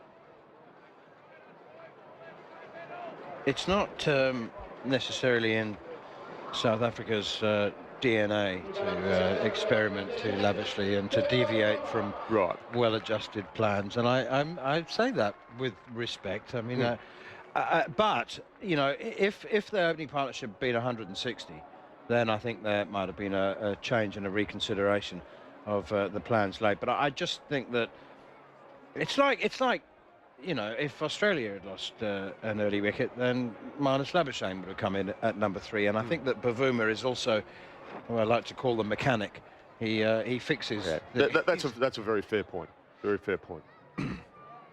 How do you think Marnus would have taken his demotion? He would have been fine. I think it's happened to him a few times before, so I can't imagine. But Marnus is such a good team man, and whatever's best for the team. And I actually observed him after Cameron Green, Alex Carey were coming off the ground. He had the biggest grin on his face, and he was giving pats on the back and high fives, and he was as happy as anyone. So, no issue at all. It's all about the team. Xavier Bartlett into Ryan Rickleton, who drives gloriously through extra cover for 4. It was pitched up. Bartlett does that. We saw that 2 nights ago. He pitches it up and he's prepared to be driven, but then he's also very good. Then in his second spell, he bowled all back of a length, didn't he? It was all... Yep. He looks to pitch it up when the ball's swinging. Yeah. Just try and get some shape. No, he's done very well in domestic cricket for Queensland and for the Brisbane Heat in the BBL. Two very distinct modes of attack, and that's a good one. That's gone past the inside edge again, I think, of Rickleton this time. Well, a little bit of nip and a bit of wobble is there with the new balls. South Africa's seamers didn't get any. Yeah, we just saw a little bit of movement there from Xavier Bartlett. Yeah, I mean, obviously we're under the lights now compared to earlier in the day when South Africa were in the field with the new balls. Two slips still in place. Backward point, cover, mid-off, mid-on, square leg, Bartlett in. Rickleton drives hard, powerfully, but only as far as Travis Head at cover, who is fielding. We wondered about whether he might take the second 50 overs off. He was always going to be fine. He adds a bit of mayonnaise, Trav. If he gets hit and hobbling around, he's all right. He'll be fine. Brian Rickleton surveys the field. It's been, by and large, a disappointing tour for and I take full cognizance of the fact that he made 71 in the third T20, a game that South Africa lost. That's pushed away up towards mid-off, but it was 71 off 55 balls in a T20, and he knew that it was never going to be enough. And he said, you know, I was trying to hit it. I was trying as hard as I could to hit it a bit cleaner, but it just didn't happen for me. So it has been a disappointing tour for him, as it was for Travis Head in 5 games before today. He's put that right with 142. He certainly has. It was a superb knock. Here's Bartlett once again, and Rickleton drives in the air just short of Head at cover. Well, that was in the air for a long time. It's maybe bounced a metre short of Travis Head, and he's just taken it on the bounce and tried to get his head out of the way as well, just in case the ricochet off the wrists onto the nose. That's never nice. It was a good clean take as well. A real tricky one, that, for Travis Head. Xavier Bartlett with the third over of the innings. South Africa 1 for 15. Their target is 432. Here's Bartlett. Oh, pick up. Nice over square leg from Ryan Rickleton. Again, he hasn't hit it cleanly. I asked him on walking down the streets of Cairns. None of us flew until the afternoon after the second game, and I said to him, has your bat supplier given you bats with smaller middles? Because you have been struggling to find yours. And he just grinned dryly, and he said, I think so, I'll have to have a word. But again, he's picked that up nicely. It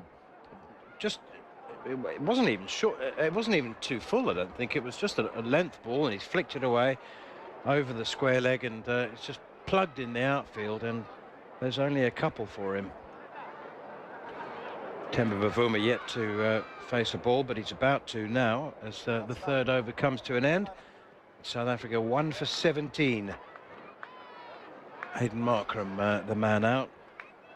A reminder, if you are just joining us from the NRL and maybe you missed the first innings, you missed 3 centuries, numbers 1, 2 and 3. Here's Abbott again outside the off stump, left alone by Temba Bavuma.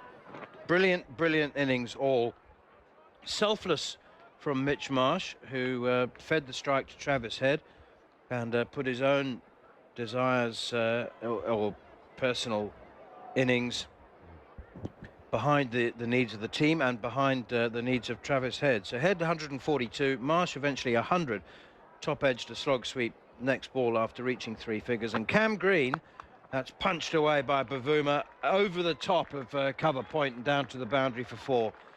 Doesn't mind going aerial, Temba Bavuma, and I think Sean Abbott's just given him a little bit of width there. It's a good idea to bowl sort of chest height to Bavuma, any higher than that, and he tends to take it on. But Cam Green, 118, his first ODI 100.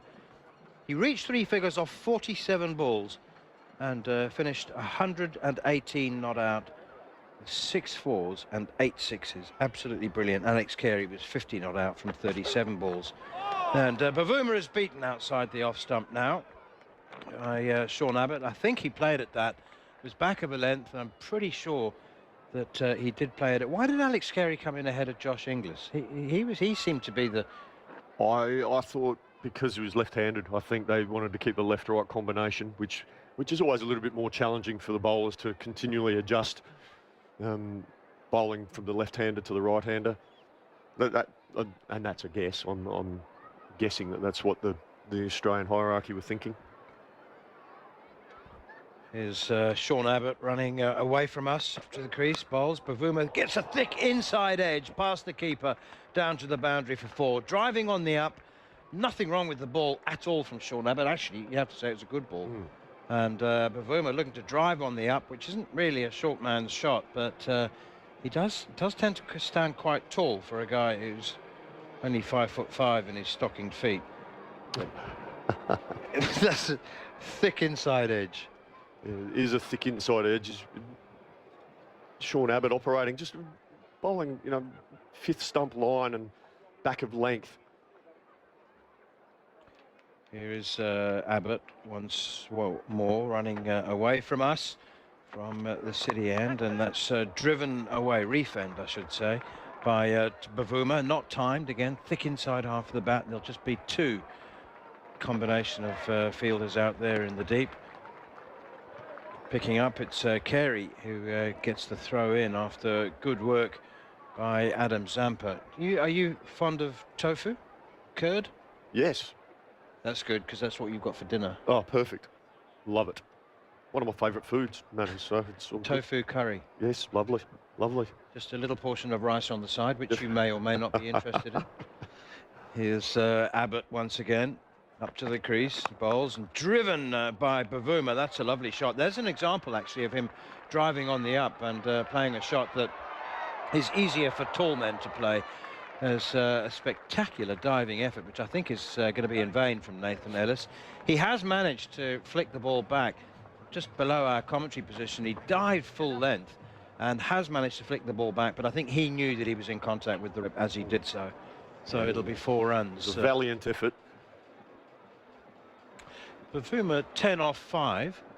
Ryan Rickleton 11 off 10, and South Africa needing this monster target of 432, 1 for 27. We've lost Aidan Markram, caught at second slip by Cam Green off Sean Abbott for 2. Batting to come, Tony de Zorzi, Tristan Stubbs and Dewald Brevis, Vian Mulder at 7. Corbin Bosch has a Test 100 to his name. He made that last month. Here is Xavier Bartlett again outside the off stump. Rickleton once more is beaten outside the off stump. You know, Corbin Bosch made an unbeaten Test 100, and he had never scored 100 in any form or format or age group from the age of 10 when he started playing. Wow. He never scored a club 100. Wow. Never scored never scored 100 at all, and there he goes out and makes 100 not out in a Test match. Yeah, well, him and I have got something in common, man. Yeah, right. Yeah. Geez, you just segued that in beautifully for me to... That's flicked away to square leg and caught. Bartlett has the second wicket. Rickleton's miserable tour finishes on another low note, but credit to Xavier Bartlett. Jason Gillespie will analyse the delivery. It just seems to me like he might have taken a bit of pace off that. And Rickleton into the shot, flicking it off his pads too early, straight to square leg. And South Africa are 2 for 31.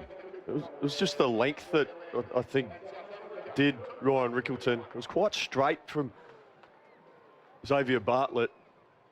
I think it was just a bit of the extra bounce as well that did him. And all he did, that fielder was right just in front of, was that Travis Head? Was it Cooper Connolly? Oh, Cooper Connolly, yeah. About 5 metres in front of square leg in the circle. It took a pretty regulation catch. Just a tour of frustration for Ryan Rickleton. He's said he's been trying harder and harder to enjoy the aspects of the country, Northern Territory and Northern Queensland, trying harder and harder to walk around and enjoy. He's one of the great explorers, Loves to get out and find a decent coffee shop, and you often see him wandering the streets, you know, when others are having a lie down or just doing some pool time. And he just said but it does get harder. The less runs you score, definitely. it becomes harder and harder to enjoy the surroundings. Anyway, he's got another 6 games if he gets selected for all of them in England. 3 ODIs first up. First one is in a week's time, and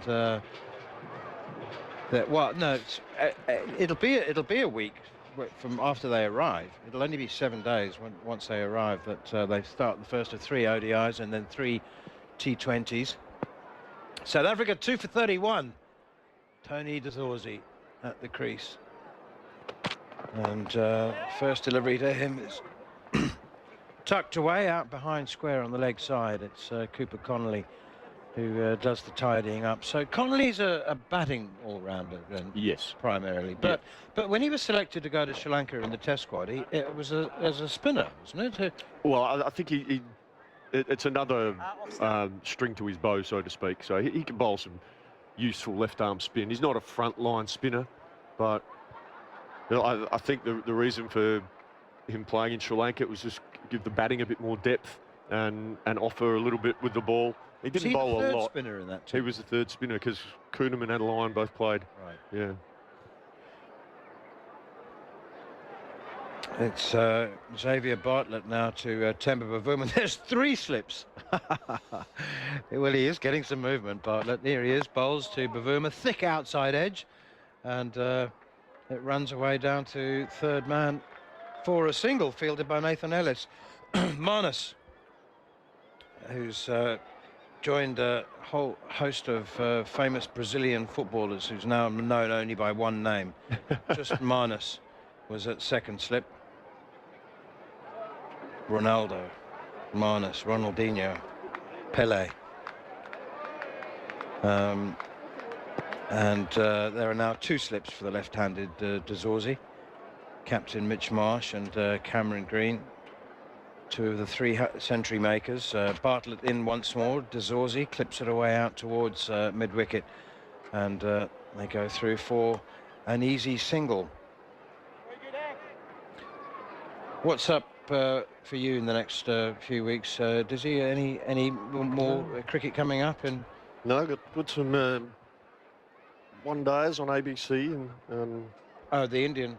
Yes, doing a couple of those games. Yeah, a bit of, I suppose, a bit of downtime with the family. Should be nice. Watching teenagers sport, which would be very nice.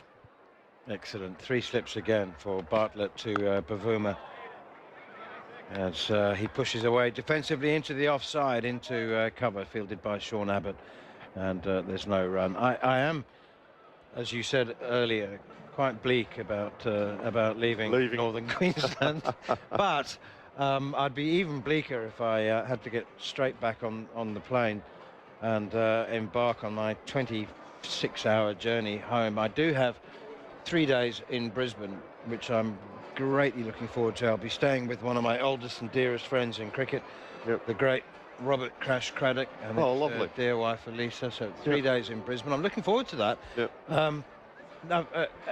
Some cooler weather. I've never been to Brisbane. Looking forward to cool weather before. Right. Yeah, no, it'll be a bit cooler than it is here in Mackay. It's probably low 20s normally. Brisbane around this time of year. Had a little bit of stormy weather as well at times. Here's Sean Abbott running away from us. Over number 6, South Africa 2 for 34. It'll be, that's defended by Dezorzi, and there's no run. It'll be a novel experience going for a run in Brisbane and losing less than 2 kilos in weight. You had a good run this morning, didn't you? Yeah, lovely, absolutely Did you do a lot of the beach? I went in the river. I discovered the river wharves, which is where the sugarcane.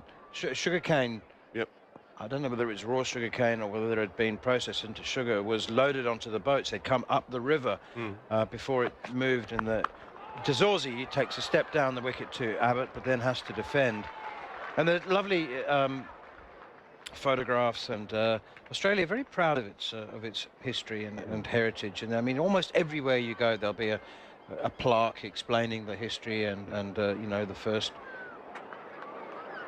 colonial settlers in the land. You know, it's still slightly too often it says the first people to arrive. Here is Abbott again. That's flicked away by de Zorzi very nicely behind square on the leg side. One bounce to the fielder down there. Travis Head. That's Travis Head. I thought it was. It looked like Travis Head. And I'm thinking, hey, he hasn't been on the boundary during the whole. Feels like he's fielded a lot of deliveries already, doesn't it? Well, he's normally in the circle, isn't he? Yeah. Anyway, the boats used to come up the river from the sea to pick up the sugar from the sugar plantations, sugarcane plantations. Then that all moved to the port, and the wharves became redundant. But they're now terrific places of leisure, little picnic tables and benches, and great views of the Pioneer River. Short, pulled by Bavuma, doesn't mind a pull shot, the South African captain, and it's just going to trickle into the rope. He hit it. He was onto it very, very quickly. Savage pull shot in front of square on the leg side. Didn't time it really. I think it might have been a little slightly high on the bat, but anyway, it's power play. Nobody in the deep out there at mid wicket. So 4 runs to Bavuma. Moves on to 15 from 8. It's been a good start from Temba Bavuma, who of course rested on Friday. Well, he's 19 from 9 now. He's been very proactive. And here is Sean Abbott once more. Bowled him! Wicket number 3. Bavuma on the charge, looking to swing it. It was, I have to say, just not a shot of great aesthetic beauty.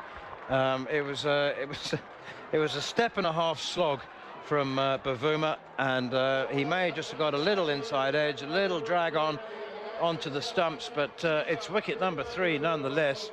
And Sean Abbott has 2. South Africa are 3 for 39. Yeah, just dragged that down onto his pad from an inside edge, trying to play an aggressive pull shot. And then it just rolled onto his stumps. Bit of a blow for the South Africans. As we see Tristan Stubbs striding out to the wicket. Just sense if South Africa are going to get it anywhere near this total, one of these two guys is going to have to score a lot of runs. Well, I mean, Australia had 3 centurions, and South Africa are going to, if it's 2, then they're going to have to score 150 each. At least. Yeah, that's very true. I do think we were talking about the 1 foot on the plane phenomenon. It's a syndrome that happens at the end of a tour.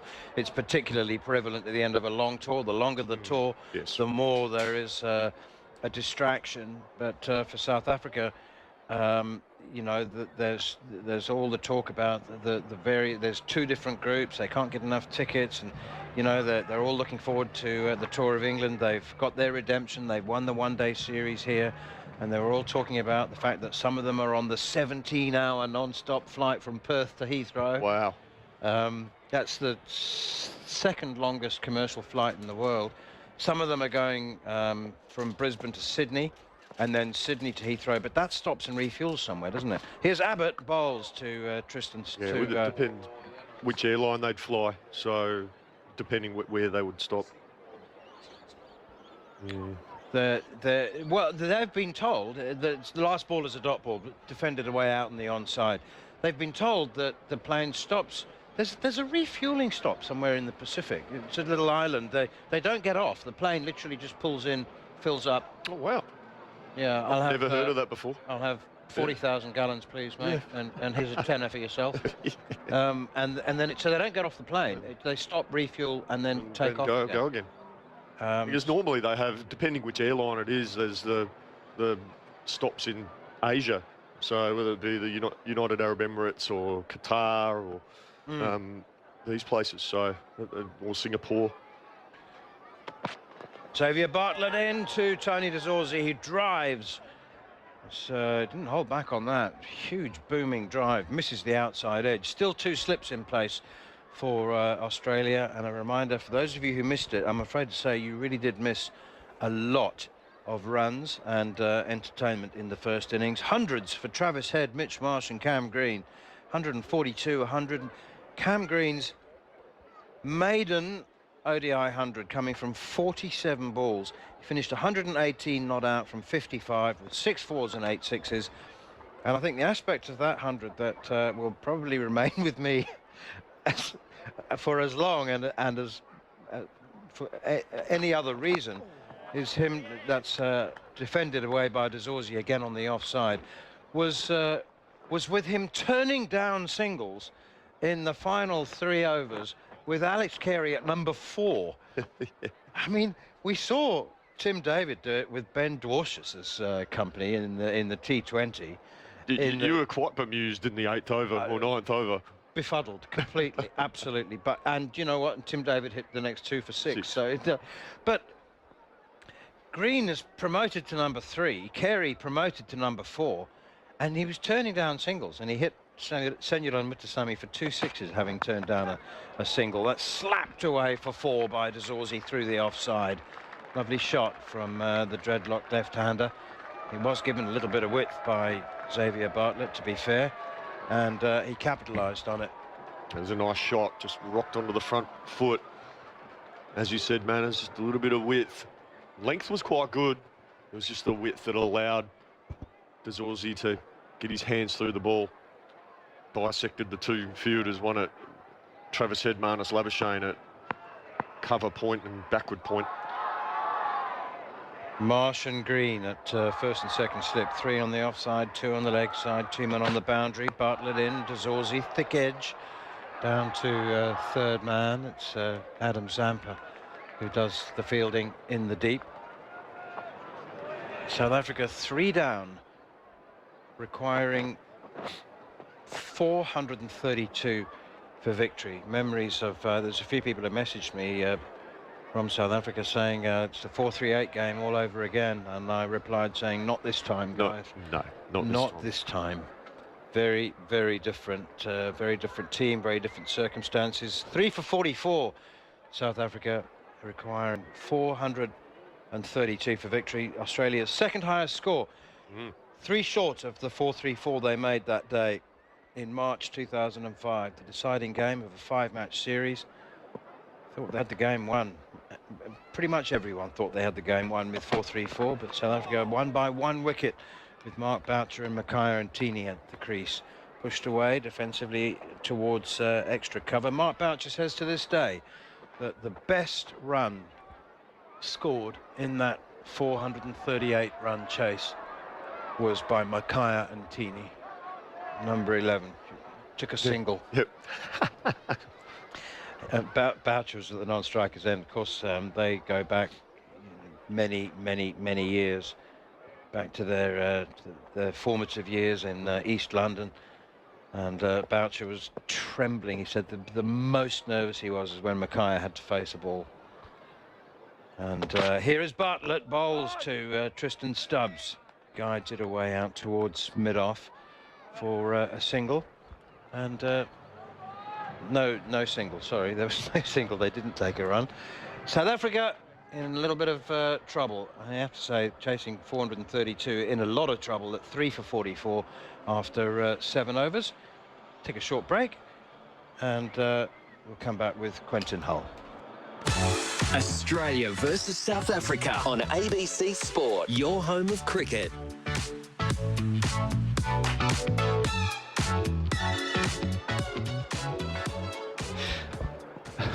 I'm chuckling because I've got something that Stuart Clark said in the back of the box in my mind. I'll revisit it with our listeners. Abbott to De Zorzi, it defends it. So as I'm moving in, Stewie says the Duckworth-Lewis score at the moment is at what, 150? And they're 3 for 44, South Africa. Yeah. I don't think... 151 it is, gee whiz. I don't think rain's going to save them either. No. What a gorgeous Sunday night in Mackay. And Sean Abbott, who's picked up 2 of the 3 wickets to fall. Markram out for 2, Rickleton 11 and Bavuma 19. He's bowling to De Zorzi, short ball. De Zorzi gets underneath the bouncer, had the bat poised to play the pull or the hook shot, decided not to release. And we'll get the text messages up and rolling as well. We got a few during the dinner break. Loving the chat with KG. Nice. It was awesome. Great interview with Rabada, Stewie and Dizzy from an unnamed text here. The way to get in touch is 0467 920 222. That's 0467 920 222. Abbott bowling to De Zorzi. Does pull that time and forward of mid-wicket. 2 bounces over the road for 4. Swiveled and it rocketed out of the middle of the blade. Good shot. 3 for 48. De Zorzi to 12.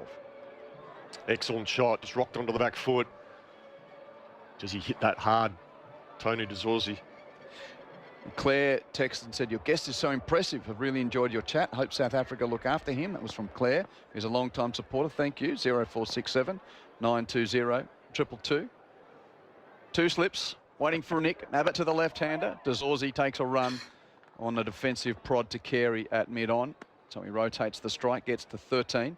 3 for 49. Ken from Sandringham texts, gee, Aussie score 431. Big deal. It doesn't matter now. Shame they left it a bit late to come good and make the series interesting. Oh, gee whiz. Harsh, but it's just drive-by there. Maybe fair. Yeah, I mean, look, you want to get your best performances in when the series is live. Absolutely. Yep. I don't think anyone's questioning that. Yeah, but as Mitch Marsh said, it's just yes, while we've lost the series, there's still an opportunity to represent our country. I love that response. Stubbs facing Abbott. Works the ball off his pads, but Bartlett's at mid-wicket to do the fielding. No run. So around 5,000 is the official crowd at the moment.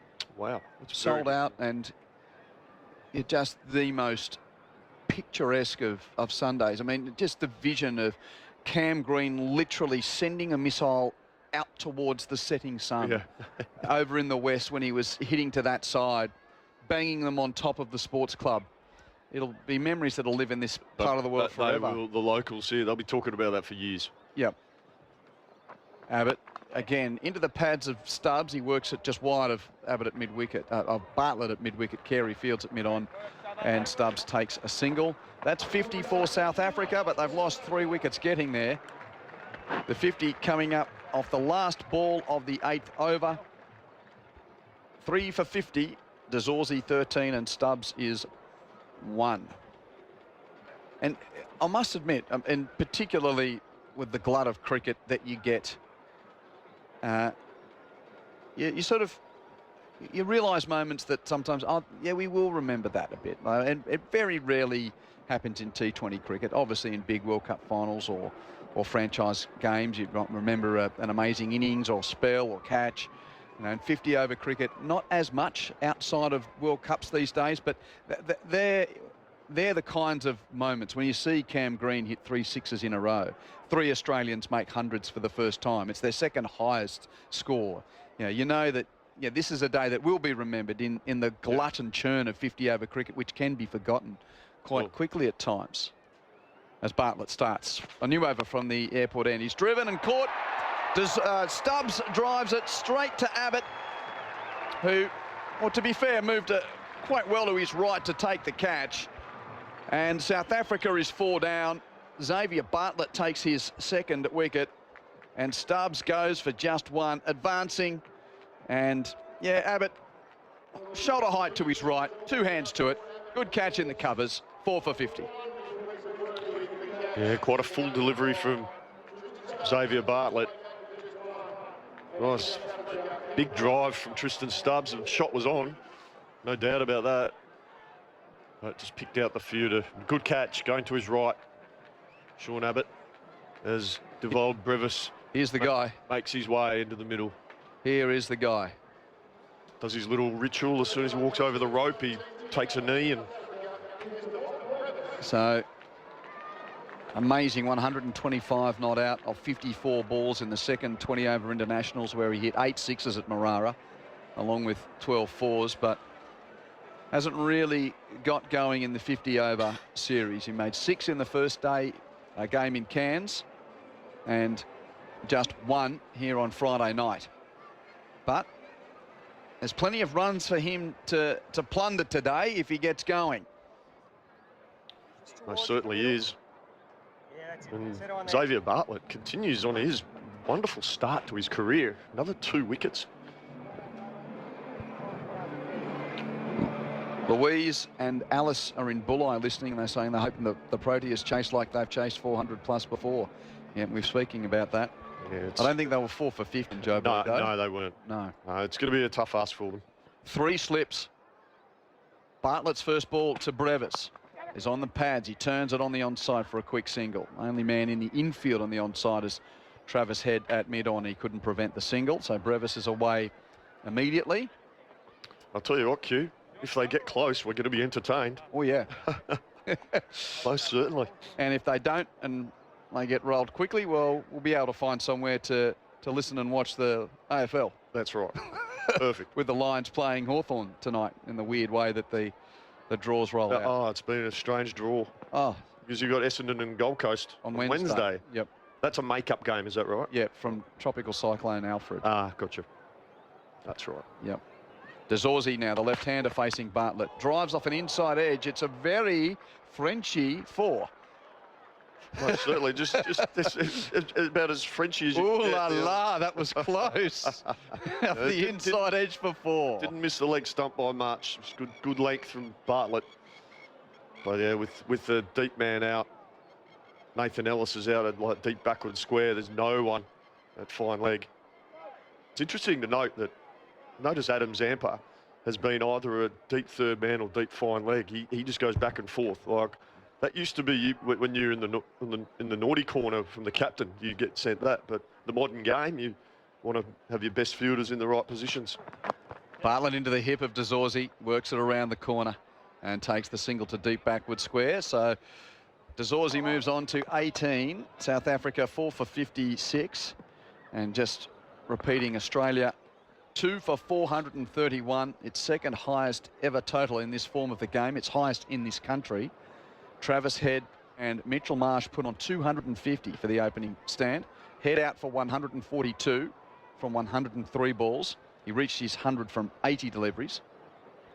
Marsh out shortly after for a neat 100. He made his 100 from 105 balls, was out next ball. 100 from 106 balls.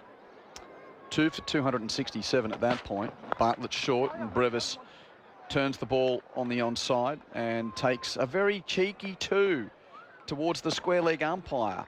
It was deep square out and Travis had it mid-on and the ball rolled just beyond the field restriction circle, so Brevis gets a couple. And just an update now, you mentioned it was 150, the Duckworth-Lewis score. It's actually now 201. 201, okay. Yeah. So some players score that in one innings. Okay, there we got it. Did you make note of that, Stewie? I got it in. I got it in. 201 got a mention. I got it in. Well done, Jason. Well done. I was sort of interrupted my flow of the recap of the Australian card, though. Dears, 3 slips behind Brevis, who takes just 1 this time, I think. Or does he want to? No. Head was a bit quicker that time, scurrying across from mid-on to keep it to a single. 4 for 59 at the end of the Bartlett over. So we thought that Travis Head was good. He made his 100 from 80 balls. And then Marsh got to his 100 from 105 balls. So a 7th one-day 100 for Travis Head, a 4th one-day 100 for Mitch Marsh, and then a first ever for Cam Green. He got to his 100 from 47 balls.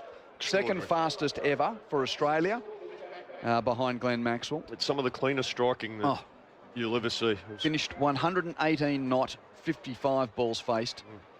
6 4s and 8 6s. And even Alex Carey got to 50 not out from 37 balls, having hit 7 4s. That'll be the most forgotten unbeaten 50 in cricket in one-day history, I think. Yeah, I was thinking about that, and you know, Marnus is a bit of the forgotten man because he didn't get a bat, and then people forget how important Marnus's unbeaten half 100 was in the World Cup final when Travis Head went with Marnus, ensured Australia won that won that final. Nathan Ellis comes into the attack. He's a hup and a leap. He's energetic from the northern end and is defended by Brevis. And he flies to his right and he's follow through to do the fielding. He's one of the most energetic run-ups. I mean, who's just as sort of energetic running into bowl as Nathan Ellis? Oh, I'm not sure there is anyone. He's got his little quirky turn at the top of his mark. He's very particular with his run up, and he lifts his hands up and halfway through his run up, and yep, he starts his run up just beyond the field restriction circle and right on his toes, and then he starts to accelerate, running full pelt to Brevis, who drives off an outside edge to deep backward point for a single. he charges in, doesn't he? It almost looks like, going to other parts of my sporting loves and broadcasting career, it almost looks like he's at the top of the run up for the long or triple jump. Yes, I can see that. Definitely. On his toes for Yep. the first 6 strides, and then hits the whack. accelerator. Yeah. Really charges as if he's about to leap off the board into a sand pit. Yep. That's exactly what it looks like. It's not quite sand pit, but there's the little mound of sawdust where he starts his run up. Yep, 1, 2, 3, 4, 5, 6, 7, 8, 9, and then boom, here he goes, accelerating into De Zorzi. Slow ball. He was running in faster than the ball came out, and De Zorzi defends it on the onside. He's got great energy, Nathan Ellis. He's got great changes of pace. He's very good in the field. He can also hold a bat. Here we go, the texts are coming in. A mighty day of cricket here in Mackay. A great commentary team with super interviews, some records and fine moments. Thank you from the veteran community, from Pete here in Mackay. Thanks, Pete. Good on you. B at Mount Gambier says, hi guys, with an Aussie short gamer retires, is his number given to another player? Ellis wearing number 12, bounces to Zorzi, got over the top of him. A legal delivery, a good bouncer. Carey gloves faced up, Inglis gloves faced up takes. Yeah, I think the answer to that question is, I think once a player finishes, then that, I suppose that number becomes available. So Shane Warne gave 23 to Michael Clark. Yeah, so he offered that to Michael Clark, and then I think the next person to wear it has been Jake Fraser-McGurk from, I think he wears number 23 at the moment. I can't remember who wore 12 before Ellis. It's another bouncer. That's a slower bouncer and called wide by the square leg umpire. I suspect it was someone like a Mike Kasparovich or Damien Fleming. Yeah, like a 12th man when they basically went 1, 2, 3, 4. Because when they started with the numbers, it was done in order. So so Mark Taylor's number 1 because he was the first. When they first put numbers on shirts, they just did the batting order. Yep. So. And I remember being in the squad, but I wasn't in the 11, so I was given number 13. Oh, so you were lucky 13. And then I changed to number 4. Ellis delivers to Zorzi, gives himself room to punch through point. Good shot. It'll race out to the rope for 4. Just giving away his stumps because he wanted to access the offside. Gets it to the boundary. 4 for 65. De Zorzi to 22. We're in the 10th over. And now Alex Carey wears your number 4. Alex Carey wears my number. So I don't know if anyone wore it between him and I. Not sure. See, number 4 was one of my favourite numbers growing up because I'm a Carlton supporter, and that was Steve Kernahan, of course. Yep. Absolutely. Great South Australian. Great South Australian. Wonderful player for Glenelg and Carlton. That's right. De Zorzi waits for Ellis. Slow outside the off stump. Deceives him. Tried to just tap it on the offside. And that's the end of the over and the end of Jason Gillespie's stint for the time being. De Zorzi is 22. Brevis is 5. 10 overs down. South Africa 4 for 65. And as Stuart Clark comes in, I can say, Stewie, comparatively, Australia was none for 86 after the first power play. Evening, Q. Evening, everybody. Yeah, I don't think the scores are really going to make that much difference now. It's 4 for 65, none for 86. The Australians were, as you said. The target's growing by the minute. Adam from McLean texts, green at 3, not a bad idea. Meantime, if South Africa get rolled for 150, we could still win the series on aggregate. I haven't done the addition, but you know, unfortunately, it doesn't work on how many runs you score; it's how many games you win. But I think he said that in jest. Thank you. 0467 920 222. Now the X-Man's going to continue. Bartlett has got 2 for 28 from 5 overs. Driven by Brevis, a half volley which is punched over the bowler's head. Couple of bounces and down to the long off boundary for 4. Yeah, lovely shot by Brevis. Just very Mitch Marsh-like. Just kept the bat face nice and open. Got the length he wanted. Went up and under. Straight over the top of mid-off. A couple of bounces. Very strong through that part of the ground. But I don't mind Bartlett pitching it up, trying to get it to swing. He's still got 2 slips standing there, so that's the length. If it seams or it goes through the air, there's a big nick potentially coming, and the big buckets of Cameron Green at second slip might swallow it up nicely. Still the 2 slips in. Marsh at first, Green at second. Straight approach for Bartlett. Brevis, feet are sort of wide. He whacks him over deep backward square for a huge 6. That's almost into the adjoining oval. That is a massive hit. That's the biggest hit of the day. Forget about Cameron Green. Brevis just swiveled on a pull shot, timed it perfectly, and it sailed out of the ground. There's a big field out the back there where we walk in. That'll be in the middle of the square. That's gone that far, but just up and under. Great timing. No one was catching that. Even the little kids playing out in the field out the back had to be careful. Yeah, this facility has got tennis courts not far away and ovals here, there and everywhere, and the focal central arena is where we're playing. But yeah, that's gone into the second cricket ground, which is just out the back where the team bus pulls up. That's correct. Kids are playing out there. It's on the second field. It's gone miles. Geez, he timed it well too. Yeah, look, it was a short ball. It was a pickup, but geez, he hit it cleanly, and it went miles into the night sky. I just want this guy to bat for an hour. Well, if there's a chance to get him, he's going to have to bat for most of the overs. 15 off 7 for Brevis, 4 for 75. And good challenge for Xavier Bartlett. Let's be honest, one-day cricket's been easy for him so far. Bounces in. Brevis bashes him again! 20 metres beyond the fence, over the temporary grandstand on the Eastern Hill. Word of note to Xavier Bartlett, probably not the delivery. Short ball going out of the ground, going the journey. Pitch it up, son. Good shot by Brevis again, though. Xavier Bartlett, he had every right to bang that in and see what happened. I can't knock his process, but geez, it's gone miles. Brevis, he's just sitting on that. It sat in the wicket and it went straight out of the middle of the bat again. Didn't go as far as the ball before. Went far enough. Yep, the grass bank at the back of it, there's, you know, those old sort of metal grandstands where you put your bum on a sort of metal plank. Now, if you're a Bartlett, do you go again? I don't think X is that kind of... Has he got a really, really quick bouncer in him, like a whooshka? I don't think so. Andy Roberts style? I think he might try the slow bouncer and hope for a sky ball. Let's see what he does. 2 sixes in a row. It's slower and on the pads and turned to mid-on for a single, and Brevis gets to the non-striker's end. It's gone miles, those 2 shots. Jeez, he's hit the ball cleanly, and he's got such quick hands, and the bat speed as the ball takes off his bat, it's enormous. Yep, and so there's about half dozen rows of that temporary grandstand, and it's gone over the top of them. We're looking for the meterage. They'll come up with a meterage on the TV show. It'll be like 140 metres or 120 metres. It's gone that far. The first one's gone... Oh, I can't even comprehend how far it's gone. Well, now De Zorzi's on strike. 4 for 82. 1 slip behind Bartlett. De Zorzi defends to Labuschagne at point. And that's the end of the... Is it? No, 1 to go. 1 to go. 1 to go. By the way, I've got a text here from Pam at Chinchilla. Yes. She says, hi, Quentin. I was listening to the Cowboys win and missed the interview with Kagiso Rabada. Will it be available to listen again? Thanks to the ABC for great coverage of top-end cricket.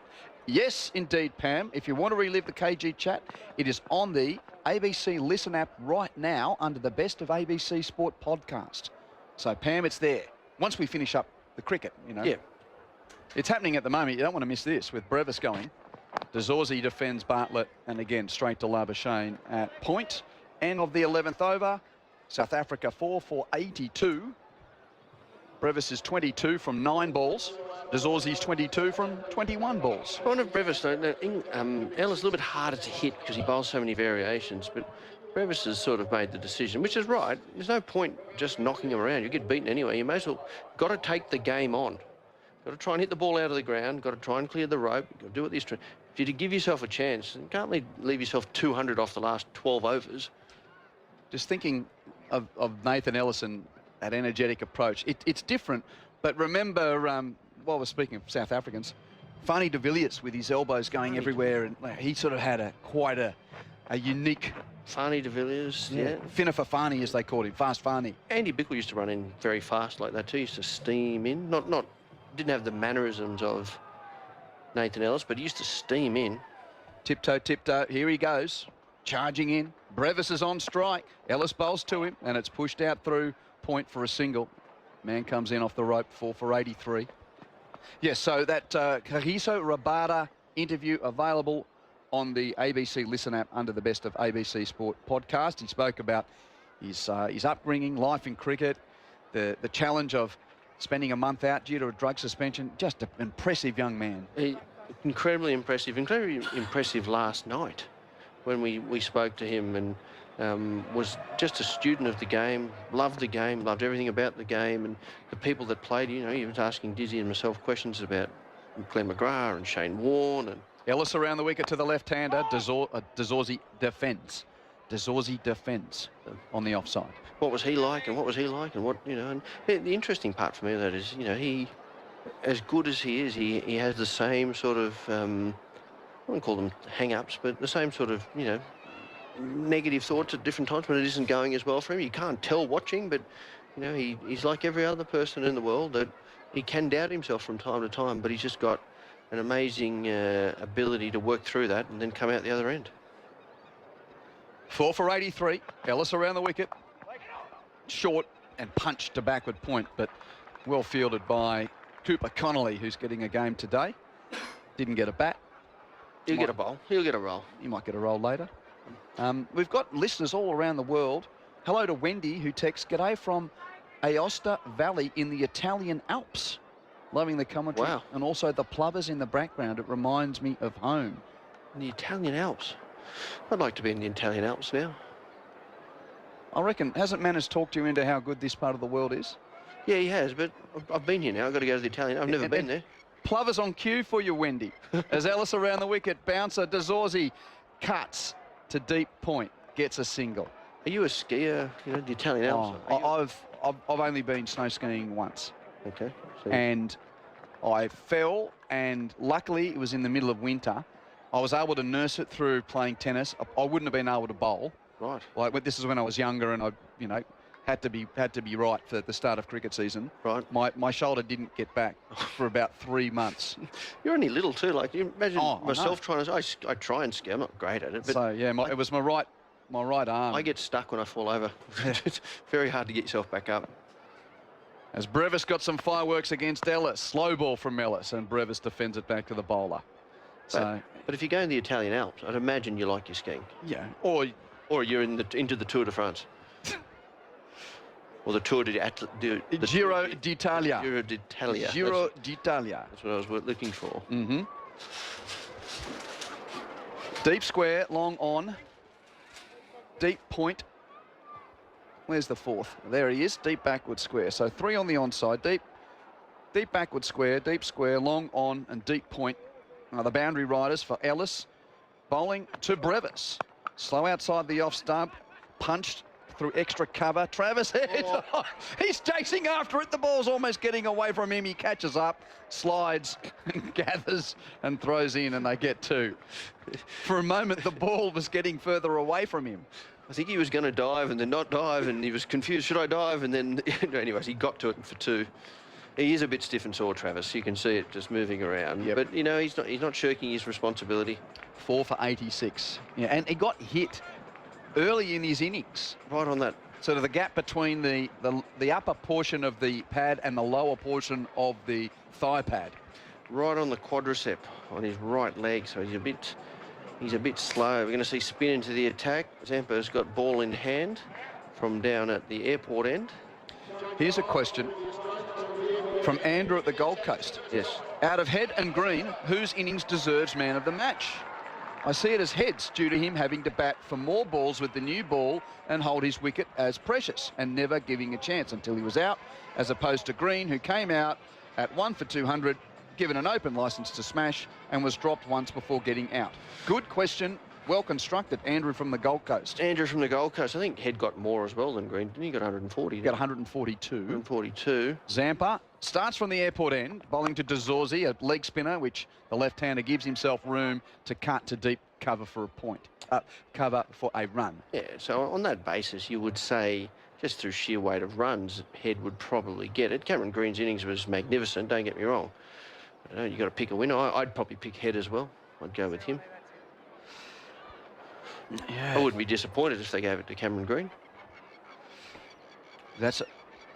I'm loving those plovers now. Yeah, I keep hearing them in the head. There's curlews around as well. Like you see them walking in front of the commentary box. Yep, you don't get those at the MCG. You might get the seagulls, but you don't get the sound of the plovers, do you? Brevis waiting for Zampa. A leg spinner which he steps back and punches along the ground to long off for a run. 4 for 88. He's keeping his head here, Brevis. He's not getting over carried away trying to hit every ball out of the ground. Thought after he hit those 2 sixes he might just take the long handle and try and keep going, but no, he's batting. If he gets the ball he wants to, he'll put it away. But so Markram out for 2, Rickleton 11, Bavuma out for 19, and Stubbs just 1. 2 for Abbott, 2 for Bartlett. DeZorzi facing the spin of Zampa, sweeps hard and gets a boundary. Square legs inside the circle, and that's what was the cry of catch. It was sort of in the air for a little bit, but it races out to the rope in front of the sports club, and DeZorzi moves to 28 from 26 deliveries, 4 for 92. The target is 432. And the man around the corner at backward square leg is quite close. He's trying to stop the single as much as catch, and unless it goes straight to him, he's not going to be able to catch it, you wouldn't have thought. And Matty Kuhneman's out there subbing for someone. He's the man at square leg. So Zampa over the wicket. DeZorzi charges him and then checks his shot and just punches it out on the offside for a single. Head picks up a backward point. It was catchable to that man. I was looking at the ball before on the replay. It was catchable. It just didn't go to him. Zampa trying to go across DeZorzi with his wrong end. You'll use that predominantly, you would have thought. Try and get him to come down the wicket and miss it. Crowd having a sing-along as Zampa trots in, flights up. Brevis bashes him over his head for 4. Oh, nonchalant. It was straight over the bowler and the umpire. Our sound effects microphones at this end, I think I could still hear the bang. Such was the force that the ball hit the hoardings at the other end. Good shot. That was a lovely looking shot. He just gave himself a little bit of room, got his front foot out of the way, but didn't try and take it over square leg. Took it straight back down the ground. 30 off 14 for Brevis, 2 for 97. So 335 required off 223 balls. Last ball of Zampa's over. Brevis hits towards long off and has cleared the fieldsman. Labuschagne was half a chance, he thought, and then he was tracking back. No, gone. It's over the rope, it's over the fence. It's 6 for Brevis to end the over. That brings up the 100 for South Africa. At the end of the 13th over, 4 for 103. And just stick around, folks. Brevis 36 off 15. Even if they don't get to 432, as long as he's out there, it's good cricket. It is good cricket. He took the man on at mid-off for a moment. I think everyone thought, oh no, I've hit it straight down Marnus Labuschagne's throat, who was fielding right on the boundary, but it was flat and it just went over his head. There was a bunch of kids standing down there. Luckily, they didn't get hit with the ball, but it was a lovely shot. It was risky, but Brevis, he took it on and he won. South Africa is almost par with Australia's score at this point. Australia after 13 overs was 104. South Africa is 103. And it goes to show if 2 blokes get in, you can keep going. The Australian lost 2 wickets for their 400, so... Yep. So though Australia, of course, was none for. But Cooper Connolly's into the attack. Left arm around the wicket with his finger spin. DeZorzi on strike. Punches it but doesn't beat Marsh, the captain. Looked like he lost his run up that delivery. He's marking it out again, but just something didn't quite come out of his hand right then. Cooper Connolly, number 9, who didn't get a bat today. This is his 5th 50-over international, 6 T20 internationals, and that 1 test that he played in Sri Lanka earlier this year. So 3-format player now, developing talent from the West. Bowled outside the off stump. DeZorzi cuts hard through cover for 4. The man on the rope was quite square, and that's gone racing to the boundary. Good shot, that. He gives himself room, DeZorzi. He gives up the stumps. By giving up the stumps, you always feel like you're a chance, but the ball, the length was too short, and he smashed it away through forward point. Got to get his length right here. There's Connolly. Around the wicket to the left-hander. Oh, that's a half volley, which is going to be hit straight to deep mid-wicket. My word, a drag down. That is the old rubbish gets wicket delivery. And Alex Carey takes a catch. Cooper Connolly doesn't mind. What a gift. Tony De Zorzi cannot believe he has holed out to that half-tracker. And South Africa is 5 for 107. Oh, De Zorzi, I think we're going to see the world's slowest walk-off in cricket now. He's an absolute gift. Couldn't have been a worse ball bowled. He should have hit it into further than where Brevis hit it. He mishit it, trying to hit it too hard and hit it straight down deep, square leg straight. Alex Carey took a simple catch. This is officially the slowest walk-off in world cricket now. Yep. He's not even at the circle. He's devastated with himself. Inzi's world record's under threat. It's under threat here. Inzamam, he's slowing up. He's looking at the toe of his bat. I don't blame him. He'd be filthy on himself for what happened then. He'd be so devastated. He's just put one through cover for 4. Gets a half-tracker, an absolute piece of fruit. Yep. And as commentators, you sometimes think, oh, have I been too harsh with the description there? No, you haven't. Was it okay? Did I paint the appropriate picture for our listeners, Stewie? You painted exactly. It was a piece of filth bowled. Yeah. And it was just cue-ended straight down. I think Carey was surprised. He thought, oh, God, this is going to come straight to me. I think Carey was looking to turn and look for the ball in the stand. But doesn't matter how you get them. Wickets are wickets. Doesn't matter. As you said, rubbish gets wickets, and that was certainly part of that. But, the South Africans, just when they were starting to get a little bit of a movement on, wicket has fallen. So, Vian Mulder has come to the crease now to join Devald Brevis. Mind you, Carey made the catch look pretty easy. He is an excellent outfielder for a man that doesn't spend a lot of time. Got nice hands. In the outfield. Moves well. Now, I'm just needing to double check whether or not Cooper Connolly's picked up wickets in one-day cricket before. I think he has, but it'd be interesting if that's his first one. Give me a moment and I'll just bring you that statistic. One-day international bowling, he'd had 1 wicket before that. In a way, I think he's probably lucky that he's got 2 now. You don't want that story as you sort of. Oh, look, wicket to wicket doesn't matter. Wicket, do you? As you get, as I can attest to, the years go by and the ball gets better.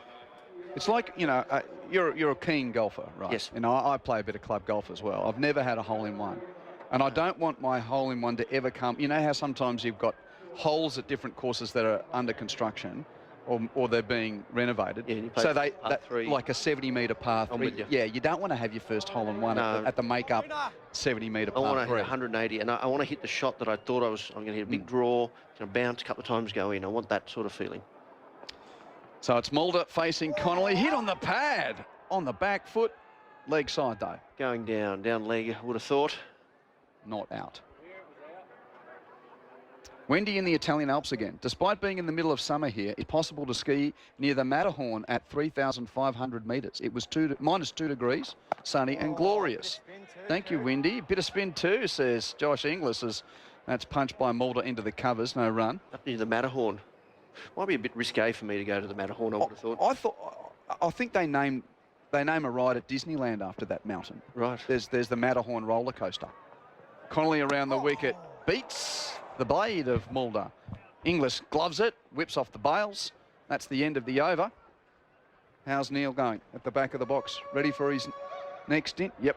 Here he comes. 5 for 107, South Africa chasing 432 to win.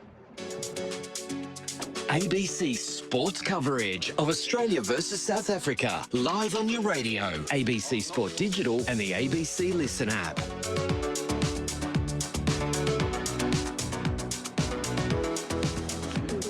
Thank you very much indeed to Quentin. Well, it's going to be a comprehensive victory. Thought South Africa's victories were comprehensive in the first 2 games. 98 runs and 84 runs. Well, this could be 200 and something runs. This is right up there, Manners. This is going to be, well, the Duckworth-Lewis is now 258. So it's usually good where they should be. On what basis are we being supplied with Duckworth-Lewis? information. It's up on the board. I know, but what? Pitch invasion? It's a cut shot attempted now by Devolt Brevis. He misses it, and it's through to keeper Josh Inglis. A flock of plubbers. Yeah, that's right. Storm the field. Unexpected sprinkler irrigation. The lights go out. Here is Adam Zampa in once again, and another cut shot from Brevis, but only as far as backward point, fielded by Captain Mitch Marsh. We were talking before, Wendy, from the Southern Alps of Italy or something. Yeah, Swiss. Are you a skier? Have you ever skied? I've skied in South Africa's ski resort. Do you know South Africa's got a ski resort? I didn't know that. Here is Adam Zampa in once again. It's pushed away out on the onside, on the leg side. Where is it? It's just in the, well, it's in the Transkei. It's very, very mountainous. It's actually higher altitude than any European ski resort. It's called Tiffendal. Right. And it's an incredible experience. Very, very rustic. Big appeal for leg before wicket. Not out, says umpire Chris Gaffney after a moment's thought. They're going to refer. I just noticed something. After all, they're going to refer that. Yeah, they have. Have they? Yes, no. Well, there's a massive team meeting. Yeah, It'd be disappointing if they don't refer it. There's 8 of them consulting about it. But they've actually put in a man straight behind the wicket, a straight hit. That's twice in the game we've seen a straight hit. They got a deep mid on, straight hit, deep long off. I've never seen that. Well, I haven't seen it in both innings, I must say. It is a review. Have a look at, it's Richard Illingworth. Placement is Brevis taking his stuff off. He's walking off. Please. No, he's coming for a drink. He's coming for a drink or a change of gloves. The 12th man runs onto the field. But it's looking very leg side-ish. It always looked like it was just rock that back, please. leg side. It might be clipping leg stump, but it was given not out. We're going to rock and roll it here. The umpires will rock and roll it. Okay, roll it through nice and slow. Do they have to say that? Is there a script? Go back to Sam on field as inside edge. He's hit it. Inside edge, he's hit it. Right, okay, it was definitely not out then. South Africa 5 for 107. Needing 432 for victory. So I don't think I'm going to say. Oh no, he smashed it. You thought that he'd missed it, didn't you? I thought he'd missed it. So. But that's why it was looking. I mean, it was looking. When by the time the ball hit the pad, it was looking very leg side-ish. That's because it's deviated towards leg stuff off the inside. Smashed him on the inside of the bat. Right. Okay. That's not good. Well, it's fair enough that. See, look at the man straight down behind the punch. Cameron Green, the biggest man in the world too, is down there. Well, that's where Brevis likes to hit it. Yeah, so, you know, it makes sense, doesn't it? It's just unconventional. Here's Adam Zampa again, and Brevis gives himself some room outside the leg stump and cuts it to backward point, where again it's fielded by Mitch Marsh. So we've got long on, straight on, and long off. It's taken that shot out of the game, forcing him to try and hit square, which he doesn't really want to do. Okay. I think it has taken it out of the game. I think he's perfectly happy to take on that man, isn't he? Most are. Not particularly long straight boundaries, as Brevis steers this one away with a straight bat behind square on the offside to the finer of the 2 backward points, Nathan Ellis, and there's no run. Over comes to an end. 15 gone now. South Africa needing 432, you heard that right. 5 for 107. Top order has been blown away. It's going to be a nigh-on impossible game to win. The question is whether South Africa try and bat, take it deep. Try and bat to the 40th over. Set ourselves a platform. See if they can score 200 off the last 10. Here's Cooper Connolly, and that one turns, and it's punched off the back foot by Vian Mulder, only as far as the man at mid-wicket, and there's no run. We have seen teams do that in the history of one-day cricket. We've seen teams that are destined to lose. Everybody knows they're going to lose. They know they're going to lose, and you see the tail enders batting. And that's punched off the back foot by Vian Mulder. He had a torrid time with the ball today. South Africa's all-rounder. He took the new ball in the absence of the rested Ngidi and Berger, and bowled 7 overs at a cost of 93.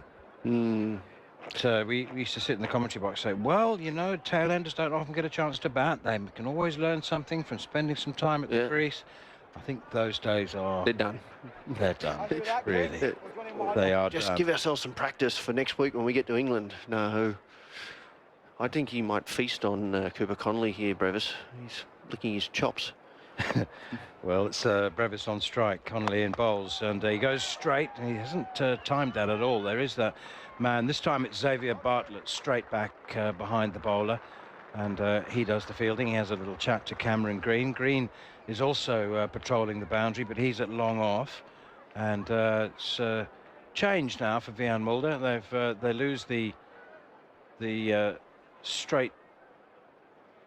The man straight behind the bowler's head. They've just got an orthodox mid-off and mid-on on the boundary now. That's driven by Vian Mulder as far as extra cover. Looks like there's a bit of dew coming in as well.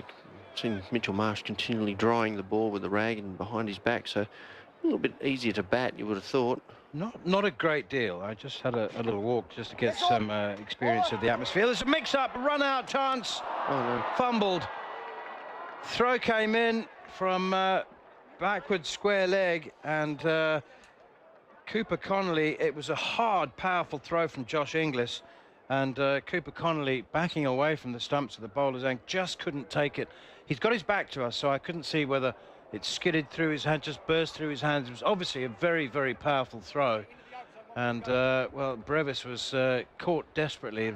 Cooper Connolly just couldn't gather the ball. He took the bails off, but the ball skipped through. It would have been very close. I don't know if he would have got there. I think it would have been out. By the time he got back to the stumps from catching the ball, I think Brevis did the big dive, the big swan dive back into the crease. It's actually Adam Zampa's throw, and it was a good throw as well.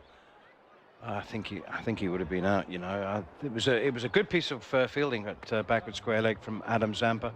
But Cooper Connolly, his fellow spinner, just couldn't gather it cleanly. And that's the over. Comes to an end. 16 overs gone now. South Africa 5 for 109. They've scored 2 runs from the last 2 overs. Yeah, I know. It's been, that fielder has actually made a massive difference straight down the ground. It's taken that shot away from Brevis, and he's been unable to find another spot to really hit the ball. Well, they've brought him up now, so they're not going to, oh no, this is Mulder facing, so they won't have the straight hit. But once Brevis gets back on strike, they'll put that man, and it's really causing him some grief.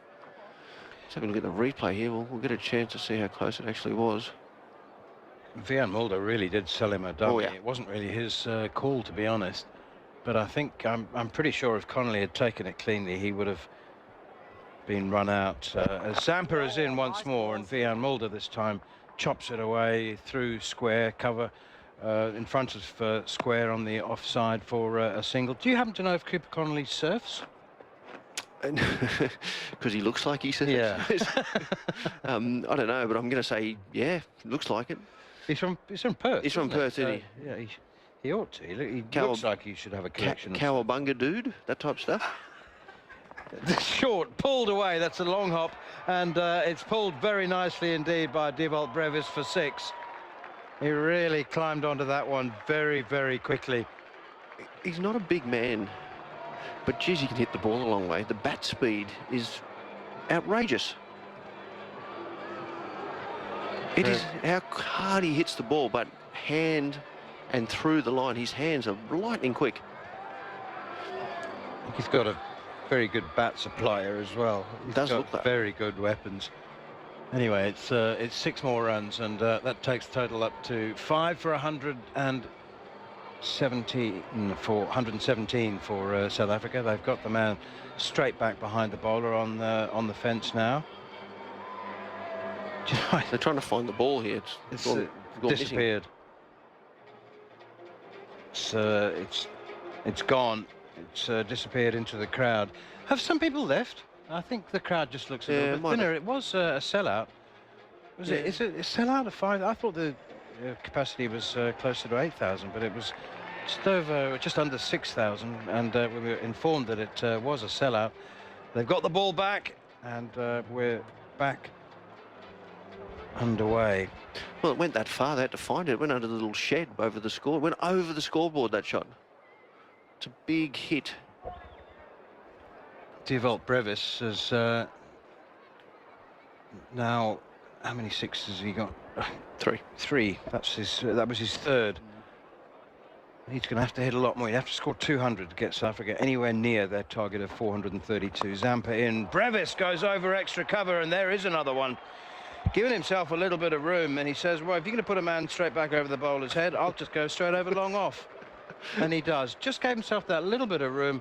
Very clear. I think there was an element of premeditation about it, what he was trying to do there. Well, I think he went, he's just bowled me a half tracker. He's probably not going to bowl me another half tracker. He's going to try and just get a lot fuller. I'm going to try and open it up and try and take it away wide of the man at Marnus down there at deep long off. Just going to ask Q, how many, which of these SMSs have we read? He's going to tell me where to pick up from. As Zampa is in again, chops it away off a bottom edge, does Devolt Brevis to Travis Head, who's fielding now at I guess short fine leg. Hi guys, I used to play juniors and seniors in Mackay at Harrop Park. Field 1 used to feel so big as a kid, and now Brevis makes it feel like a backyard. Loving the call. Cheers, Andrew from Abu Dhabi. Chopped away behind square on the offside this time by Brevis, or he tries to anyway. Inglis gathers it in his gloves, whips the bails off, and well, enjoy life in Abu Dhabi. That is a big field out there. That is correct, one with the Sheikh Zayed Stadium. Yeah. It's a very large playing area, that, and it feels even larger when it's 42 degrees. Here's Zampa again, and that's pushed away up, straight back to the bowler, no run. I played a one-day then. There was a sandstorm. Oh, really? And it's happened a couple of times. Yeah, it's not a regular thing. No, there was a sandstorm. It was like, oh, we can't see the ball, but we played on. Didn't matter. Did you play through it? Yeah, it wasn't a heavy one. It was it was quite. But you walked off and you had this film of sand on your face because it was all sticking to the. You went like that, and you had this thick goo of sand on your face. Like that. With the sun cream? Sun cream. It was sticking to the sun cream. End of the over. South Africa 5 for 123 with Devolt Brevis on 49 from just 27 balls. Vian Mulder has 3 from 9, and the men out for South Africa. Aidan Markram 2, Ryan Rickleton 11. Temba Bavuma 19 off 10 balls. Tony Dezorzi 33 off 30. Chopped away, square of the wicket on the offside to the sweeper. Tony Dezorzi out to, may I say, the worst delivery or the least distinguished delivery of the match so far, possibly of the series. Half tracker, long hop with no pace and nothing extra on it from Cooper Connolly, and Dezorzi pulled it straight to deep mid-wicket. Tristan Stubbs slapped one to cover to depart for a single, but now Devolt Brevis is giving South Africans something to smile about, albeit in the shape of a consolation. Yeah, it's I'm just trying to find. So he's just moving the field. So point's gone around on point, and deep cover's gone to a more straighter position. Marnus Labuschagne is at the straight position. This one is driven down towards long off, caught. Cameron Green, that was only ever going to land above earth in those huge hands of his, and Devolt Brevis decided to take on the man, all 6'6" of him, make that 9 foot with once the arms go up above his head, and that's an ambitious attempt by Devolt Brevis to clear the fielder, and that is South Africa's last hope of even putting up, you would think, well, limiting the damage, limiting the margin of defeat. That's not going to happen now. They're 6 down for 124. Yeah, the sprightly innings of Brevis has come to an end. He took the man on one too many times. Cameron Green, well, he had to hit it well to get it over his head. He took a mark in front of his face, in front of the deep long off boundary. I was just watching Brevis bat, and the Australians were sort of toying with him a little bit. They kept bringing the field really straight. If he actually develops a sweep shot or a lap sweep, or even a reverse sweep, he'll become almost impossible to bowl to, because what they did, the Australians, is they covered the front half of the straight half of the ground and basically gave him the square shot if he wanted to take it on, which he's nowhere near as strong as doing. And I think once he'll get, as he plays a bit more and starts to develop a sweep or a pull or a reverse sweep, that'll be coming because all of a sudden there won't be enough fielders. Cooper Connolly has a second wicket now, and it's Devalt Brevis. So he's going to be bowling to the new man, Corbin Bosch, as I was telling you earlier, scored his first and only 100 at any level, including junior schoolboy cricket right up to through his first-class career, one-day cricket, club cricket. Never scored 100 until his Test match 100 against Zimbabwe at Queen's Sports Club in Bulawayo. It was a couple of months ago. Clipped away out towards mid-wicket now, well, 6 weeks ago. Straight to captain Mitch Marsh, and there's no run there. Tristan Stubbs has just one score of any significance on the tour as well. It's been a bit disappointing for him. In fact, I think that's slapped away by Corbin Bosch for a single down towards Cameron Green at mid-off. I think that South Africa's results have papered over some pretty thin returns from their own top order. They've just been less thin than Australia's, to be honest. Yeah, that's exactly right.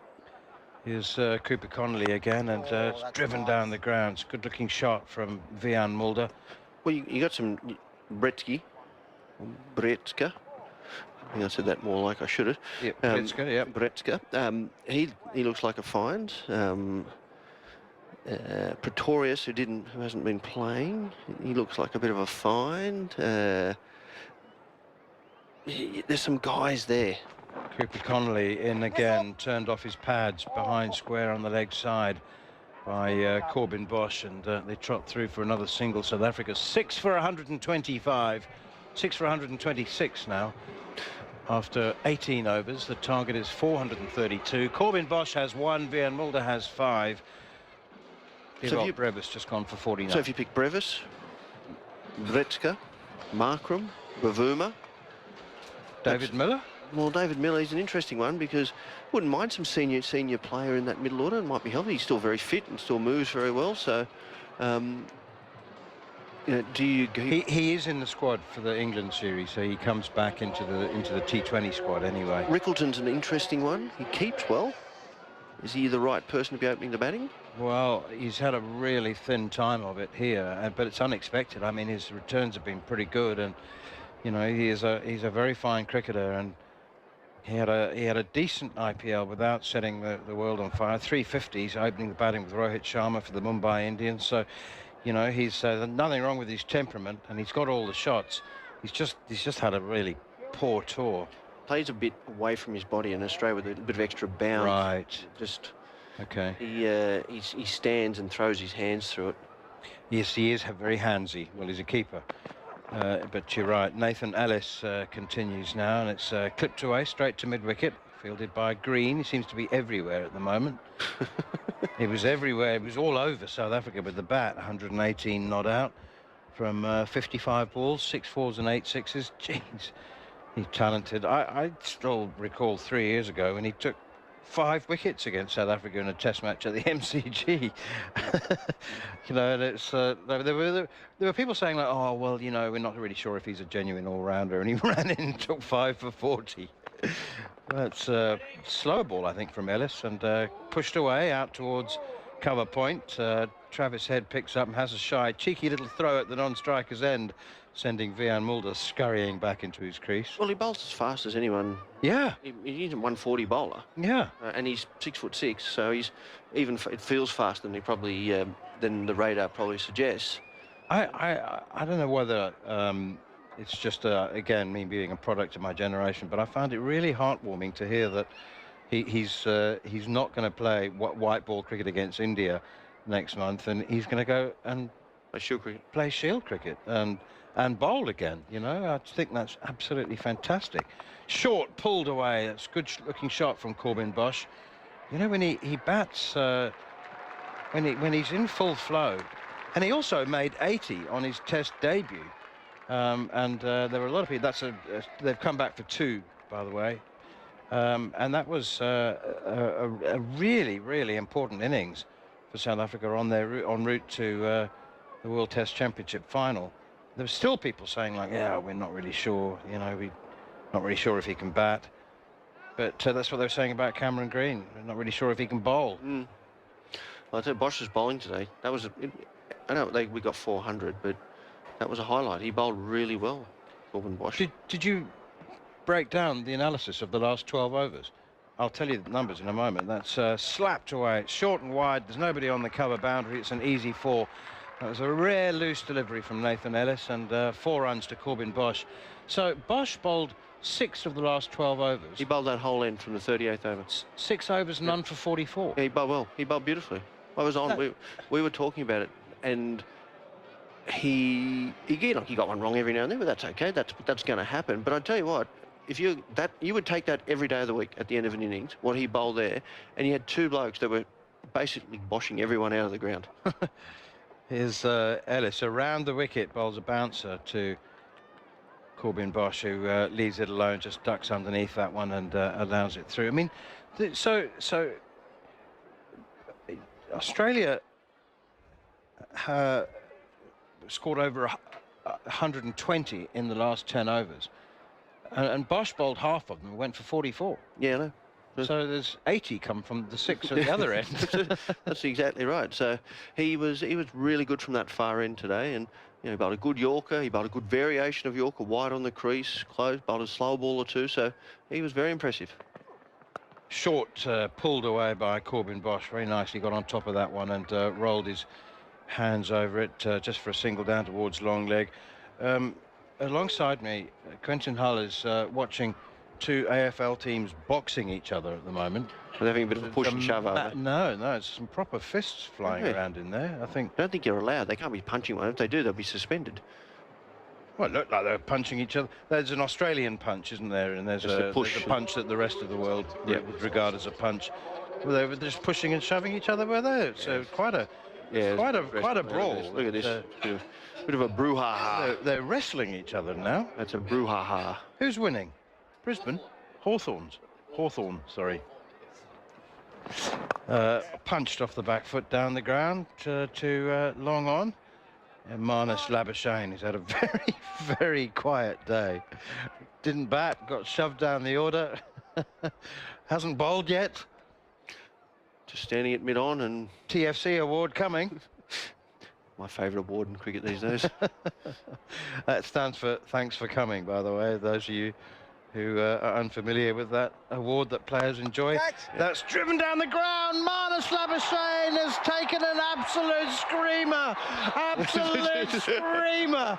He's lost the TFC award. Oh, no. He's taken an incredible diving catch, running in off the long-on boundary, diving forward, hands underneath the ball. He didn't immediately celebrate, indicating that he might not be quite sure that he's taken a clean catch, but if he has, it's an absolute screamer. Well, I think the batters are standing. Marnus thinks he's caught it. He's saluted to the crowd and said, he actually saluted up to you, Manners, and said, you can stick your TFC. I've just taken a great catch. But there is a question mark over whether he got there on time. Poor old Travis Head's walking from third. He looks like he's very stiff and sore now, Travis. He's moving. We're going to have a look at the replay here. Is it a 3rd wicket for Cooper Connolly? It's Vian Mulder with a slap drive, low, hard, incredible effort from Marnus Labuschagne. Oh, yeah. Oh, he's got his hands underneath it. Honestly, you won't see a better outfield catch than that. Diving forward. Right, that's... The ball's heading to the ground. That is, and he's horizontal with the ground. Well, if he misses that, we're going to look at the front on here. If he misses that, he hits that's face. cheap. Yeah. Okay, let's have a look at that first angle again. Honestly, that's Richard Ellingworth who's having a look at it now. It's in his left hand. All of his cricketing instincts will be telling it. Richard Ellingworth played he had a 16-year career for Worcestershire, and all of his cricketing instincts will be telling him that's out. Go back to that other angle as well. But he can't go on his cricketing. No, he's got to go on his third umpire. Third umpire rules. I think he's caught that in his left hand. It looks like it's a bit of an optical illusion that it's gone onto the ground, but it's actually gone behind into his left hand. Marnus knows he's caught. And that other one from the side that as well. is a very, very good catch. I'll be utterly devastated if it's given not out. That's out. If that is Richard Illingworth has a brain fade and I'm says ready to not make out. my decision. Yes, Rich, you are ready to make your decision, and it's out. What about Marnus? He saluted to you. Did you see that? He pointed up here. How dare you? What a catch. It is given out. That's absolutely brilliant from Marnus. Absolutely brilliant. I mean, you know, we have all the trick catches, which are incredibly impressive, and, you know, they get more and more impressive as the years go by, but a good old-fashioned sprinting in from the long on boundary, and he wasn't, you know, running fast. He was at full pace. Correct. And then to dive forward and get your hands underneath the ball, that is as good an outfield catch as I've seen for a long time. Certainly was. Cooper Connolly, he's now got 3 for 12 off his 3.2. He's destroying the South African batsman. Well, it's just a question of how many now. It's not been a question of if for a very long time. It's a question of how many. And I've got a question for you, serious question. Yes. Sometimes I ask you less serious questions, but I am interested in your answer here. What does the size of the victory and the emphasis of just the stick with the size of the victory add to the level of consolation? No, not in my opinion. Because the series is over. Yeah. Okay. Yeah, they've played well, the Australians. What it does say is that we've got ability. Here is Cooper Connolly again, and that's pushed away defensively out on the offside. I mean, if they'd squeaked home by 8 runs in a closely contested game to make it 2-1, will they feel less a level of consolation than them winning by 250 or whatever they're going to win by? That's punched away off the back foot out to extra cover. Not really. I think they just look, we've played well. I mean, 300s for the first time, second highest score, all of those kind of things. Yeah, look, they're all nice. They're nice stats, and they're nice. You know, I think we talk about it a lot more than they probably will. Right. Okay. Cooper Connolly, and gives that a lot of air. Really nice loopy flight there. He looks. He bowled the worst ball of the match to get his first wicket, but he's bowled some really, I think, very nice. He's got good flight, some turn as well. Good flight. Yeah. He's been deceptive in the air. Here's Connolly once again, up to the crease, bowls, and chopped off the back foot by Keshav Maharaj straight out towards cover. South Africa's largest ODI loss by runs is 243 against India at Eden Gardens, 5th of November 2023. I'm saying that's going to get beaten today. 243? Well, they need 297. It's, yeah, I agree. Took you a little bit of time to comprehend that, didn't you? Yeah, you have to bat very well not to beat that target. Corbin Bosch has 10 from 10. Keshav Maharaj has faced 4 balls and has yet to score. But the required rate's only 9.9. 9.9, no, actually, we can still get that. It's like 6s back in the day. Yeah, exactly. Yeah, it's under 10. Anything under 10's possible. Short, pulled away by Bosch. Manners, I'm going to say this now because I'm probably not going to get another chance to commentate with you because Dizzy's coming in. But thank you. I've had a really good fun time up here, and I want to say it live on air that I'm sure we'll have a drink later on. But thanks for everything. It was great fun. I think you'll be back. I actually don't. But thank you for that. Thank you. That's very kind of you. And South Africa going down by a big number. It's going to be, who's bowling the next over from the far end, the airport end? It's Nathan Ellis continuing, and he's, geez, he's been impressive throughout this tour, these the 2 series. I think I'm really fond of Nathan Ellis, and love the fact that its first delivery is pushed out towards mid-off. I love the fact that Quentin Hull earlier identified what had been an itch I couldn't scratch, that he does look like an athlete running up to do the triple jump or the long jump. He has that little hop and skip halfway through his run-up, doesn't he? And it's the power with which he attacks the crease as well. It's the power with which he runs in. It's one of the quicker ones as well. Manners, quick run up.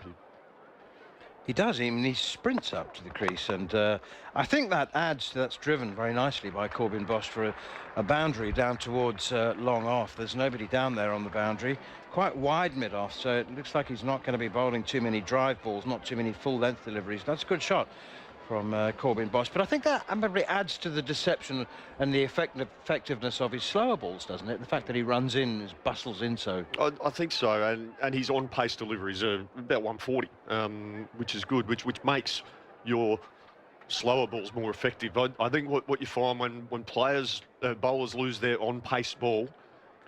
Here is Ellis again, short and pulled through mid-wicket by Bosch for a single to the man on the boundary. Because if your slower ball is, so 120 and your on-pace ball is 140, that's a good variation. But then if you start dropping in pace and you go down to 130, 125 to 130, then your slower ball is 120. It is nowhere near as effective, if that makes sense. Yeah, it does. Absolutely. Well, the greater the discrepancy, I suppose, between your on-pace delivery and your slower balls. Here's Ellis. Also like the fact that he goes around the wicket to the right-handers with this short ball theory. 3 men on the leg side boundary and an orthodox square leg, so it's kind of in-out field. There's an appeal for a catch down the leg side here. And I love it when the umpires do that. They pretend as if they're giving it some thought, and then they go wide. That's right. Well, South Africa's, as Quentin just pointed out, it's just done a little bit of research for us. 243 runs. They're only chasing 327. They were chasing 327, so I wasn't on that tour, but they got bowled out for 83. Virat Kohli made yet another 100 in that match. Who made runs for South Africa then in their 83? Pushed away defensively now by Corbin Bosch. Marco Jansen made 14. Well, they didn't do too badly. There's 4 double-figure scores there. Temba Bavuma made 11. Rassi van der Dussen 13. 11 from David Miller. 14 from Marco Jansen. And who bowled them out? Kuldeep Yadav, was it? Ravi Jadeja. Oh, Ravi Jadeja. Actually, the game is finally coming back into my memory now. Jadeja bowling darts at leg stump, fizzing it from leg stump to off. Bouncer from Nathan Ellis, nicely evaded by Keshav Maharaj. It'd be interesting to see what his approach is. 1 from 7 balls so far from Keshav Maharaj. Is he going to hang around? I haven't seen him hang around to play a long innings for a long time. Anyway, I'm out of here, aren't I, Quentin? Yeah, you're up for the next 7 overs or so. You might even finish the game.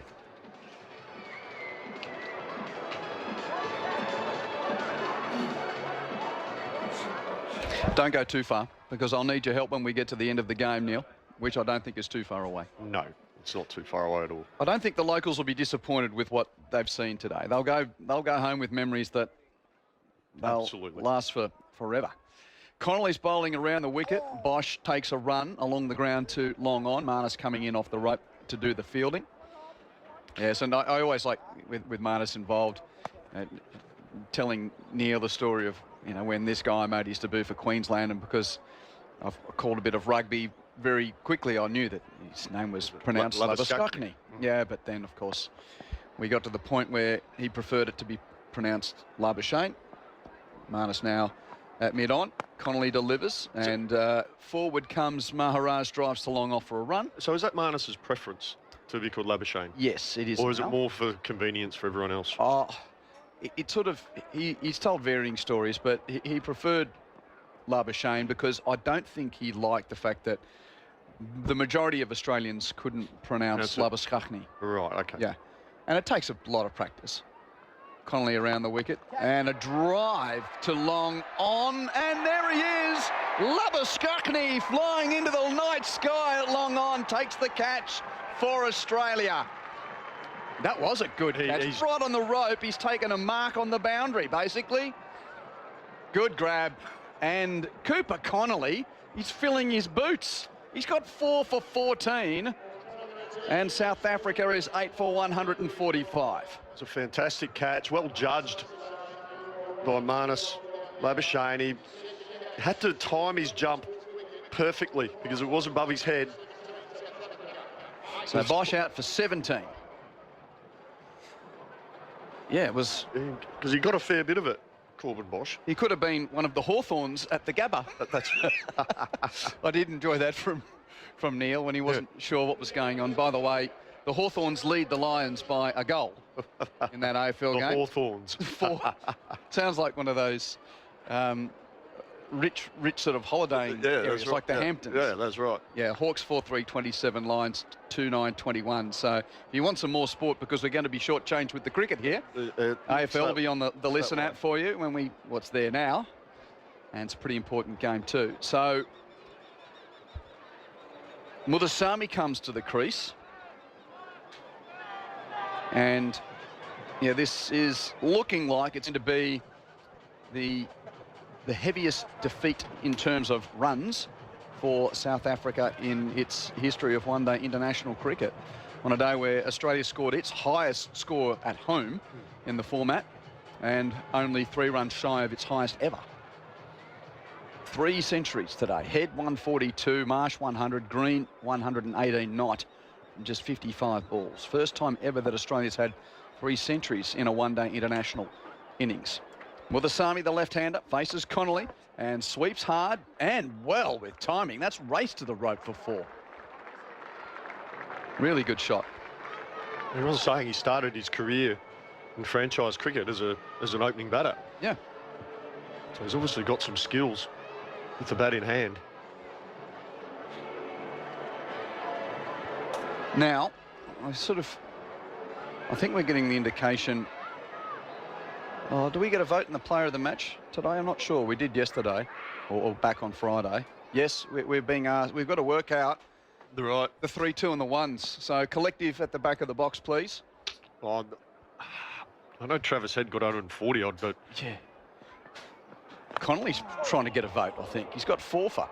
Driven off an edge here. Muthusamy gets a nick down to deep third, and he'll come back for a couple. No, I can't get Connolly in the votes. No, I can't. He's cherry picking here. I think it's a toss-up between Travis Head. No, Stuart Clark is indicating in the back of the comm box here. Cooper Connolly, definitely no for a vote from him.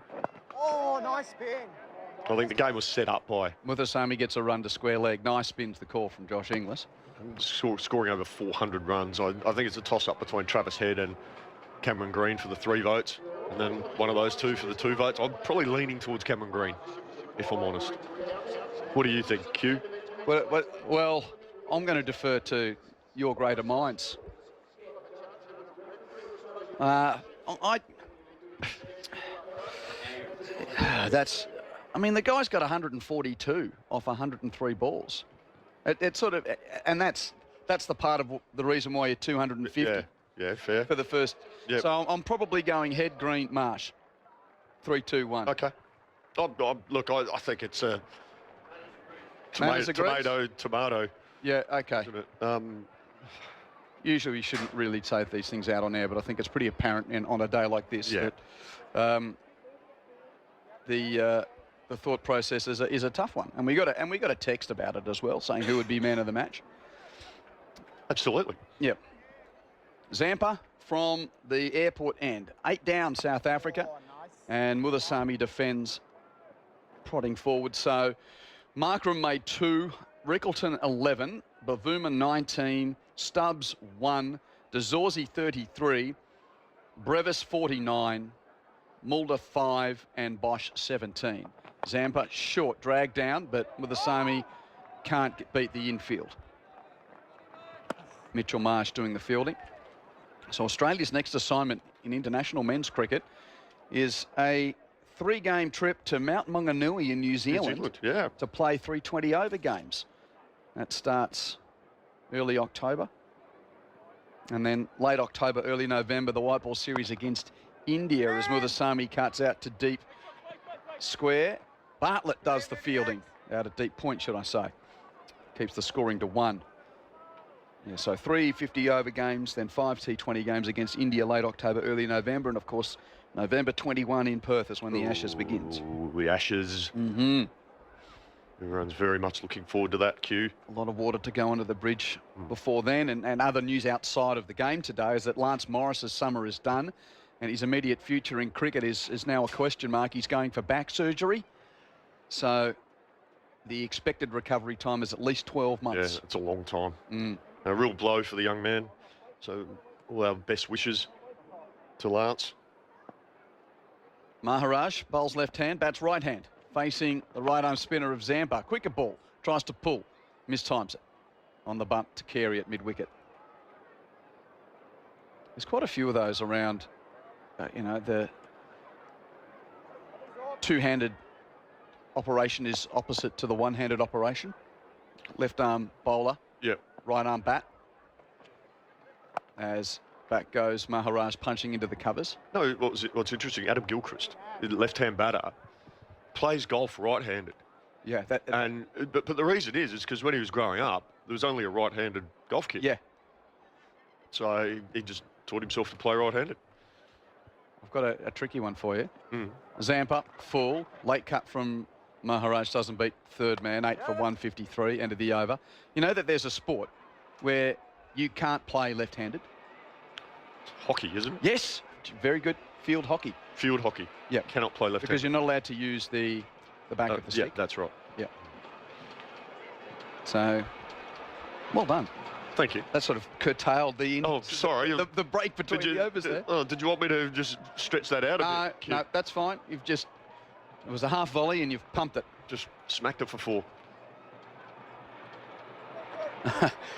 Wendy sent us a text. Stressed Lions fans are listening in from the Gabba, so she's at the footy and listening to the cricket. G'day, Wendy. How you going? Connolly, well, the Zing bails go up. I don't think he hit the stumps. No, the keeper whipped off the bails. It was a play and a miss from Muthusamy. Yep. Stressed Lions fan listening in from the Gabba. Cobra Kai just kicked 2 in 2 minutes for us to kick ahead by a goal. Love heart from Wendy. Thanks, Wendy. Hope you enjoyed the footy. Yep, Lions 4-9. The Hawthorns 4-5. Muthusamy back and tries to punch through cover, but Marsh does the fielding. Hey, team. Dizzy for man of the match for getting in the double ton reference. How many Dizzy? 201. Cheers from Azza in Cairns. Not out. Not out. Red ink. Yeah, unconquered, I like to say. Cooper Connolly looking for a fifer. He's 4 for 21. That's swept by Muthusamy down to deep backward square. And Travis Head scurrying out to keep the scoring to 1. Yeah, as much as it's a damn squib as far as the contest, you know, you have those rare days. And as mentioned, that's a part of 50-over cricket these days, particularly bilateral 50-over cricket. Yeah. Not too many moments sort of resonate. But this one for a while will be remembered. Connolly forces Maharaj back, defending on the onside. Look, the crowd here can't say, or listening in on ABC, can't say I haven't been entertained. It's been an incredibly entertaining day. Yes, it's been one-sided, but gee, the crowd here in Mackay have been treated to something pretty special. Maharaj is stumped. Connolly has 5 wickets. Cooper Connolly, the left arm tweaker, has a fifer in one-day international cricket as Maharaj stepped down the pitch and tried to heave him over the rope at long on or long off, and Josh Inglis whips off the bails. South Africa 9 for 154. Well done, Cooper Connolly, 5 for 22. He's done well. He's bowled very nicely, Cooper Connolly. He's spun the ball hard. Boys are, getting around him, the Aussie boys, celebrating hard. They know it's a pretty special feat, particularly for not a frontline bowler. Remember when Michael Clark got 6 for 9 in a test match? That was a test match that I think Sourav Ganguly refused to play in, didn't he? Or was made unavailable at the last moment? No, that was the test match before in Nagpur. Oh, right. Yeah. Was that series, though, wasn't it? And then, so we were 2-0 up going into Mumbai, and then we went to Mumbai, and the surface that they prepared, just trying to save face, it was an absolute snake pit. I remember facing Murali Kartik, the left-arm spinner, and he's bowling around the wicket, and I'm going forward. It's foot outside leg stump, and it's going past my chest to the keeper. It just turned and bounced. It was just... I bowled a slower ball to Sachin Tendulkar that nearly hit him in the throat. It was just ridiculous. It just went to the top and... was Nathan Horrocks the specialist spinner in that team? Yes. Yeah, I think he was. Yeah. But, of course, Clark got all the poles. in that particular. He got 6 for 9, yeah. In that particular Test match. I got into a little bit of trouble from James Sutherland, the CEO. Mapaka's out there. Connolly's got 5 for. South Africa's 9 down. Mapaka defends into the covers. So we'll just see how things go here as to when we wrap things up. That's end of the over. The official attendance has been semaphored as well, 5,045. Cooper Connolly, 5 wickets. It's happening so quickly, I haven't had a chance to write them all down in my scrapbook. But, so what's the deficit at the moment? 278 is the deficit, and South Africa's previous biggest loss by manner of runs in one day was 243. Yes, Neil, if you could come in, please, that would be excellent. Neil Manthorp coming in.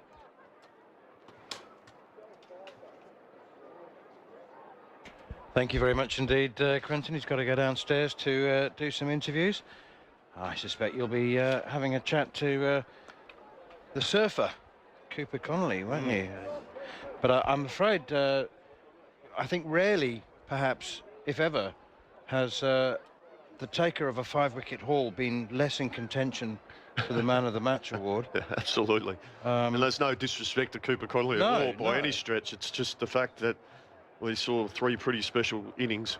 I mean, you know, you loathe, aren't you, to provide any kind of context to a 5-wicket haul, but 3 caught on the boundary, a tail end stumping. Anyway, Zampa is in once again, and it's pushed away by Quina Mapaka out towards cover. That's not Quina Mapaka, is it? That's Senyaran Mutasami. And here is Adam Zampa looking for the final wicket to conclude this consolation victory for Australia. I think it will be a consolation victory. I was very interested to hear what Stewie said about the fact that it's an enormous record-breaking victory, not providing any greater level of consolation than a squeaky one might have done. I think that you know, that there's a lot to be consoled with, scoring 431. Zampa goes past the outside edge with a googly, I assume. Absolutely, I couldn't agree with you more.